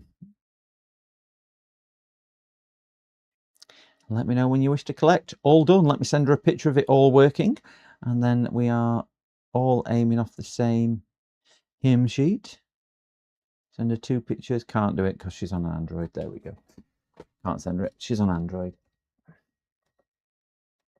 What a wonderful... I'm so happy with that repair.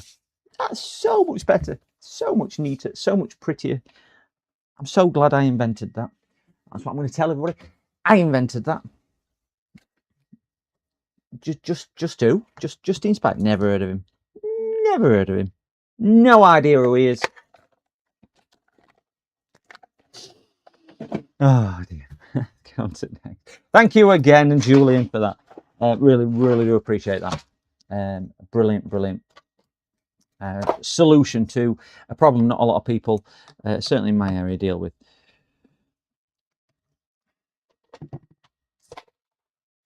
So goodbye, the plastic ones. Hello.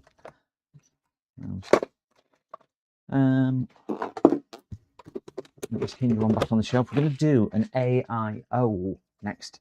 Not a cooler, a desktop. So we'll just do a bit of admin and clean up. Ooh, dope. That's me. That's me. Dope.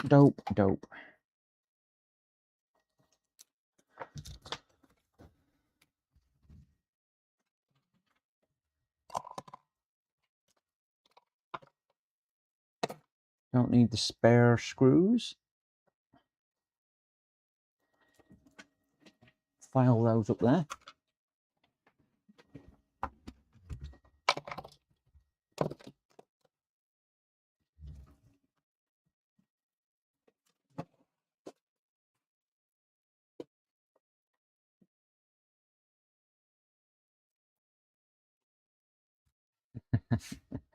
I'm welcome.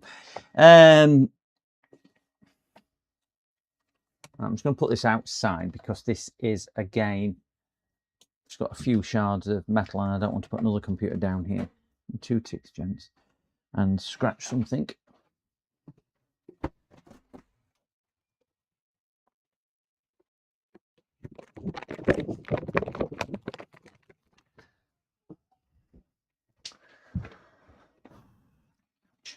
Keep treading on sharp things on the floor. Really need to put shoes on.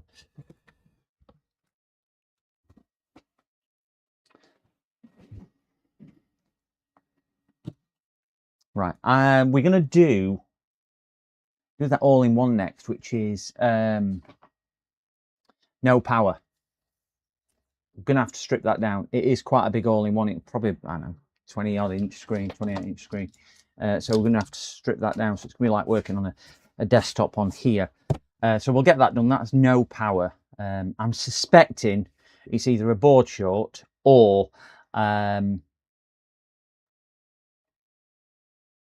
bit power supply, so we'll need our dim bulb tester down as well, so we can see what it's drawing.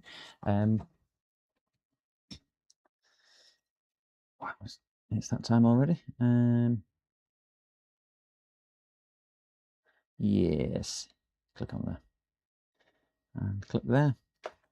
Right, let me go grab it. Come in.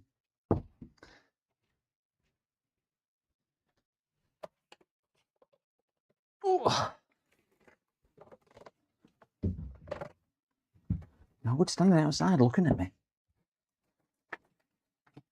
I'm like telling dog to come in and she's like, no, I'm staying out here, Dad. It's cool out here. It's cool. Right. Here's another HP. Especially for Sharky.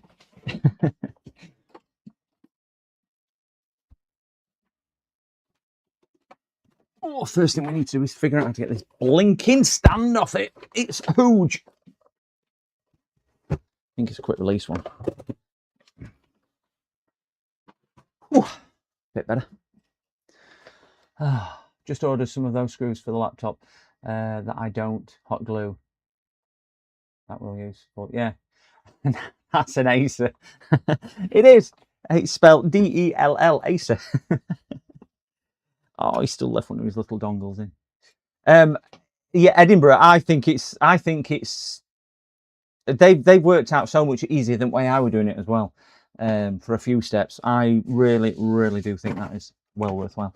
Right, guys, I am gonna just take my tools back into the garage because my office isn't big enough to put everything down, and I'm just gonna fill my cup up with a fresh coffee, and I'll be back in. So just give me 2 or 3 minutes just to do that, because I'm really thirsty, and I ain't got room to keep everything in here.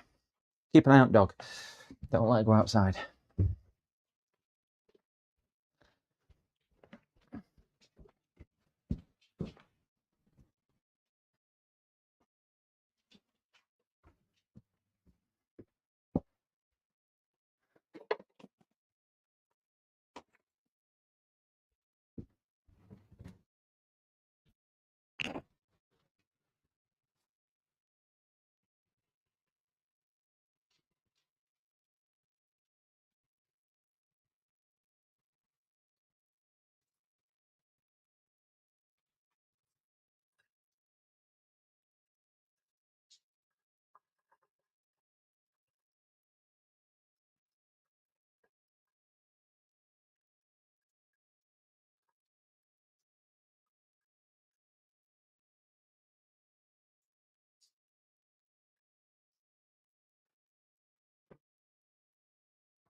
Who's a good girl? Who's that?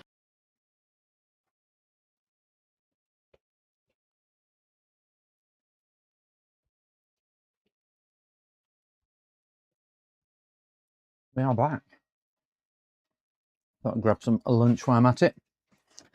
No, come on in. First time she's been out, really, for about a week. I've had to keep her in with temperature, and obviously with her not being very well, it's never a good idea. I know what you want. Sit. Hold it. Hold it.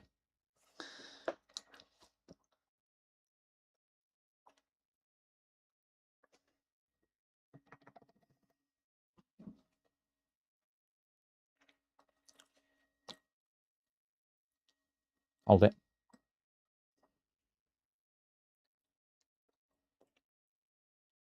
And take it to your bed. Come. Take it to your bed. Good boy. Who's a good girl? Who's that?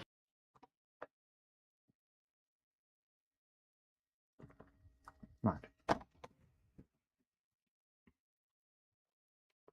Oh dear. But now, them screws, big round nuts and bolts I used once. Yeah, that was type I would do in Edinburgh. Well, you've probably seen it on mine. Never good. But wash. Good news. Oh yeah, I've done that one. Exclamation, Maddie. Yeah. What a good pupper. She's a brilliant dog. She's wonderful. I know why she's come in. She's come in because she knows full well I've got this in. She shouldn't normally have human food. Up. Up. Yeah. We will give you one last piece. Who's a good girl? Who's that? Paw. Speak. Speak. Wait, let's sing. Who let the dogs out? Woof, woof, woof. Who let the dogs out? Woof. Who let the dogs out? There we go. Right, take it to your bed. Now go away. Go on, bed. Bed. Okay, she's a singer. Little star. Right, plug us in with dim bulb tester even.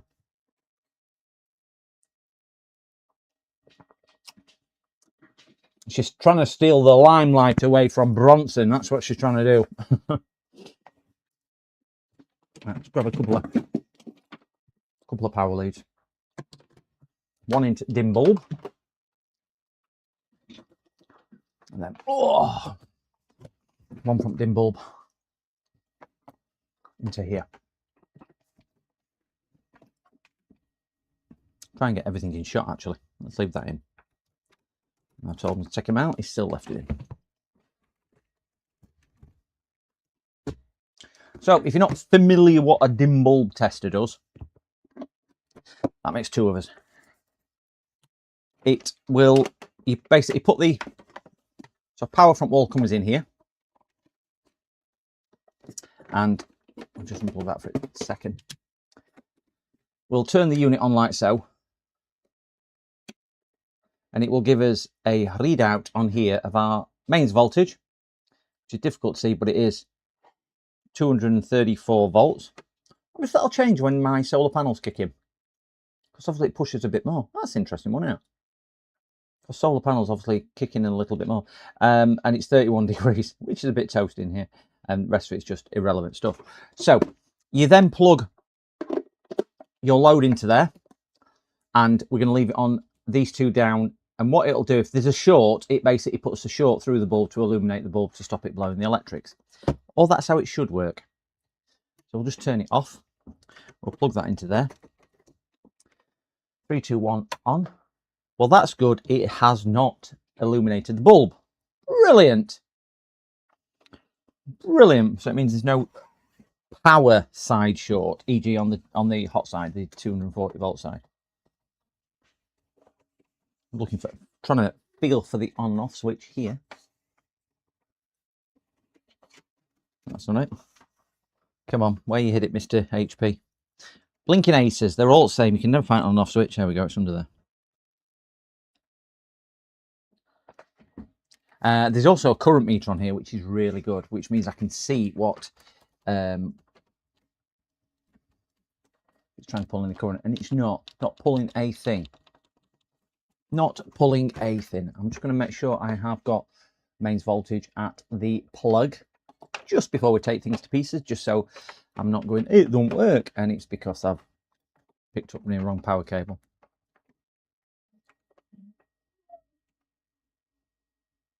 No, we've got 230 volts at the plug. So clearly there's a issue.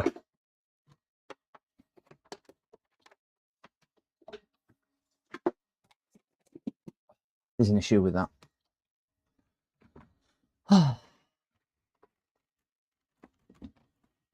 All down to training, Zola. That's all it is. It's all down to training.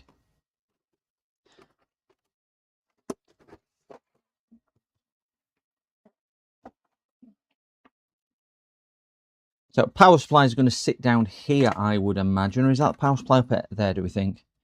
Yeah, it's going to be I/O power supply up here, so it looks like it comes in up here into there, does it? Or there? I don't know. We'll have to take the plastic off to see. Let's take this cover off first.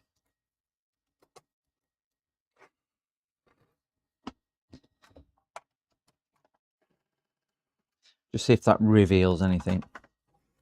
With it not actually drawing any current at all from the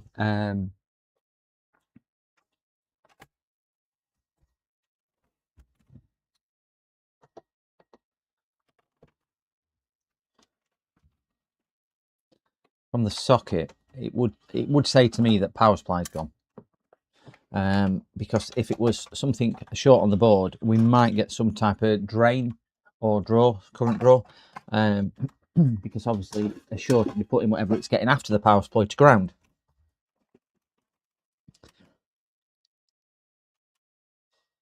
Right, there's nothing on here which is jumping out at me. I've got a hole. I don't like that hole where it is. I shouldn't have an hole in me. I'm leaking electrons. I can't see anything what's doing that.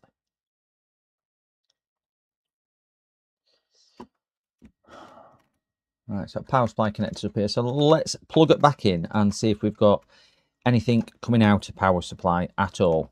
I very much doubt whether we have or not.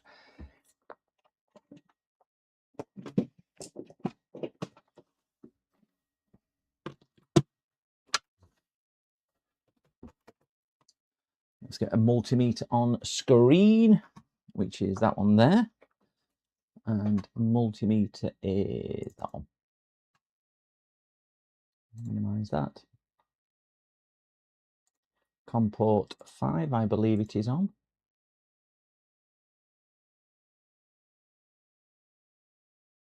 Yes. Question about Mandy and Twitch. Oh, is it? Sorry, didn't see that. Sorry, Dave. Your dog is sensitive to heat. Last week must be rough. Yeah, what it is, Dave. I didn't see that. Sorry, Dave. We nearly lost her last year. She nearly died.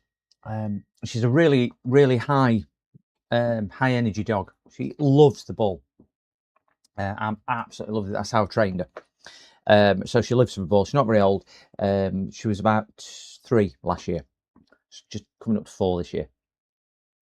And I noticed I took her for a walk. And there's a field straight behind me. Took her for a walk, no problem at all. Threw a ball for about 10 minutes or so.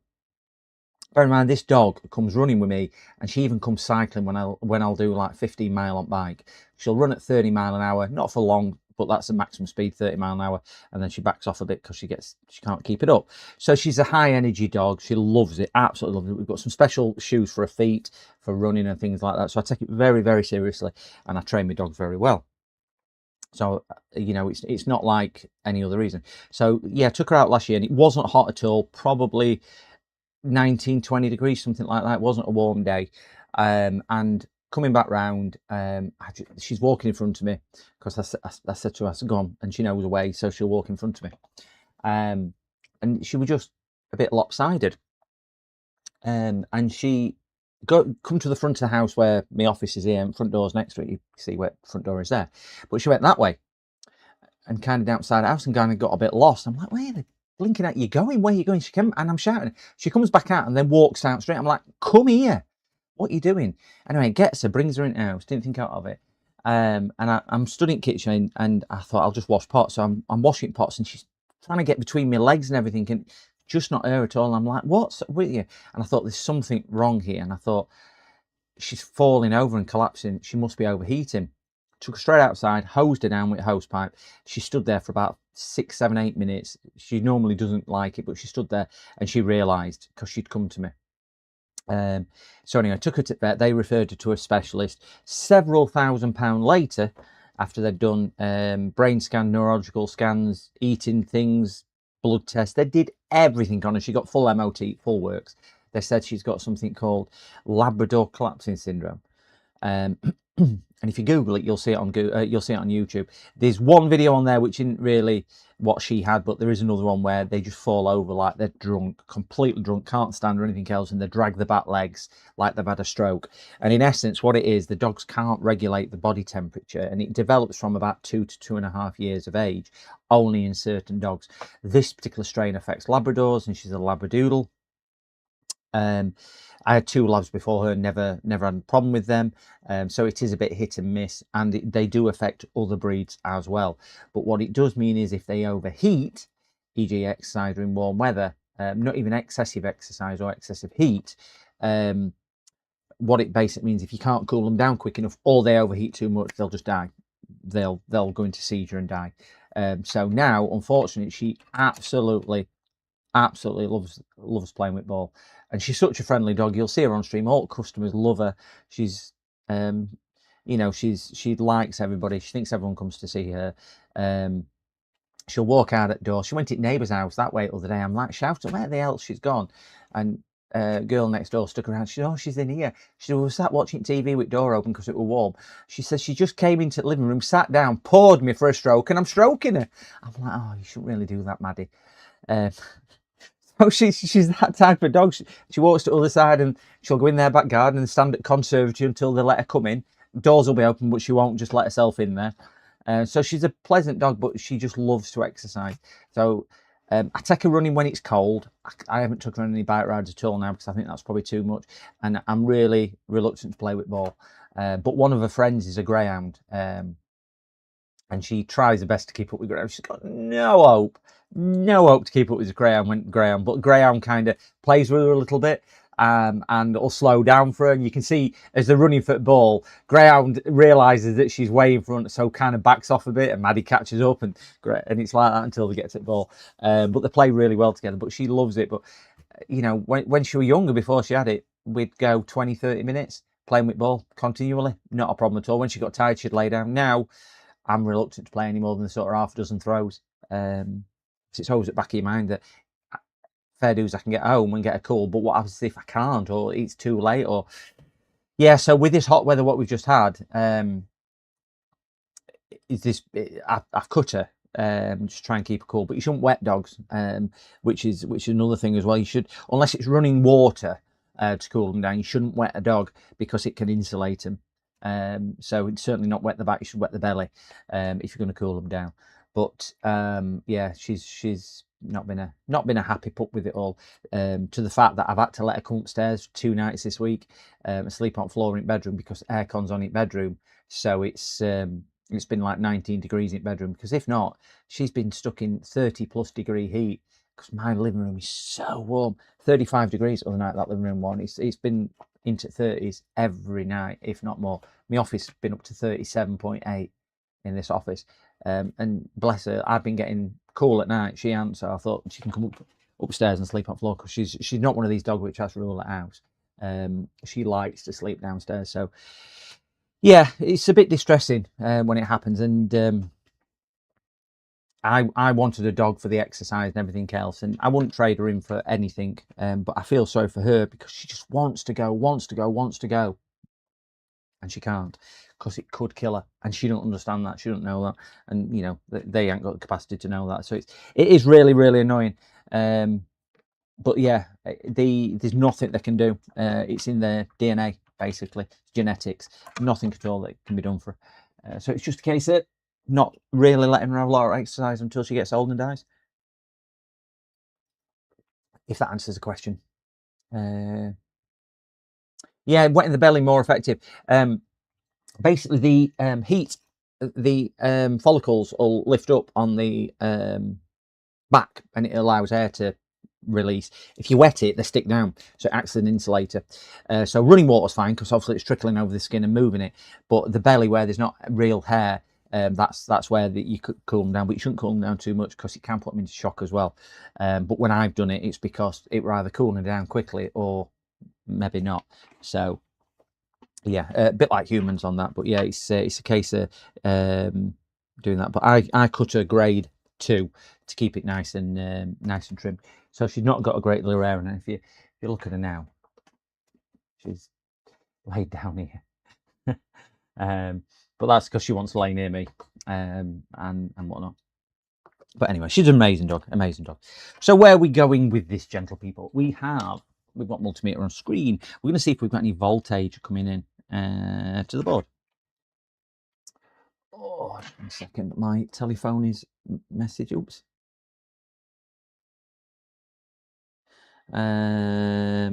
Delete. How do I?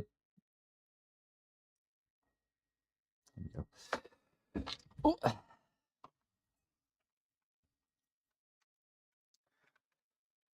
Oh. Let's see if we've got any voltage. Let's find a 0 or an earth, ground, whatever you want to call it. See if it's working. We have 3.1 volts in the battery, so it's not a battery issue. I would imagine that side is nothing there. I bet we're not going to have any type of main power rail. We're not. I think it's power supply. I don't think we'll find anything coming in out of any of these on here at all. Yeah, we've definitely not got a main power rail. Yeah, which means we won't have a 3 or a 5 or anything else, because I do think it's that.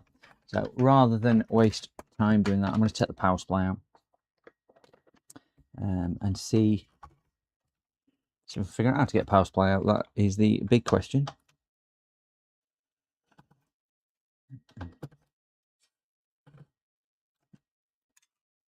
So story behind this, he was using it, it was remote logged into it, and it's decided not to work whilst he was actually logged in using it.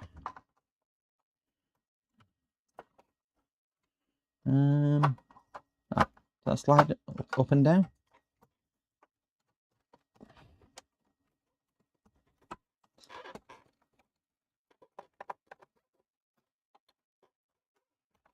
Yep.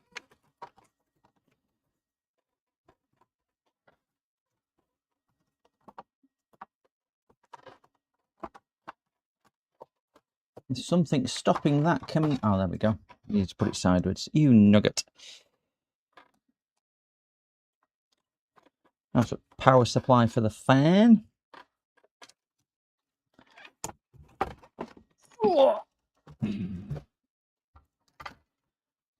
Let's take this out. Don't like working on mains voltage power supplies because you touch the wrong thing and it goes bang and you get a bit like your dim bulb tester. Instead of a bulb lighting up, your eyes light up.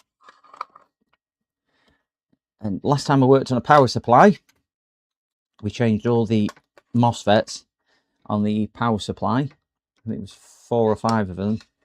And we plugged it in and it took me off air. If anybody remembers that, it took me clean off air. Ooh. No, it's just dust. So I'm not going to poke around too much in here because I don't like working on mains voltage stuff. I'll be quite honest. And I don't want to work on mains voltage stuff. I'm not going to work on mains voltage stuff, basically. Let's go into continuity. Let's check the fuse. All right, so fuse is dead. Fuse is dead. So we've got no fuse straight away. See if we've got anything in those big caps on there. No, less than 1 volt. Less than a volt. So at least we've got nothing in those caps.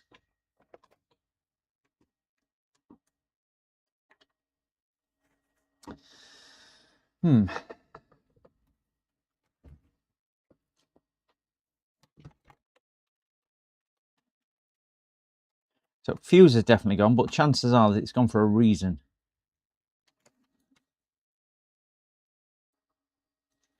And I could do its circuit board out to see.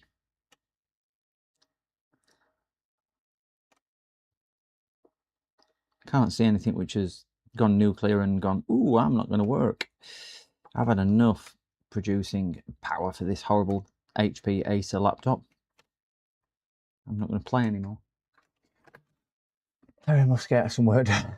It's a good stream. Thank you very much, Julian, and thank you once again for your advice and tips on that. Much appreciated, guys. If you've not seen Just Inspired Kent, please YouTube search him and give him some likes and give him some subscribes as well. But I'm sure you already are.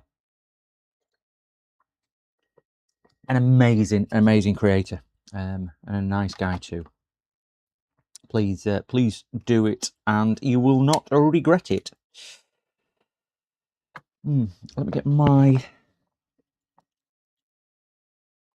other mat out. Oh, no, not that one.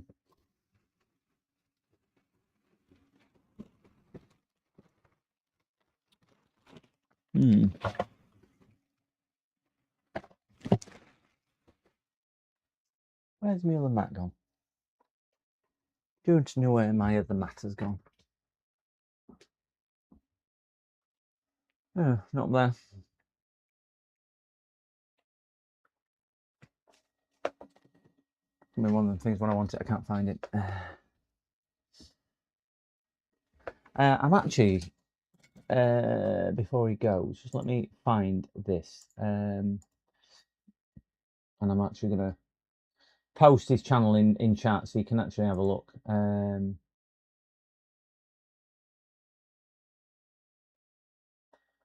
Not that I'm very good at doing this.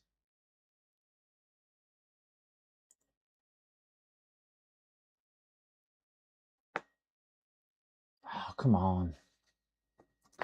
Oh. There we go, found him. Right, so this is oh,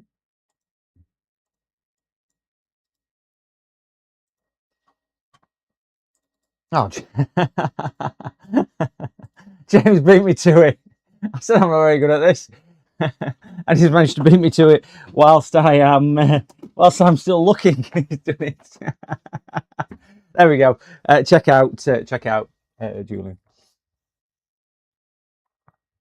I think it's Julian, not Justin. I thought it was Justin as well, Sharky, but I'm sure James will tell us if he's not here. But I think it's Julian. I keep calling him Julian.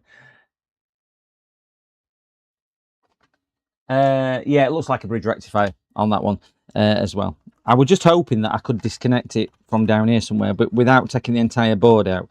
And then I'm going to look for something for protecting that. I've got a small rubber solder mat what I usually use for just Maddie, move out of the way. What I use for insulating things when I'm working on it like this, but I can only find my larger one, so I'm going to use my large. Life spray. Ah, wonderful.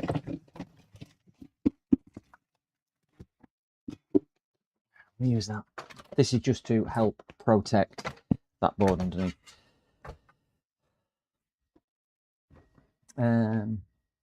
I'm asking for myself as I'm concerned about the expected durability of my MSI Katana laptop. Oh, what's the other issue with it?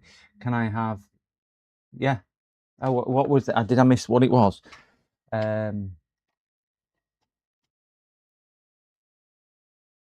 How often do you see MSI laptops coming into your shop, specifically the Katana and Cyborg variant? Regarding the variants, I don't know. I don't really pay much attention to the variants. I don't generally see a great deal of MSI laptops. I do, but not as much as I do probably the Nitros and things like that, which are more prevalent. But I think that's probably because there's more of those sold. So I think it's a difficult one. Like, it's like saying Apple are more reliable because I don't see as many of them, but that's because not as many people has got Apple products. Do you see what I mean? But as far as that, I would say I don't see them on the same scale as I would see other manufacturers. But that's not saying they're a good laptop or a bad laptop. It's just I don't see a lot of them. But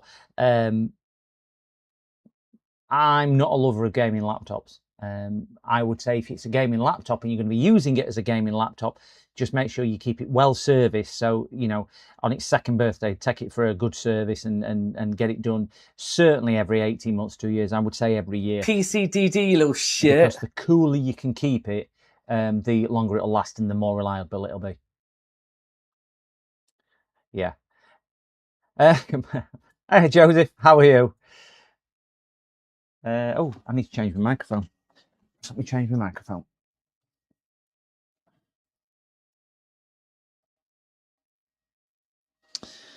And press up. We're up and running.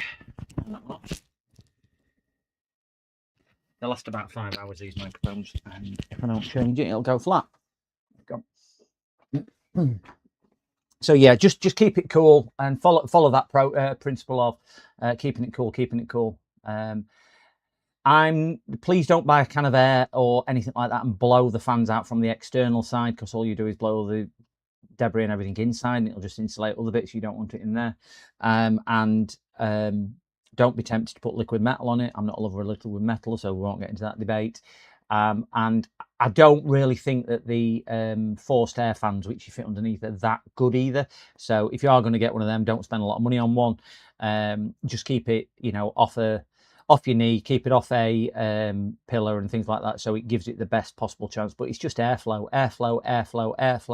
to keep it cool. That's what I would say on there. I've got several videos, generally live streams, where I've serviced laptops, so it gives you an idea what there is into servicing it, and it is something you can do yourself if needed, if you feel you've got the skill. But I would imagine your local repair guy will be charging you, if you're in the UK, somewhere between sort of £40 to £80, depending what it's needed, I would have thought. Whether it's a full strip with paste and pads and putty, or you know, on lower end if it's just cleaning one fan and a bit of thermal paste. Planning to clean, yeah, this time of year, certainly. If you vape, smoke, or got animals, I would say definitely every 12 months. And older it gets, that's your frequency needs to be kept up on there as well. because the last thing you want it to do is die on you, and whatnot. And don't be tempted to overclock it to give you more performance. You're never going to get overclocked performance on one which is any significance, because they just don't work like that. Very well. Laptops are always thermal, and they will always power throttle. So we are back kicking. So we do have a bridge rectifier here. I'm going to have to set board out of here, aren't I? I can't see any damage on that.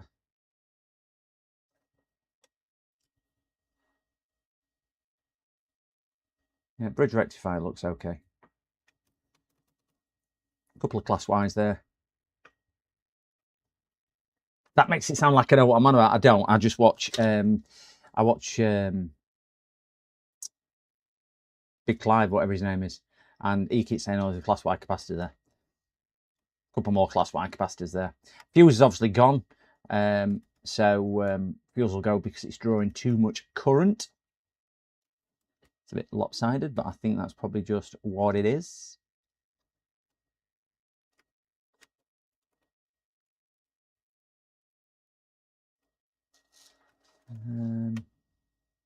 Hopefully microcontroller will be okie dokie.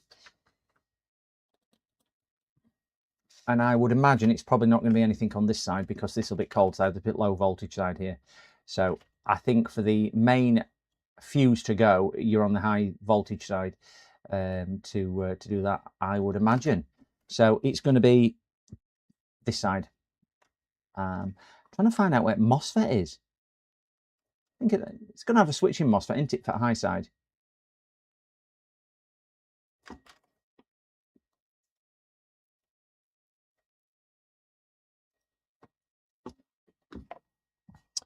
Are those green and grey wires crushed? They look a little flattened. You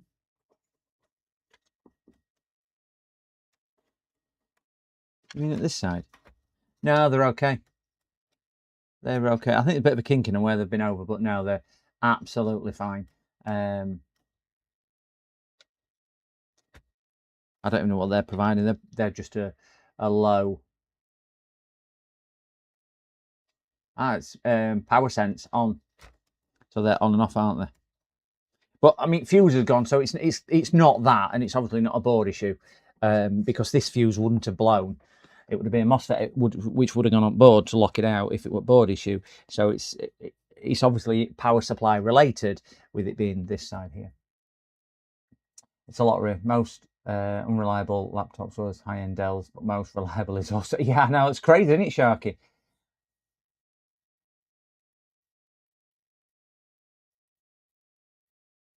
It finally died when the display was half broken.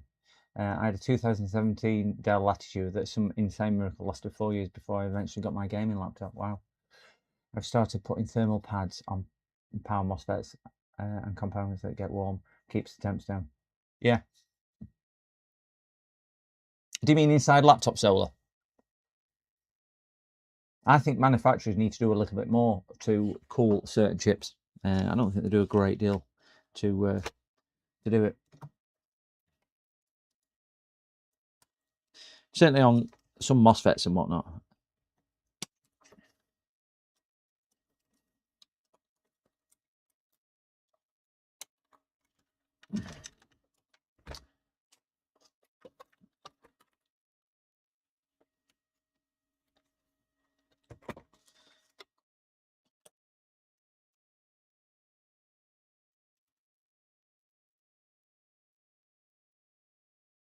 That's just dust.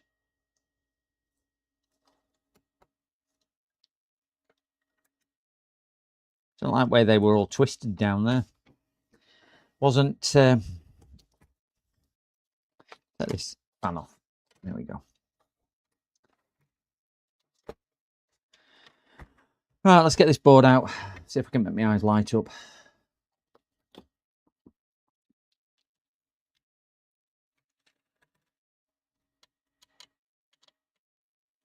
God, that's tight.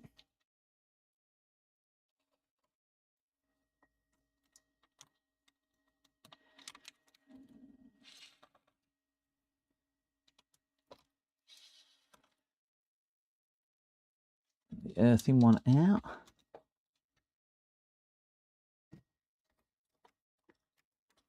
One hiding in the corner.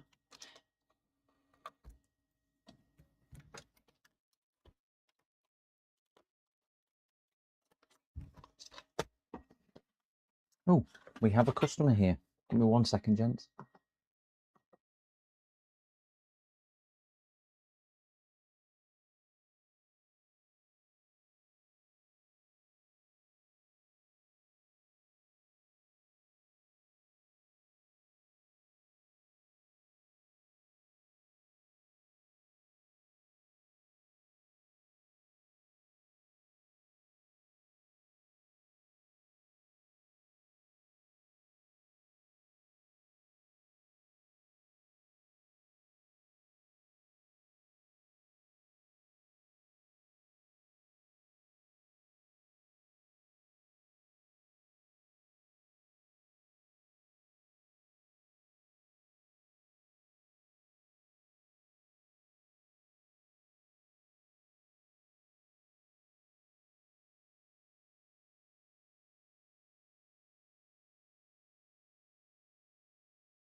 Oh, right. Another happy customer there. He was just asking how I'd done it and everything else. And I did give Justin, Julian, Dave, Peter, Paul, Robert, Steve, whatever his name was, credit. I says he'll be the hero of this. He's the one who's done all this. It's his idea. Oh, crikey. Proper Dell or HP. It was a Dell, broken screen hinges, both Dell. We need a stop. James, you're going to get me into trouble. You're going to get me into trouble. Right. You do realise my other half's a moderator on here. She'll be watching it and going, why is he flirting? I'm not flirting. She was telling me about her husband is bringing his laptop as well. It's customer service. It's being nice. Oh, we've got some heat sinks on the bottom here. So I've clearly got something else in here. Right, those caps were not going to blow me up. So we're all good. Right, change the scene. Oh, I thought that were. Well, we found was MOSFETs.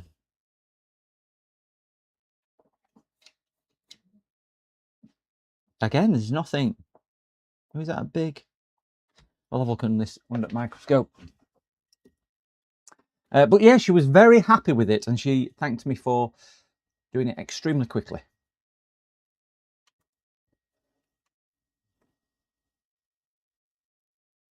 Is that like liquid residue around here, do you think? Oh no. I know this is just...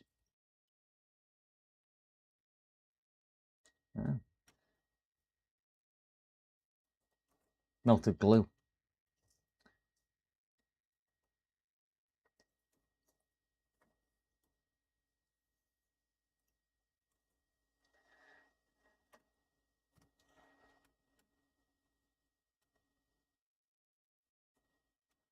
Right, we'll test those diodes in a minute. I saw that a minute. Oh, it's a hair. I could see it with my naked eye.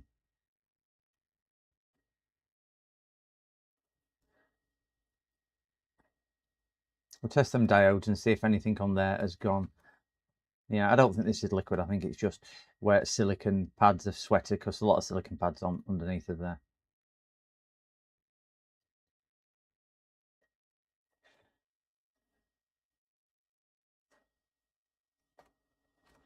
Well, it's going to be this side at board, because there'll be opto-isolators, won't there? So there'll be isolators doing that. So it's going to be this side at board, because that's low voltage side on there. So it's going to be something on here, which is because we've got some more opto-isolators down here. It's going to be on high voltage side, I would think. Yeah, factory residue. Probing time it is. Ouch. Ouch. Stab myself with me. What do we call it? Oh, I've even cut myself. Keep bleeding on camera.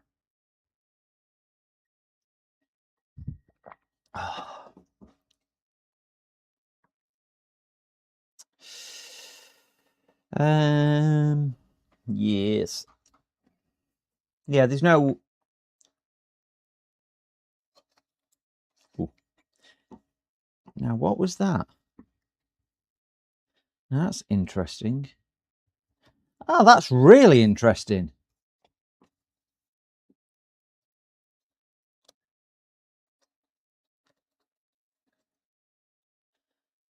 I'm going to show you this on the camera and see what you guys think. There's two things I'm going to show you. So first of all, is my phone ringing? Can you hear me something vibrating now? I was going to say, do you reckon that's something there? But it's not, so I'll ignore that. But have you seen that? That's just bad workmanship, isn't it? Where they've left the prongs on the motherboard too prevalent, and that's for AC in. That is bridge rectifier, which is pushing through there, because they've left the pins too high. So we will snip those down a little bit, just so we're not going to get that problem again if we manage to repair this.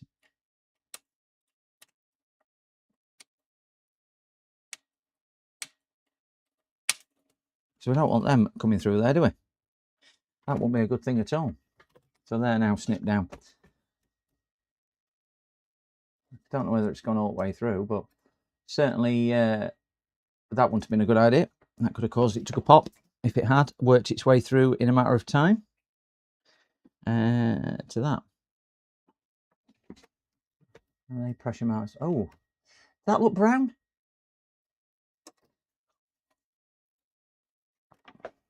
That definitely looks discoloured there, doesn't it? Yep.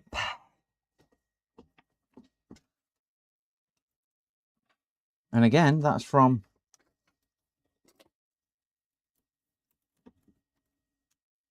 up here.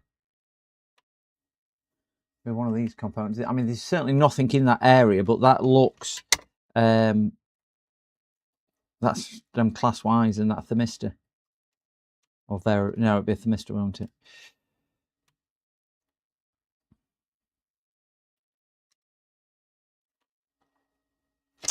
Right, let's have a look at these probing time. What would James say? Yeah, it does look burnt a little bit, but there's nothing on the board.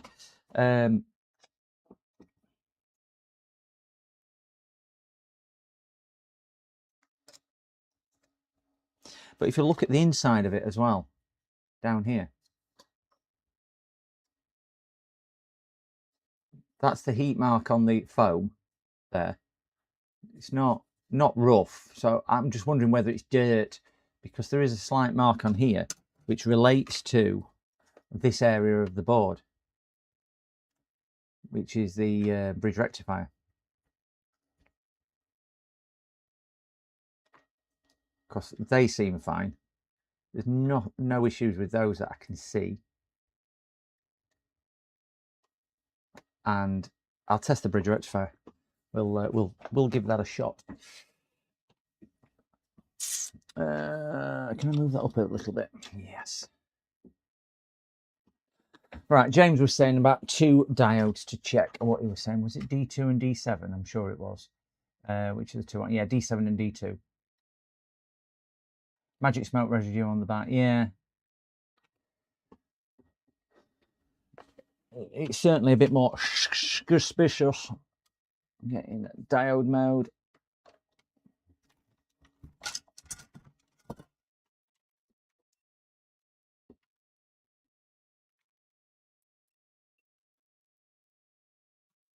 Reconnect my whatchamacallit thingy bob. Disconnect. Reconnect.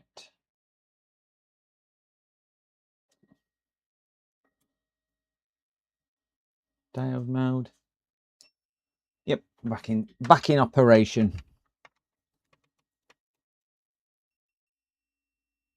That looks all right. That looks all right to me.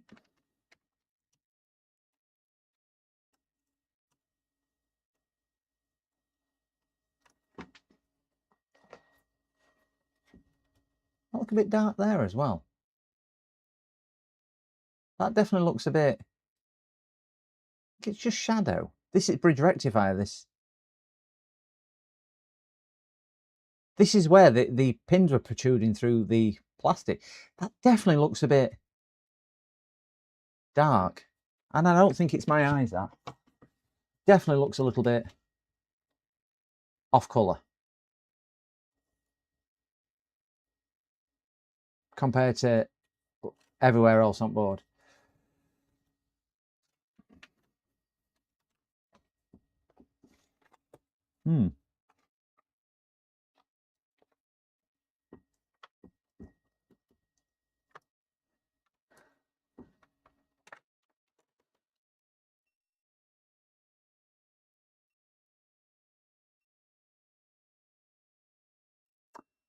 Right, I don't think that's good because that's a direct short. And I'm right in thinking a bridge rectifier shouldn't have a direct short. Oh, wait, there might be. Yeah. Yeah. I think bridge rectifier's gone. That's wrong, that, isn't it?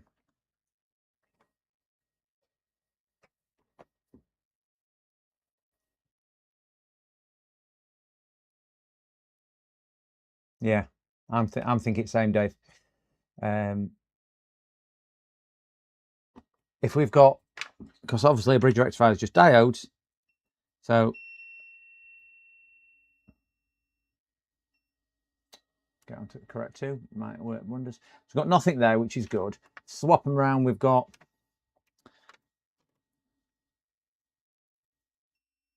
voltage drop there. Go to the next 2 pins. We've got a short there, and we've got a short that way. So we've definitely got a short. So I think that's where we are. Let's go to continuity resistance.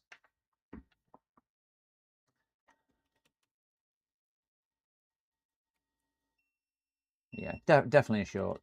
I would think.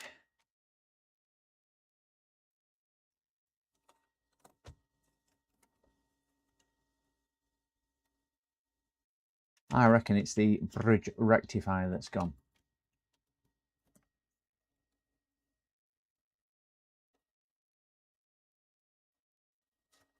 That seems a bit weird why that's so high up as well.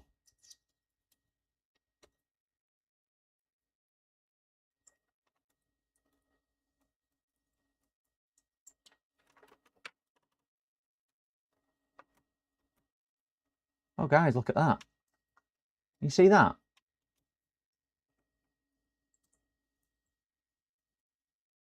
Now that, to me, I'm not being funny, I don't think that's ever been attached.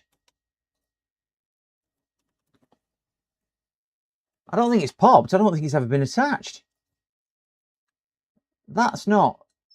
That pad there is not broken, do you think?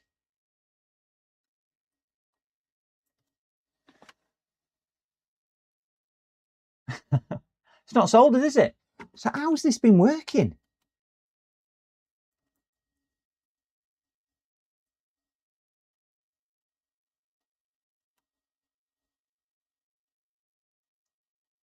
We don't just think it's decided to... It's just been resting on it all this time. I mean, bridge rectifier's clearly got a short in it. By magic. That's weird, isn't it? I mean, this one is definitely soldered. But that one's never...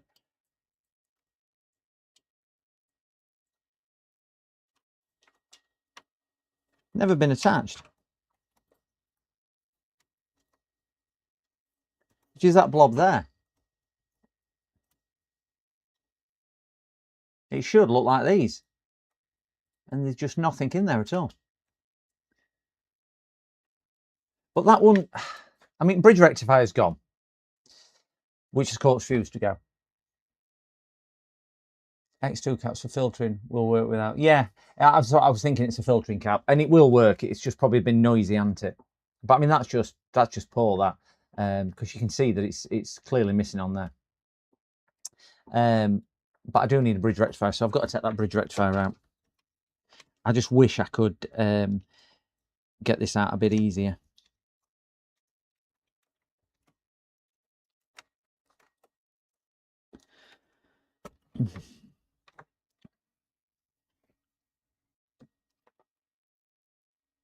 Let's unscrew that bridge rectifier.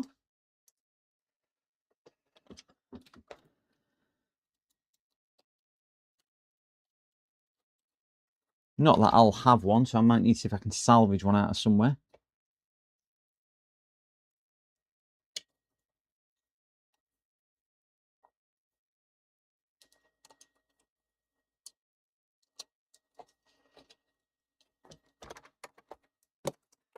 Get some solder on. And where's my solder and shoulder and shoulder? How old is this unit? He reckons about 3 to 5 years of age. That's what he told me, the customer. It's an Optiplex 7780 series. I'm just looking to see if there's a date code. Can't see a date code. It's probably one on SSD. Date code on SSD is... I know it's not a definitive date, but it'll give us an indication of age. Can't see a date code on that at all. Part number, Gen 3, SK Hynix.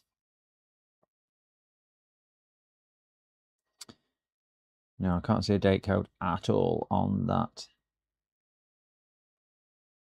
Oh, wait, they're 2021. The SSD were 2021, so I would imagine 2021, maybe early 22, something like that. So it's probably about right with the age he was thinking.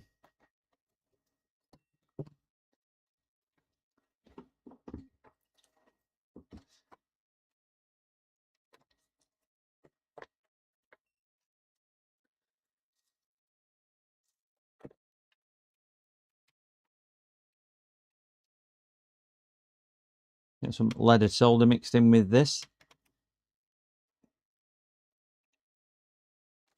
Put my extractor fan on because I don't want it blowing in my face. As one great man said, health is wealth. No, yeah, health is wealth. So I'm not going to apologise for the sound of the extractor fan because I just don't want to breathe leaded fumes in.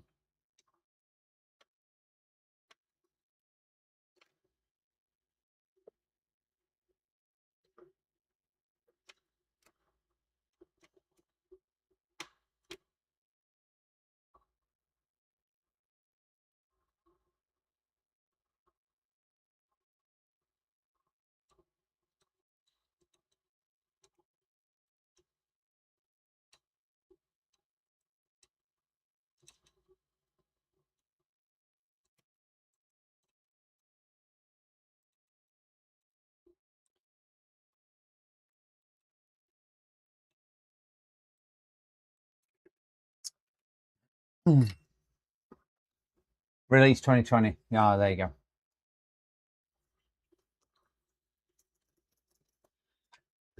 Smidge of flux, liquid flux, since it's that warm.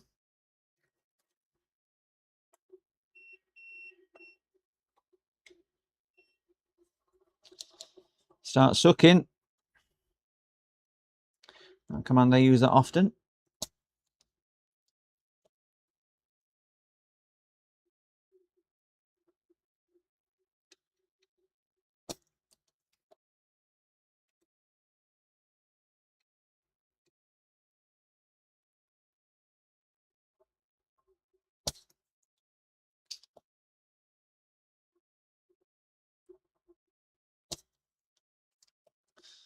Hopefully, I don't think that first one's cleared out enough, but we'll give it a shot.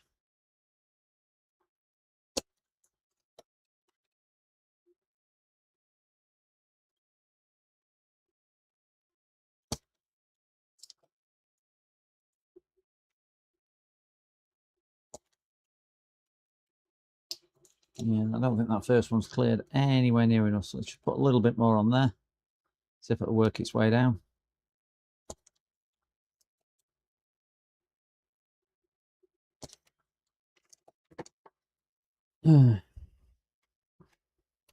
Yeah, got ya.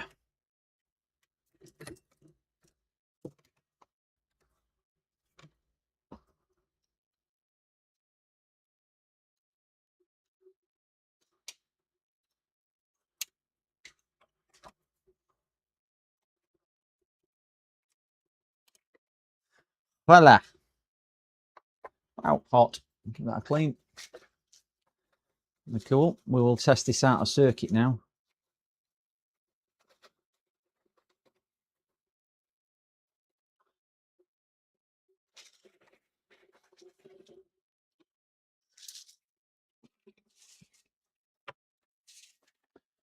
Let's bridge rectify out.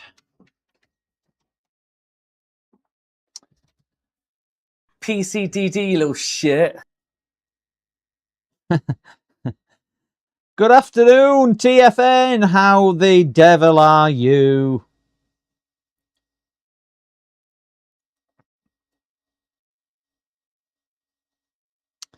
Oh.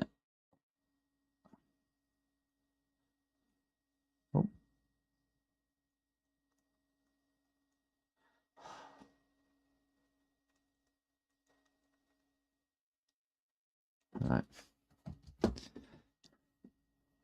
Feels like I'm visiting right now.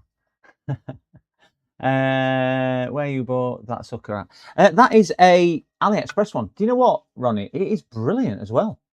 I am really, really pleased with that. It gives really so much compared to my old one. I think this was about $2 or $3. It weren't even a dear one, and I had a 99 cents one before that.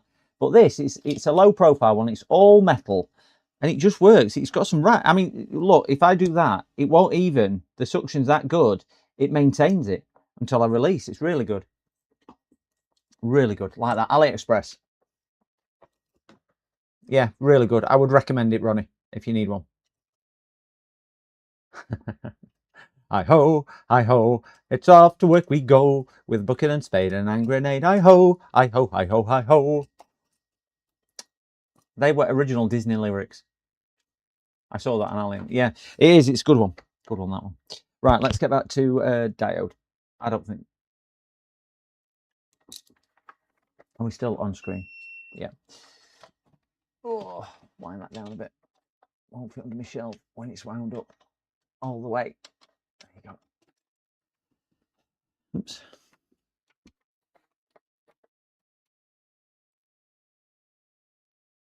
That's good. Open short. Short. Voltage drop. Yep. Definitely gone. So let's have a look at what we're after. We've got USB-C cable before I pull that off my shelf.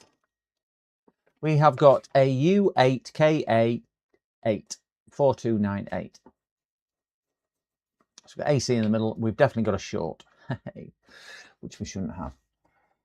I was saying one. It was a game changer compared to the old. Yeah, it was. Gear. Oh, Gear still. Yeah, it was. I agree. It was so much different to the old one. I can't remember why I bought it. I bought it because I think I needed to top my basket up by a few dollars, and I bought it not expecting it to be as nice as it was. and yeah, really do like it. Not that I use it often, but when I do, it works really well. I I know you're an expert on power supplies, Ronnie, and this is only the second power supply that I've ever attempted to fix. The first power supply I attempted to fix was live on stream back in November, and it was late at night. I think it was close to midnight UK time, and we swapped a load of components from one power supply to the next, and it took me off air when I turned it on. It literally cut the electrics in the house. Same, just padding the order. Yeah, we all do that, don't we, Gear? we all do that. 40 degrees yesterday. What? About 24 here today. TFN about 24. Reminds me, I need to have a drink. Right, I'm gonna have a look through my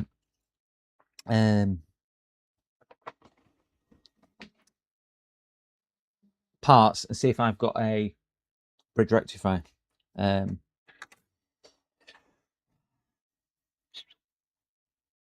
was trying to think if I've got any AIO boards. No. And I think I've thrown all my power supply stuff up. Power supply stuff away. Let's have a look. Oh gosh. Get my dim bulb tester put out of the way. I don't do mains voltage stuff, so I don't have bridge rectifiers. I would normally steer well away from this, apart from the fact that I think buying one of these power supplies is going to be expensive, because we all know what Dell's like. But I don't work on AC to DC stuff like this normally. I do believe I have a power supply board in my magic box of a bit. If not, I've certainly got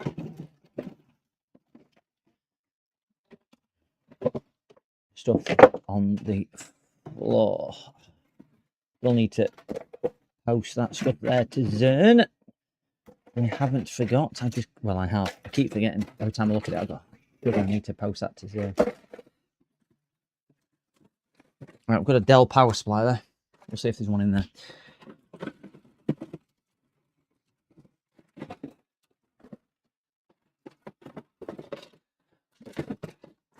Oh, I've got a power supply board there as well. Whew. Have a look on that one. It might be easier to get to.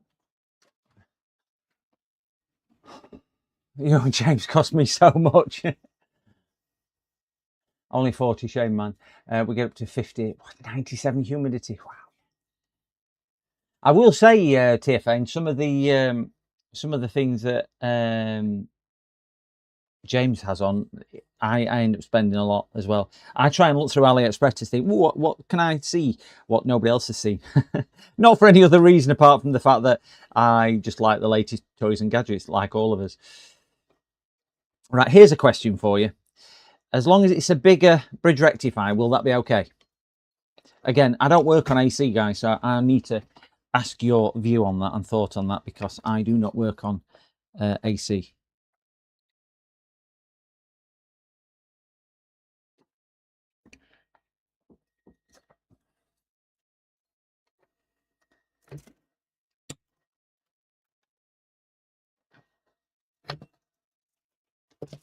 Or does it need to be a direct replacement? I suppose that's what I'm asking. Can I get away with, like you can with MOSFETs, you can put a different MOSFET part number. Until I get it out, I don't know. That's the question. Let me get it out, and we will see which one it is. Yeah, okay. So they do need to be more like for like, okay. Because you can get away with it on MOSFETs and whatnot, can't you? To some degree.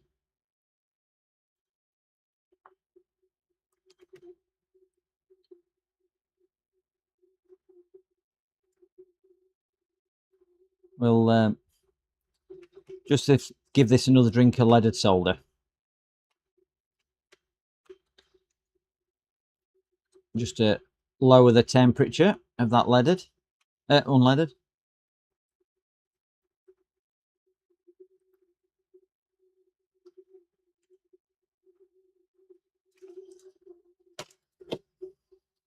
Picked my wrong spool of solder up. There you go.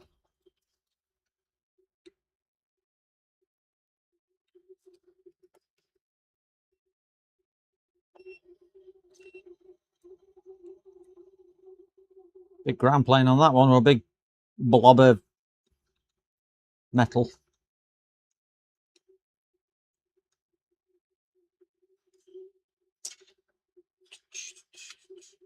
Where do I put my sucker? Sucker! Sucker.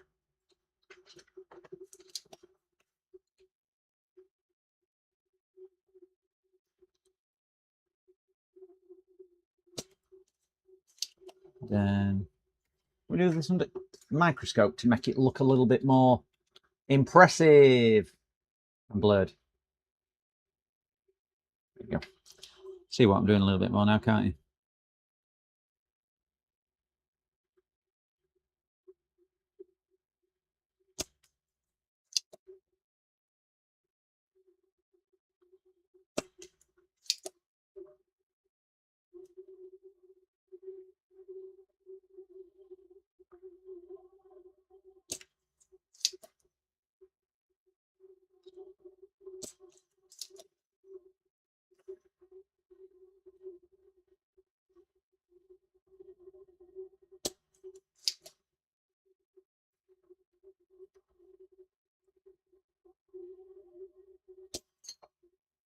Fallen out as if by magic.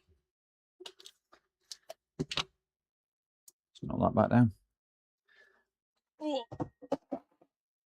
Oh, ouch. Hot.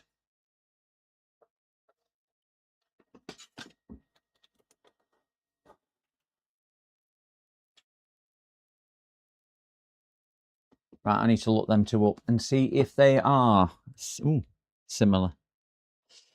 So we've got a U8. U8 KA8 data sheet.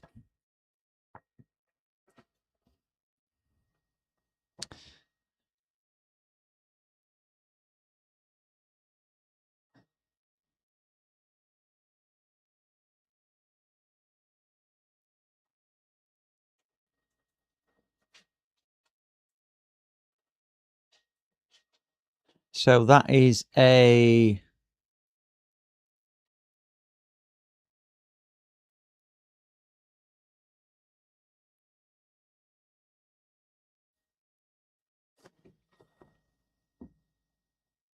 pin configuration should be checked. But I can put it in that way.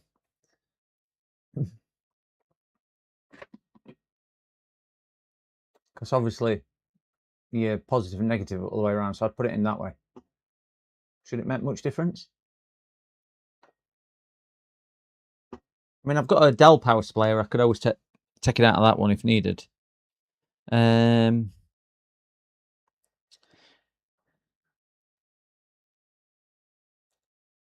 it's a 10 amp. That old one is a 10 amp.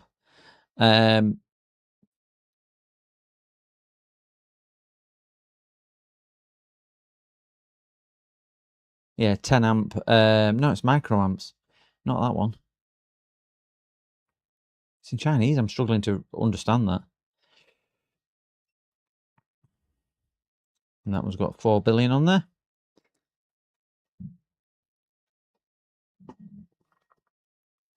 One looks really close to the camera and the other looks further away. Different sizes. I don't think this will work anyway, because I don't think I'll be able to get the heatsink screw in the correct place. I don't think I'm going to be able to put it in anyway. So I'm going to take the other one out. Let's get the other Dell power supply. Let me see where bridge rectifier is in this. Oh, please don't say you're buried away. No, you're there. So you're buried away. Wonderful.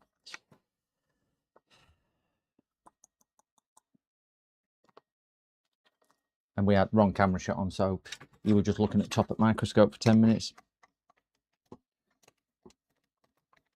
4 amp 800 volt bridge. Is that what basically... Do you know where the 800 volt bridge, because it's only a 240 volt supply, is that a bit like a 400 volt capacitor in a 250 volt system? It gets to a point of being irrelevant, or you know, a 20-volt one in a PC because you know, a 40-volt cap in a PC because it only runs off 19 volts, for example. It just, I don't deal with AC at all. Not that I know much about electronics either. So it is a bit of a learning curve for me when you get to AC.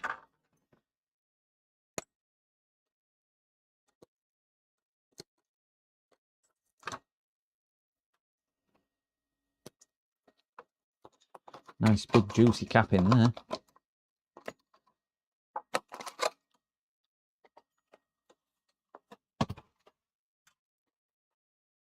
Yes. All right. Okay. So at least I know that bit. Thank you. I very much doubt whether that will have any oomph in it, but let's just make sure. This power supply has been on the side for ages, so we're okay. Oh, we've got 2 bridge rectifiers in here. I think you just want to see me unsolder bridge rectifiers, don't you? That's what it is. Not much to show off with my bridge rectifier unsoldering skills.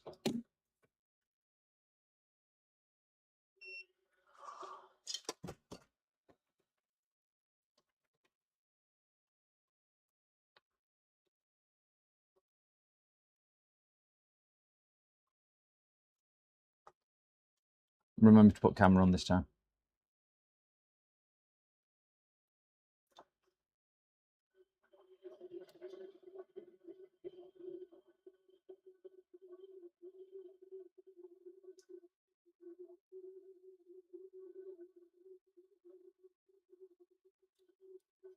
I'll take them both out, might as well.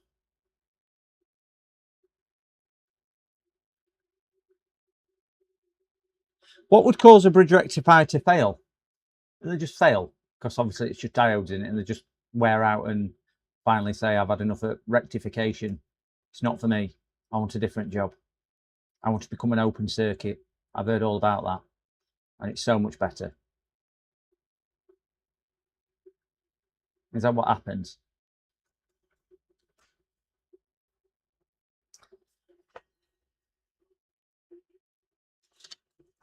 All right. Come on, admit it. Who's stolen my solder sucker? What power supply are you fixing? I am fixing a one which is in a Dell Optiplex 7780, all-in-one PC. I have got it in pieces on the next to this one.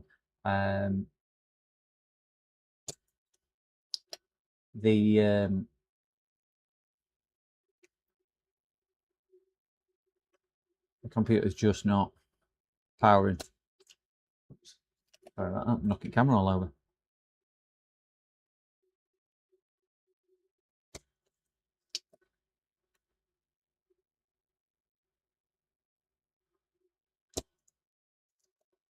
This might mean me ordering a power supply from anyway.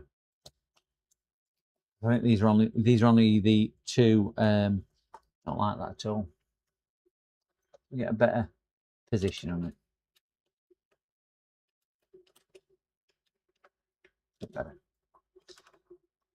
I'm going wrong-handed at it.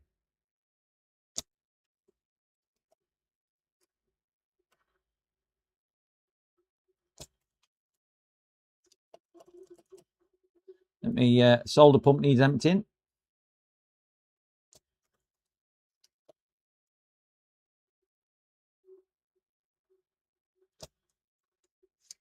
Yep, I think it's full. That's why we're not sucking anymore. Let me empty me solder sucker.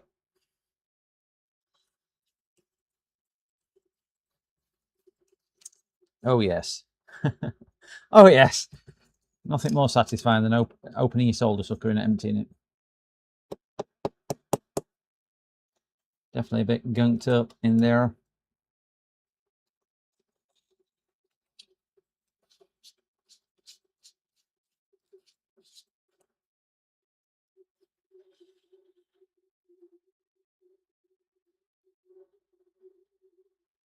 Better.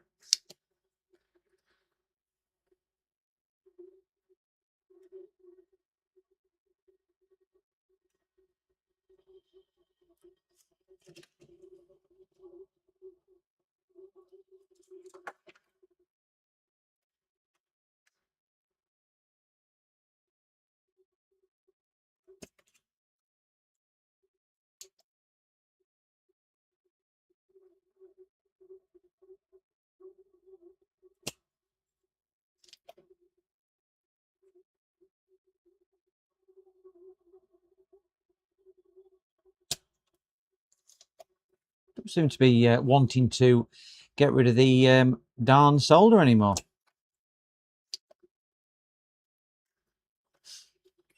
Take the screws out. Might work better.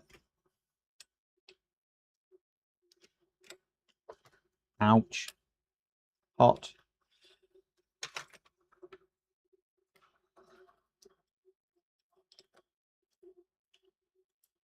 Come on, you. No. That's it. Ouch. Blinking hot, that.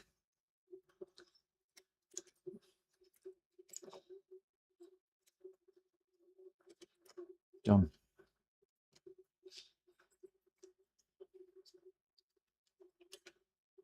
Get rid of heatsink for a start.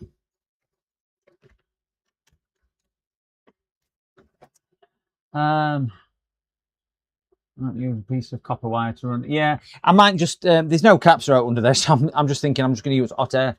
Might just be a damn sight easier to get it off. I was just trying to use the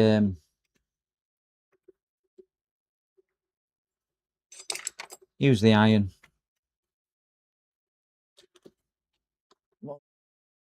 Button. There we go.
One out. Might as well just take the other one out while we're here. Two out.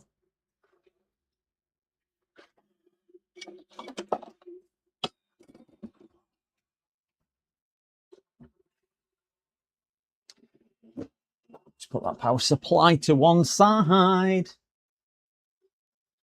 Yeah, I could use a piece of copper wire for doing that. I did think about it. That's only a scrap one anyway.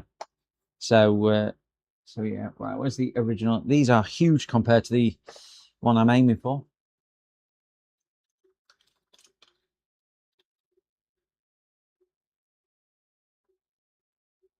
I think these are the same as what I've just took out of that other power supply, and there's no markings on them. Wonderful. Thank you, Mr. Dell.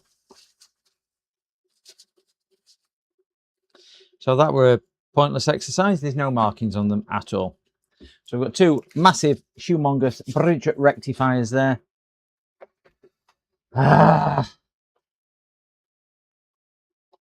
So the only one we've got with markings on is that one, and it's completely different.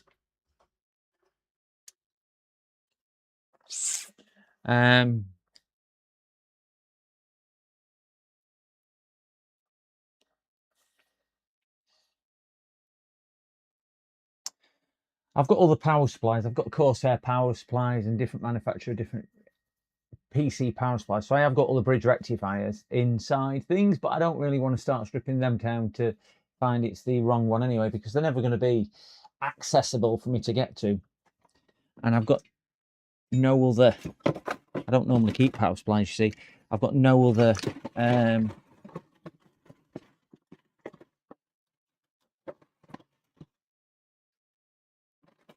AC boards in, because it's just something I don't do.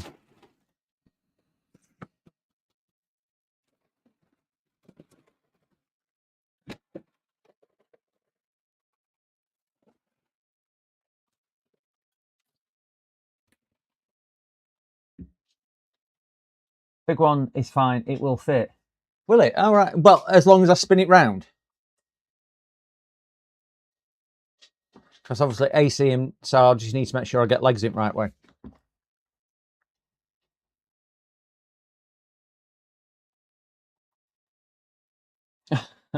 I must say, I try and keep my fingers neatly done, and I've got some war wounds on there. Legs do look correct space, and they are more or less there. Link for Hunter, welcome. And welcome Delboy in chat as well. CBU 1508. Right, so let's have a go at fitting that one. Well, currently we've got a power supply which doesn't work. So a not working power supply is not working power supply. So the guy can't operate his business without this computer, so we need to get up and running ASAP. And chances are he's probably not going to want to wait for me to order a part, because customers rarely do. Let me just see if I can clean a bit of this gunk off here.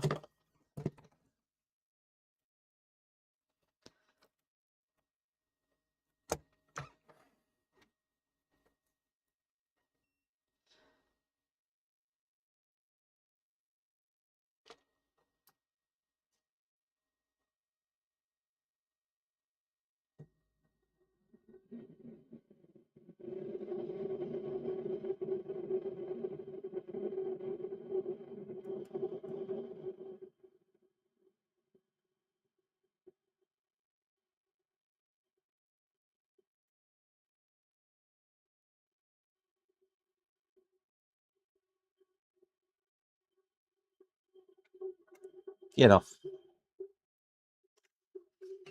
There we go. Hot.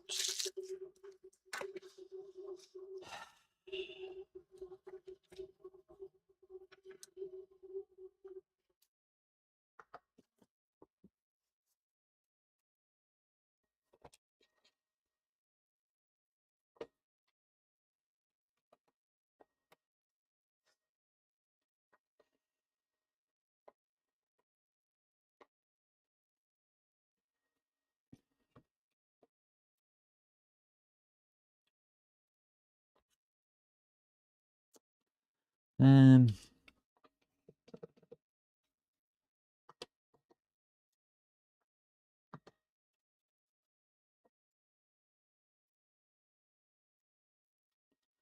there's no easy way for me to show you this bit because it's just fiddly. There's a blob of something in the way, so we need to just trim that down and get that out of the way. You know, the silicone they decide they want to put all over to protect things.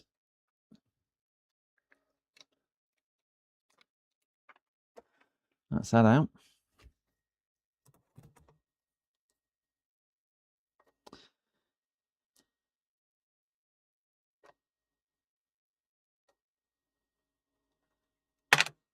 So basically that's the back, that's the front.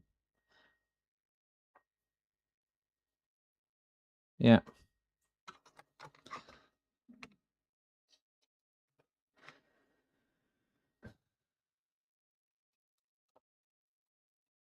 I'm gonna have to take that cap out to get anywhere near being able to get this in.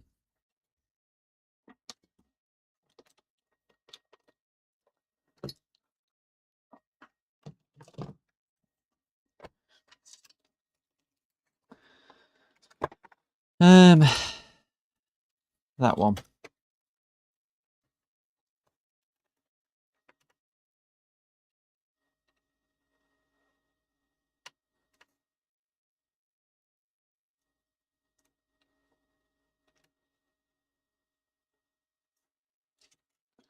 Might as well, if it works, we'll solder that other leg down as well, which has not been soldered at factory.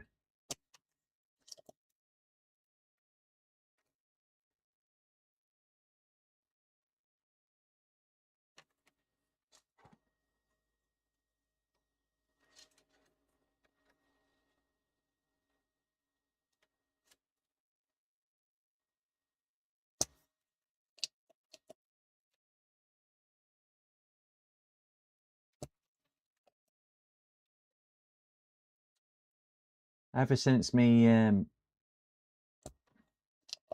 starting this, these other legs just haven't wanted to. As soon as I said this solder sucker's amazing, buy one, it's gone. I'm not going to show you. I'm not going to perform. I'm not going to be your puppet.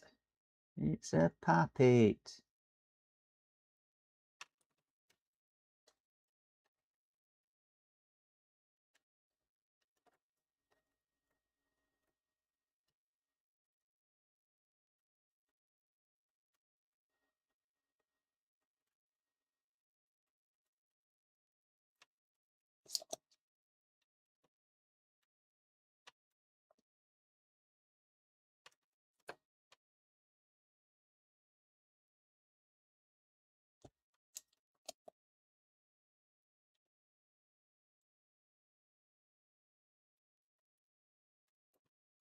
Tell you what it is, I'm using different solders what I was using originally as well.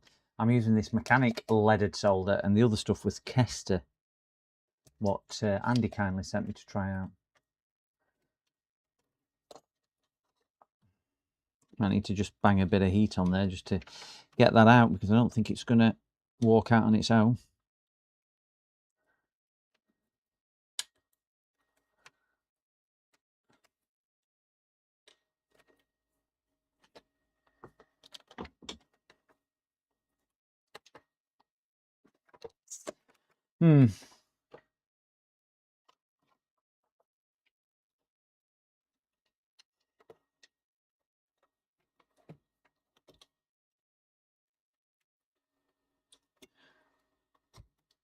Can't really get into it to lift it off either.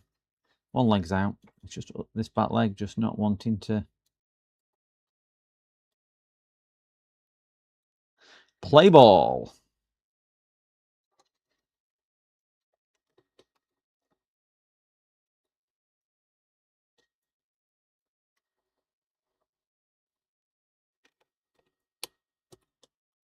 Come on.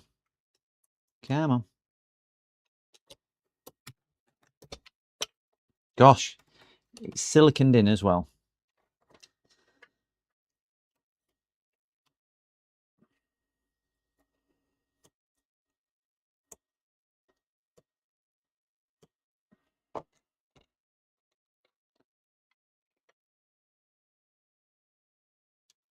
One side out. Ouch. Soldering iron hot. Ouch. Soldering iron very hot. Got you. Finally. That was a bit of a donkey, that, weren't it? Better. Done.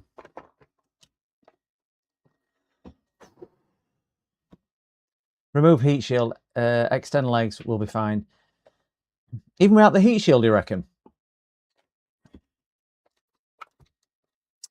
Might need to do that. It's going to be that tight to try and get it in. So let's get that heatsink out then.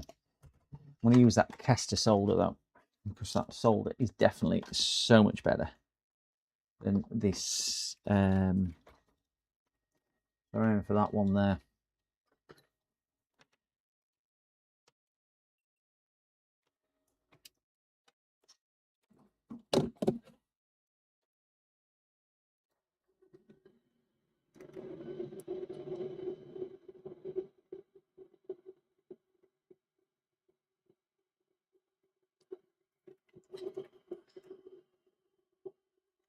And the other one is there.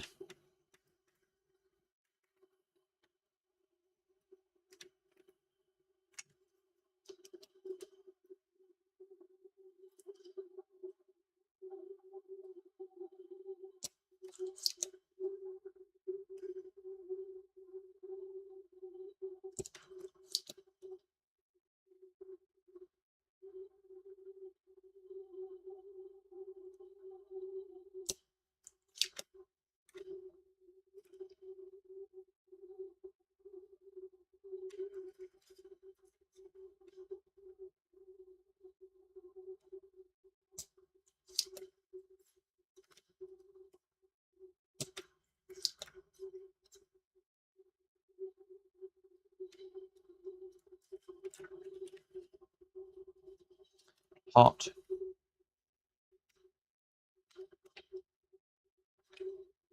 Dump. Eat sink out.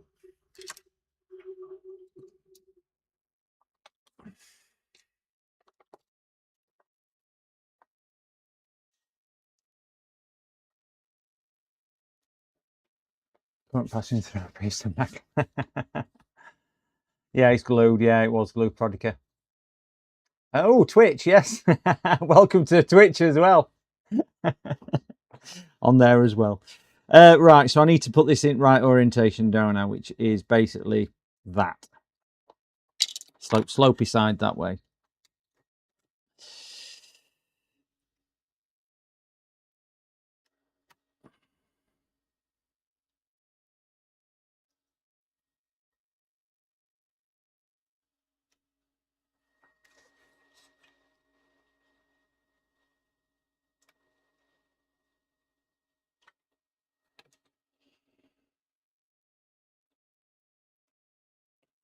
Legs are just out.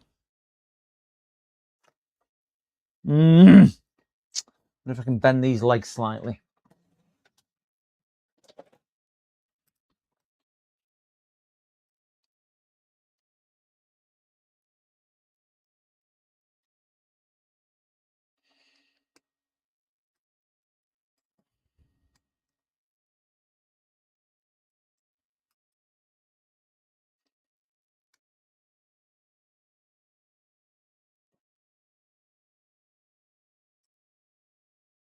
Oh, flip. You know, you bend it too much. Oh, flip. No. Damn. Legs broke off. Can't use that one now. Damn.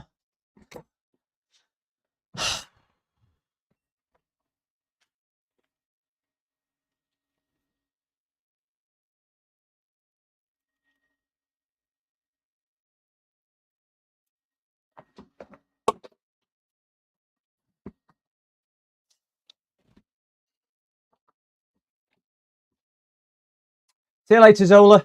Have a good shift at work. Looks like a power supply. Yeah, it is a power supply. It's a Dell all-in-one. And the bridge rectifier has gone open circuit. We just took out, obviously, the main fuse.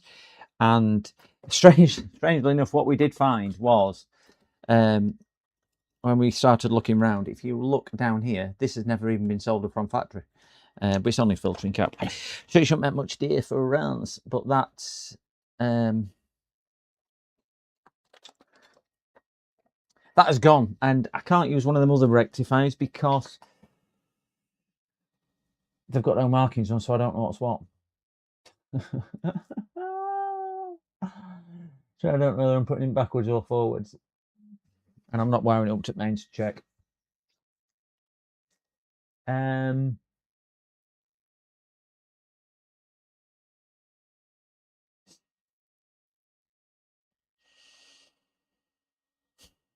I'm trying to think what else I've got which might have a bridge rectifier in it.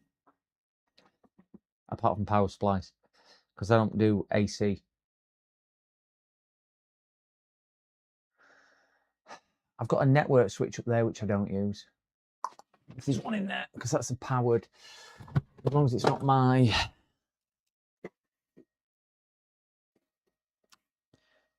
8GB Ethernet switch. Let me see what's in this one. It's a gigabyte Ethernet switch, but I've got 10 of them. I don't use them anymore. Don't you have a notch to indicate pin? There might be a notch, James, but unfortunately, because there's no markings on the... I don't even know where I've put them.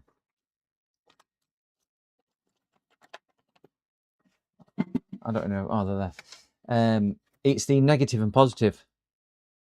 There's just no markings on the chip at all. But look. So are we thinking that's positive with it being that side like the other one was? But that's the original.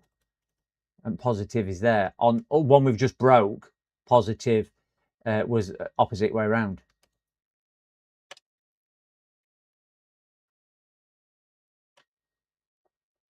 Oh, we do have writing on it. Look at that. How the heck do you see that writing?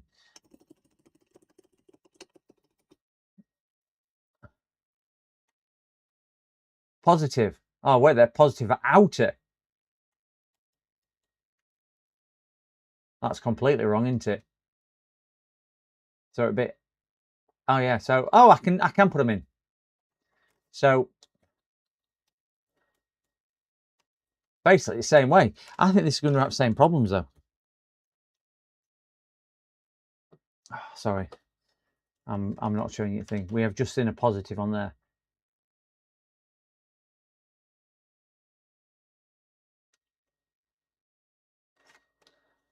So that's the original, which goes on like so. So that's got to go on like so. At least I've got longer legs on here. So I might stand a chance of being able to bend these to somewhere I need them to go to. You've just saved a power switch.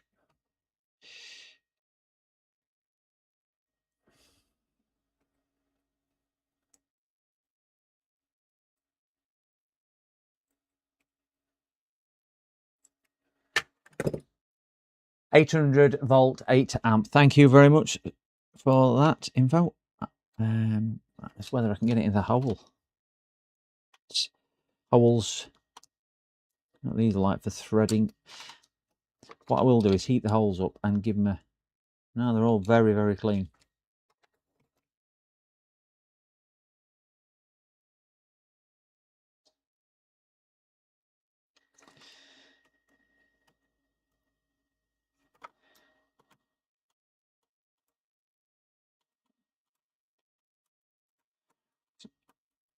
Tell you what, guys, we're in. We are in.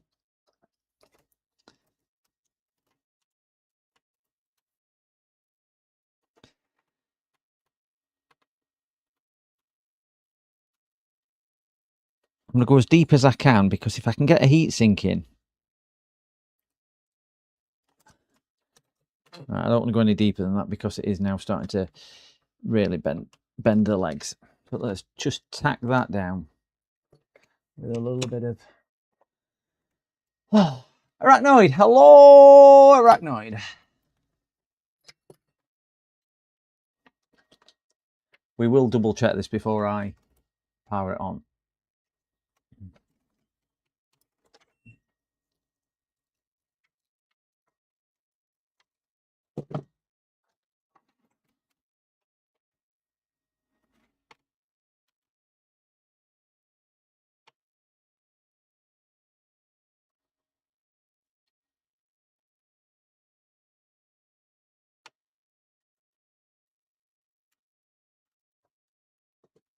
Keep forgetting to press me C.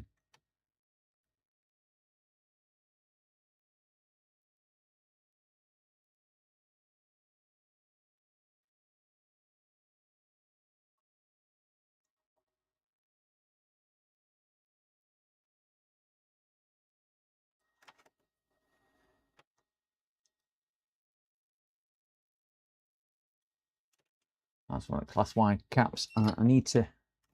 So this one here is the one which needs cleaning out because that's the one which has been wrongly fitted at factory.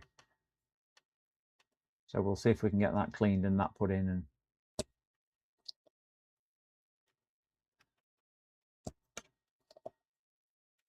done properly.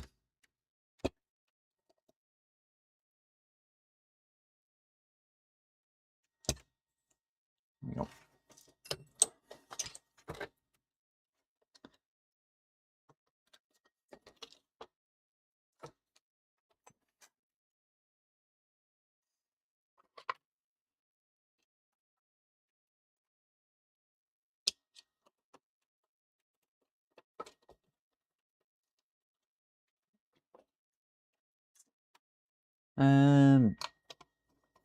That'll do. So actually, we can say if this goes together that it's better than factory because factory forgot to solder legging.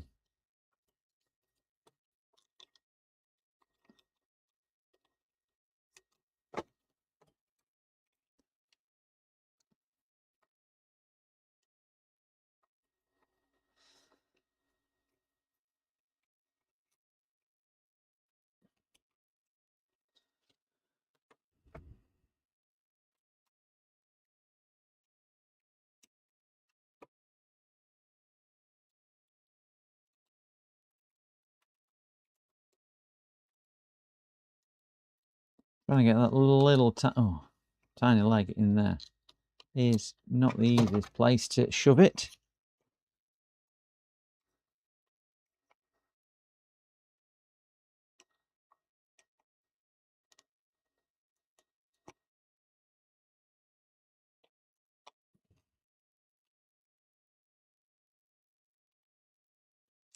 Got you.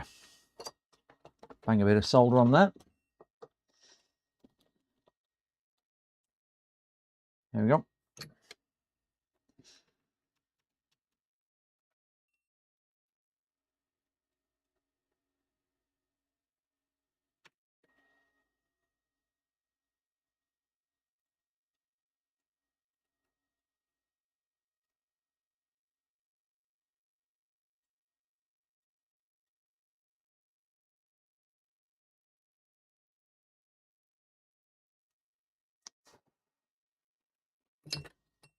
Oh. Check for shorts on the board before soldering new part. Something caused. That's a good point. Yeah, too late. I've already done it. Yep. We've got confidence.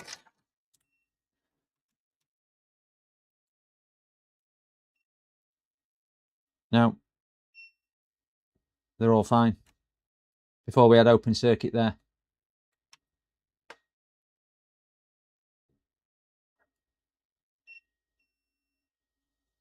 We're absolutely fine. Ye of little faith.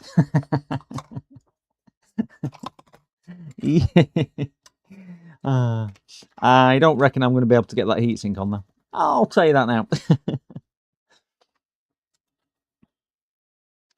Unless I float the heatsink, I'm going to have to do something because I don't know whether it'll fit in case either. We're just going to see if it'll work to start with. This is going to be a more interesting one to get on because that leg is not happy down here.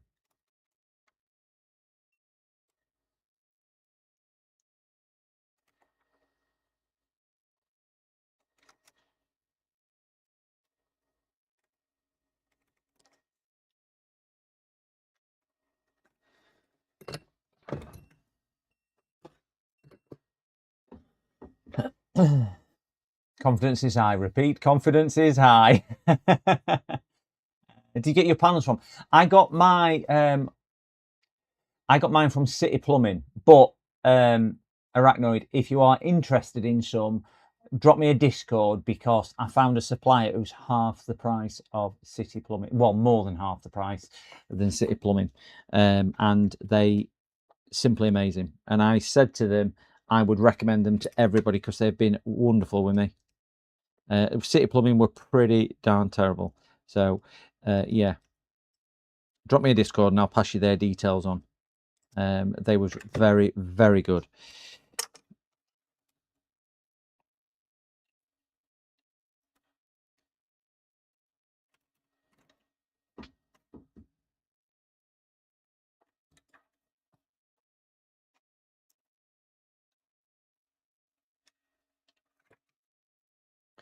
Right, I'm going to have to clean that off there because it's just not wanting to go through the hole. The hole is just big enough.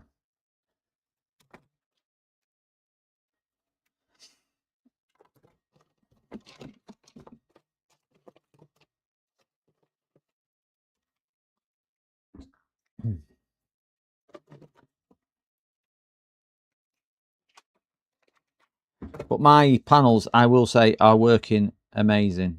Considering I've only got 2 panels up. Get off. I'm drawing regularly between 600 and 700 watts from my panels, which I know is not brilliant compared to some setups, but it's excellent for a 2-panel setup.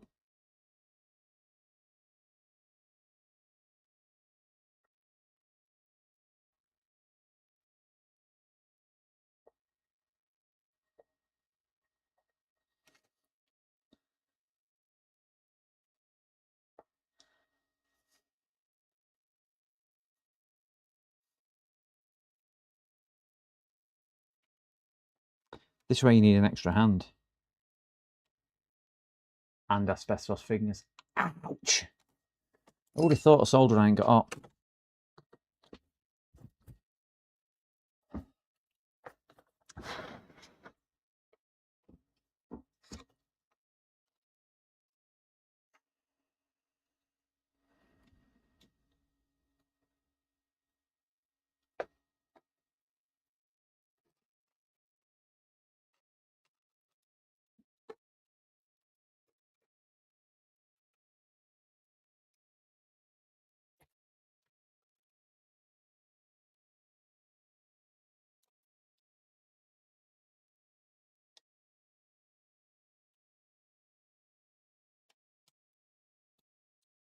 Right, let's put a bit of solder on them 2 joints. I made this look hard, didn't I?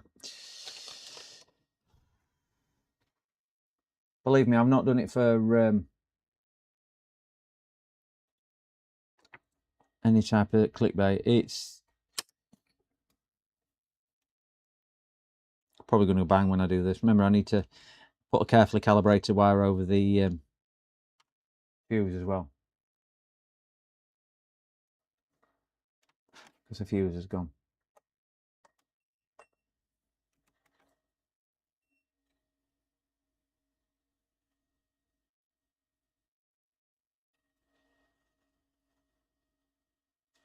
Right, done. I keep forgetting to change that, don't I? Let's give that a quick clean off with a brush.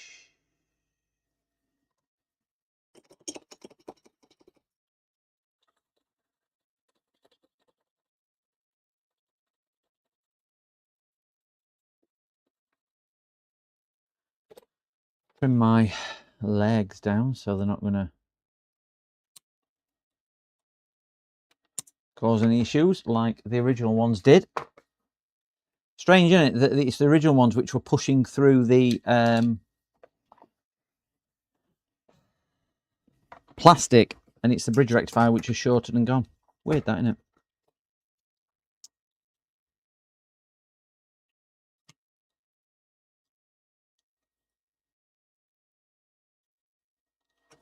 So let's put a carefully calibrated wire across that.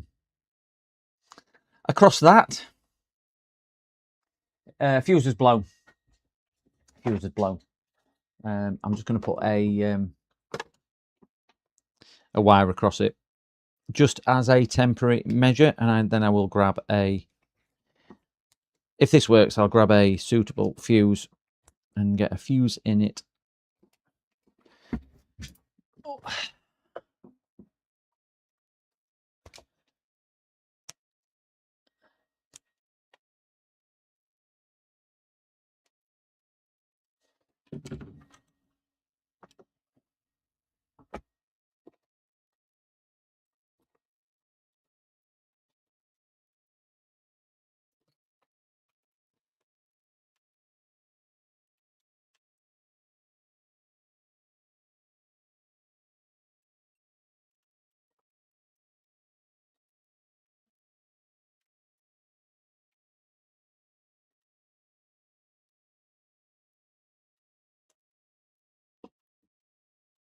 Wonderful.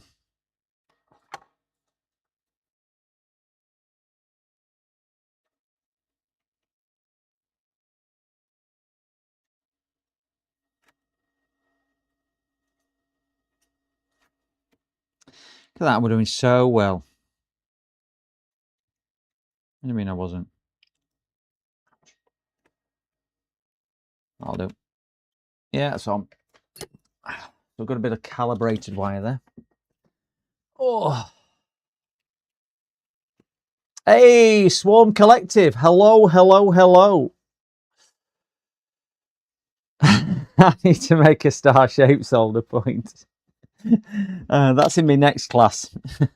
Tune in next week for that. Right, dim bulb tester. Because I ain't plugging this in without a dim bulb tester. Tell you that now. Must think I'm silly. Oh dear. Plug that into there. Plug that into there. Turn that off. So, 1 in chat for working, 2 in chat for a bang. So if it's going to work, it's number 1. If it's going to go bang, number 2. Bang. I love the confidence. It's me what's scared, because it's like in front of me. It's yeah.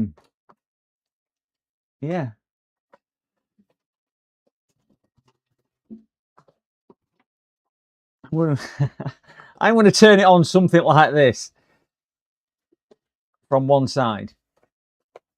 Right, so we're not going to connect it to PC. We're just going to see if that goes pop.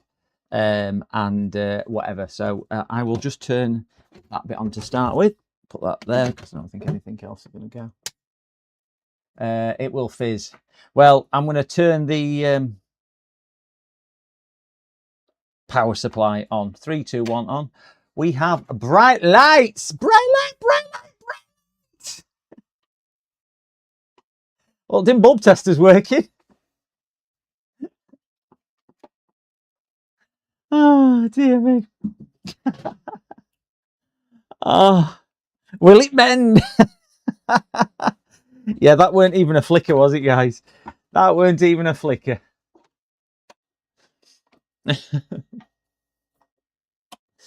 Yeah, dim bulb tester's working fine. Oh. Oh, no magic smoke, no, just magic bright lights, bright light, bright lights. It'll be fine, hopefully. Obviously, Edinburgh's a little bit behind.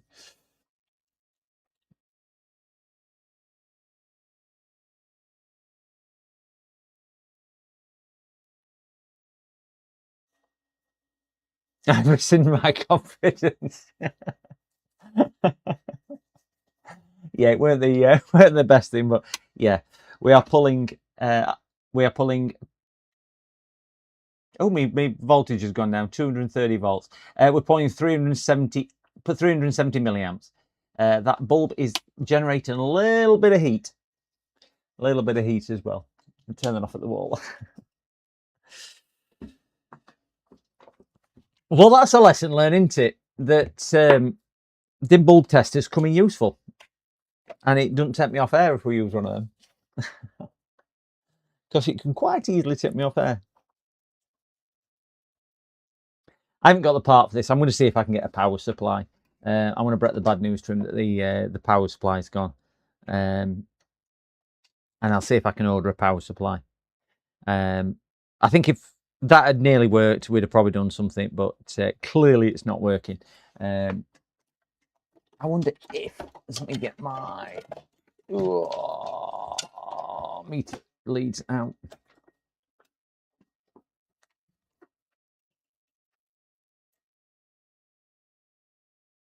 Yeah, it's getting through to cap. So bridge rectifier is now working, you know, because that cap's charged up to 5 volts.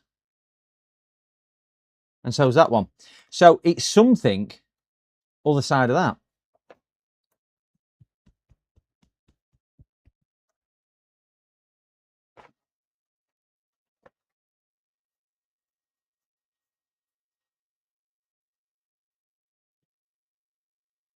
Now I'm only on 100 watt bulbs, and I'm just wondering whether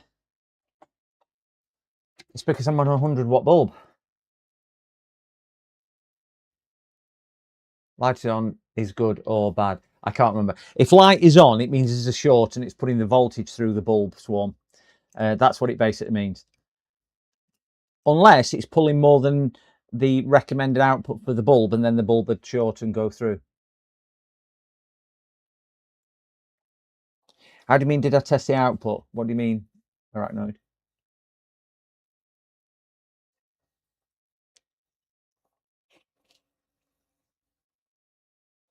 I tested make sure we didn't have any shorts after.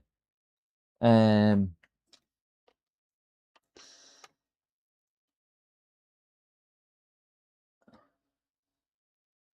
well, that's interesting.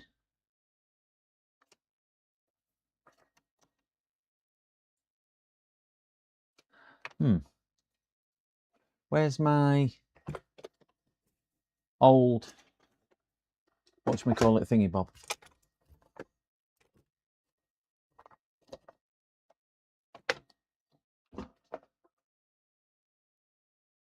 Oh, no, that's correct.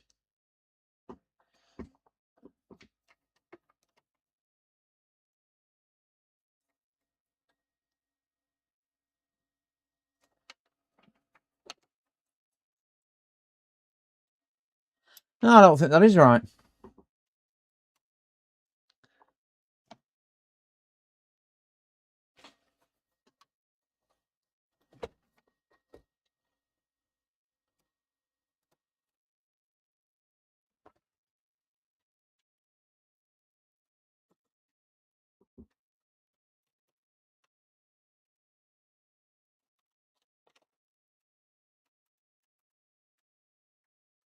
Where's the... Because I've got two of these exactly the same.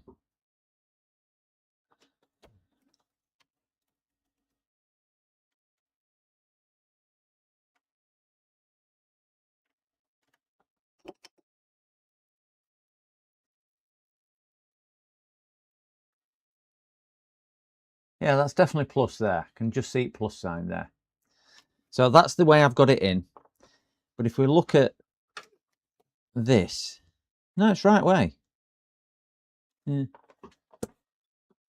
How much current did your tester say? 360 milliamps. So a third of an amp.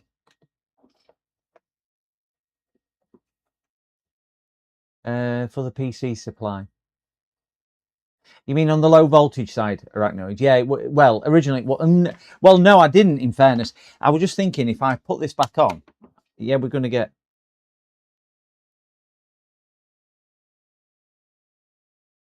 We're going to get nothing now.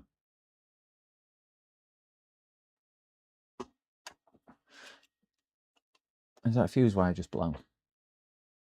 No, fuse wire's good. Right, let's get back on.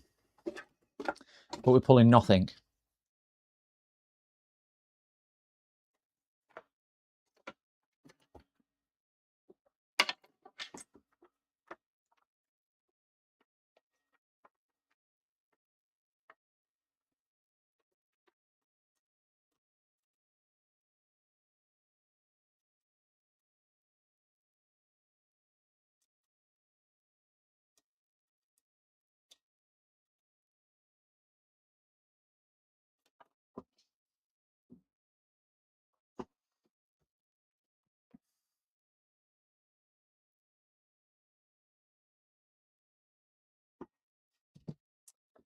I'm on voltage AC.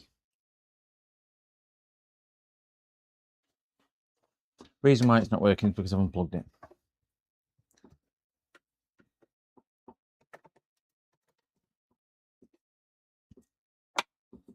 So we're illuminating, and we've got, can't really see because it's lit up, 370 milliamps.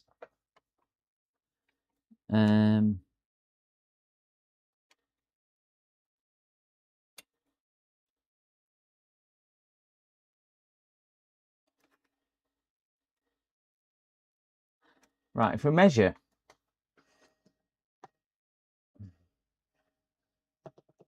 right, I'm powered on here. If we measure neutral to fuse, we've got 3.5 volts. So it is sticking it all through. Fuse is okay still. It's sticking it all through the dim bulb tester.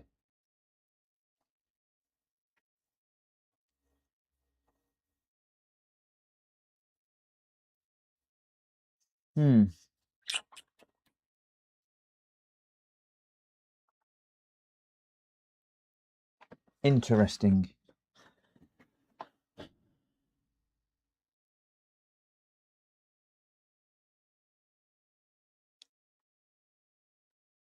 Well, we're only getting 3.5 volts into the board.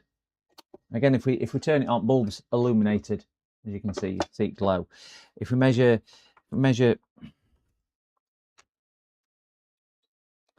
live to neutral, it's sticking it all through a bulb. We've got 3.5 volts AC going into the board. That's why I'm just wondering whether it's a bulb issue.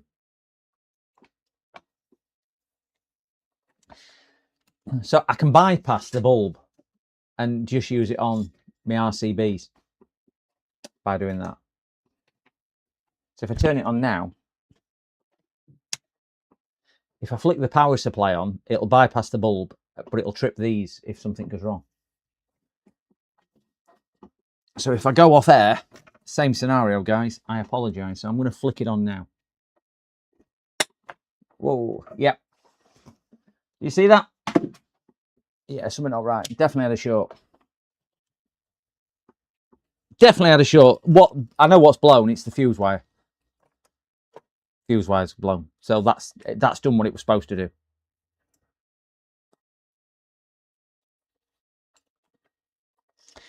So there's clearly something else on here.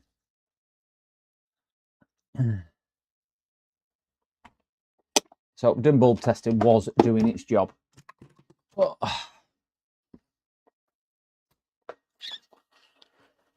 Oh.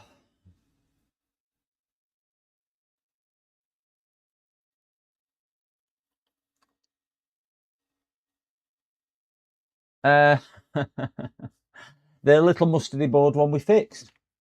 We had to build an arm on the power on the CPU cooler.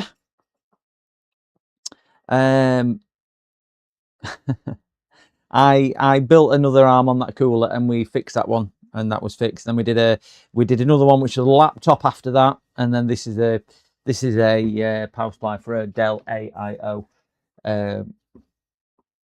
wet bridge rectifier. It's gone nuclear. Yeah, it's gone poof, poof, as if by magic. Poof.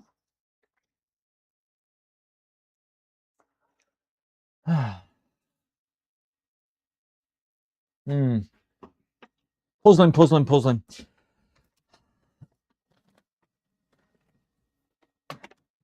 I'm going to see if I can get what's hovering over the button there. That might be an O-type transformer, a teeny tiny buyout, yeah. I'm going to see if I can get order a power supply for it, because I wouldn't be happy leaving that in anyway, mainly because I can't heat sink it. And I think that's proved it's more than just the bridge rectifier which is causing an issue. There'll be something else on there which has gone. But for something to take the main fuse out like that, it's clearly... We didn't have any more shorts once we'd replaced that. That was coming up as good. I'm just not comfortable playing around with 240 volts. So we could have a problem with wider things on here. I'm not sure. I can't find anything on here, so I'm hoping it's kept itself to the high current side or high voltage side, and just dealt with that. Obviously, when we've been testing, we haven't had it connected, so we've not done any damage to it any further. Yeah, strange one. But we will get back to this one. Right, guys, I am going to call it for that, mainly because my daughter's due any minute, and I need to get sorted for that. So I don't know if there's anybody live who we can move over to. Let me just have a quick look and see if there is. Not on that one there. And we'll see if there's anybody about. Live. No idea how we go back over here. That one there. We'll see if we can. Now, me system's now playing silly things. YouTube Studio. That's the one I'm after. Any suggestions who we can go to?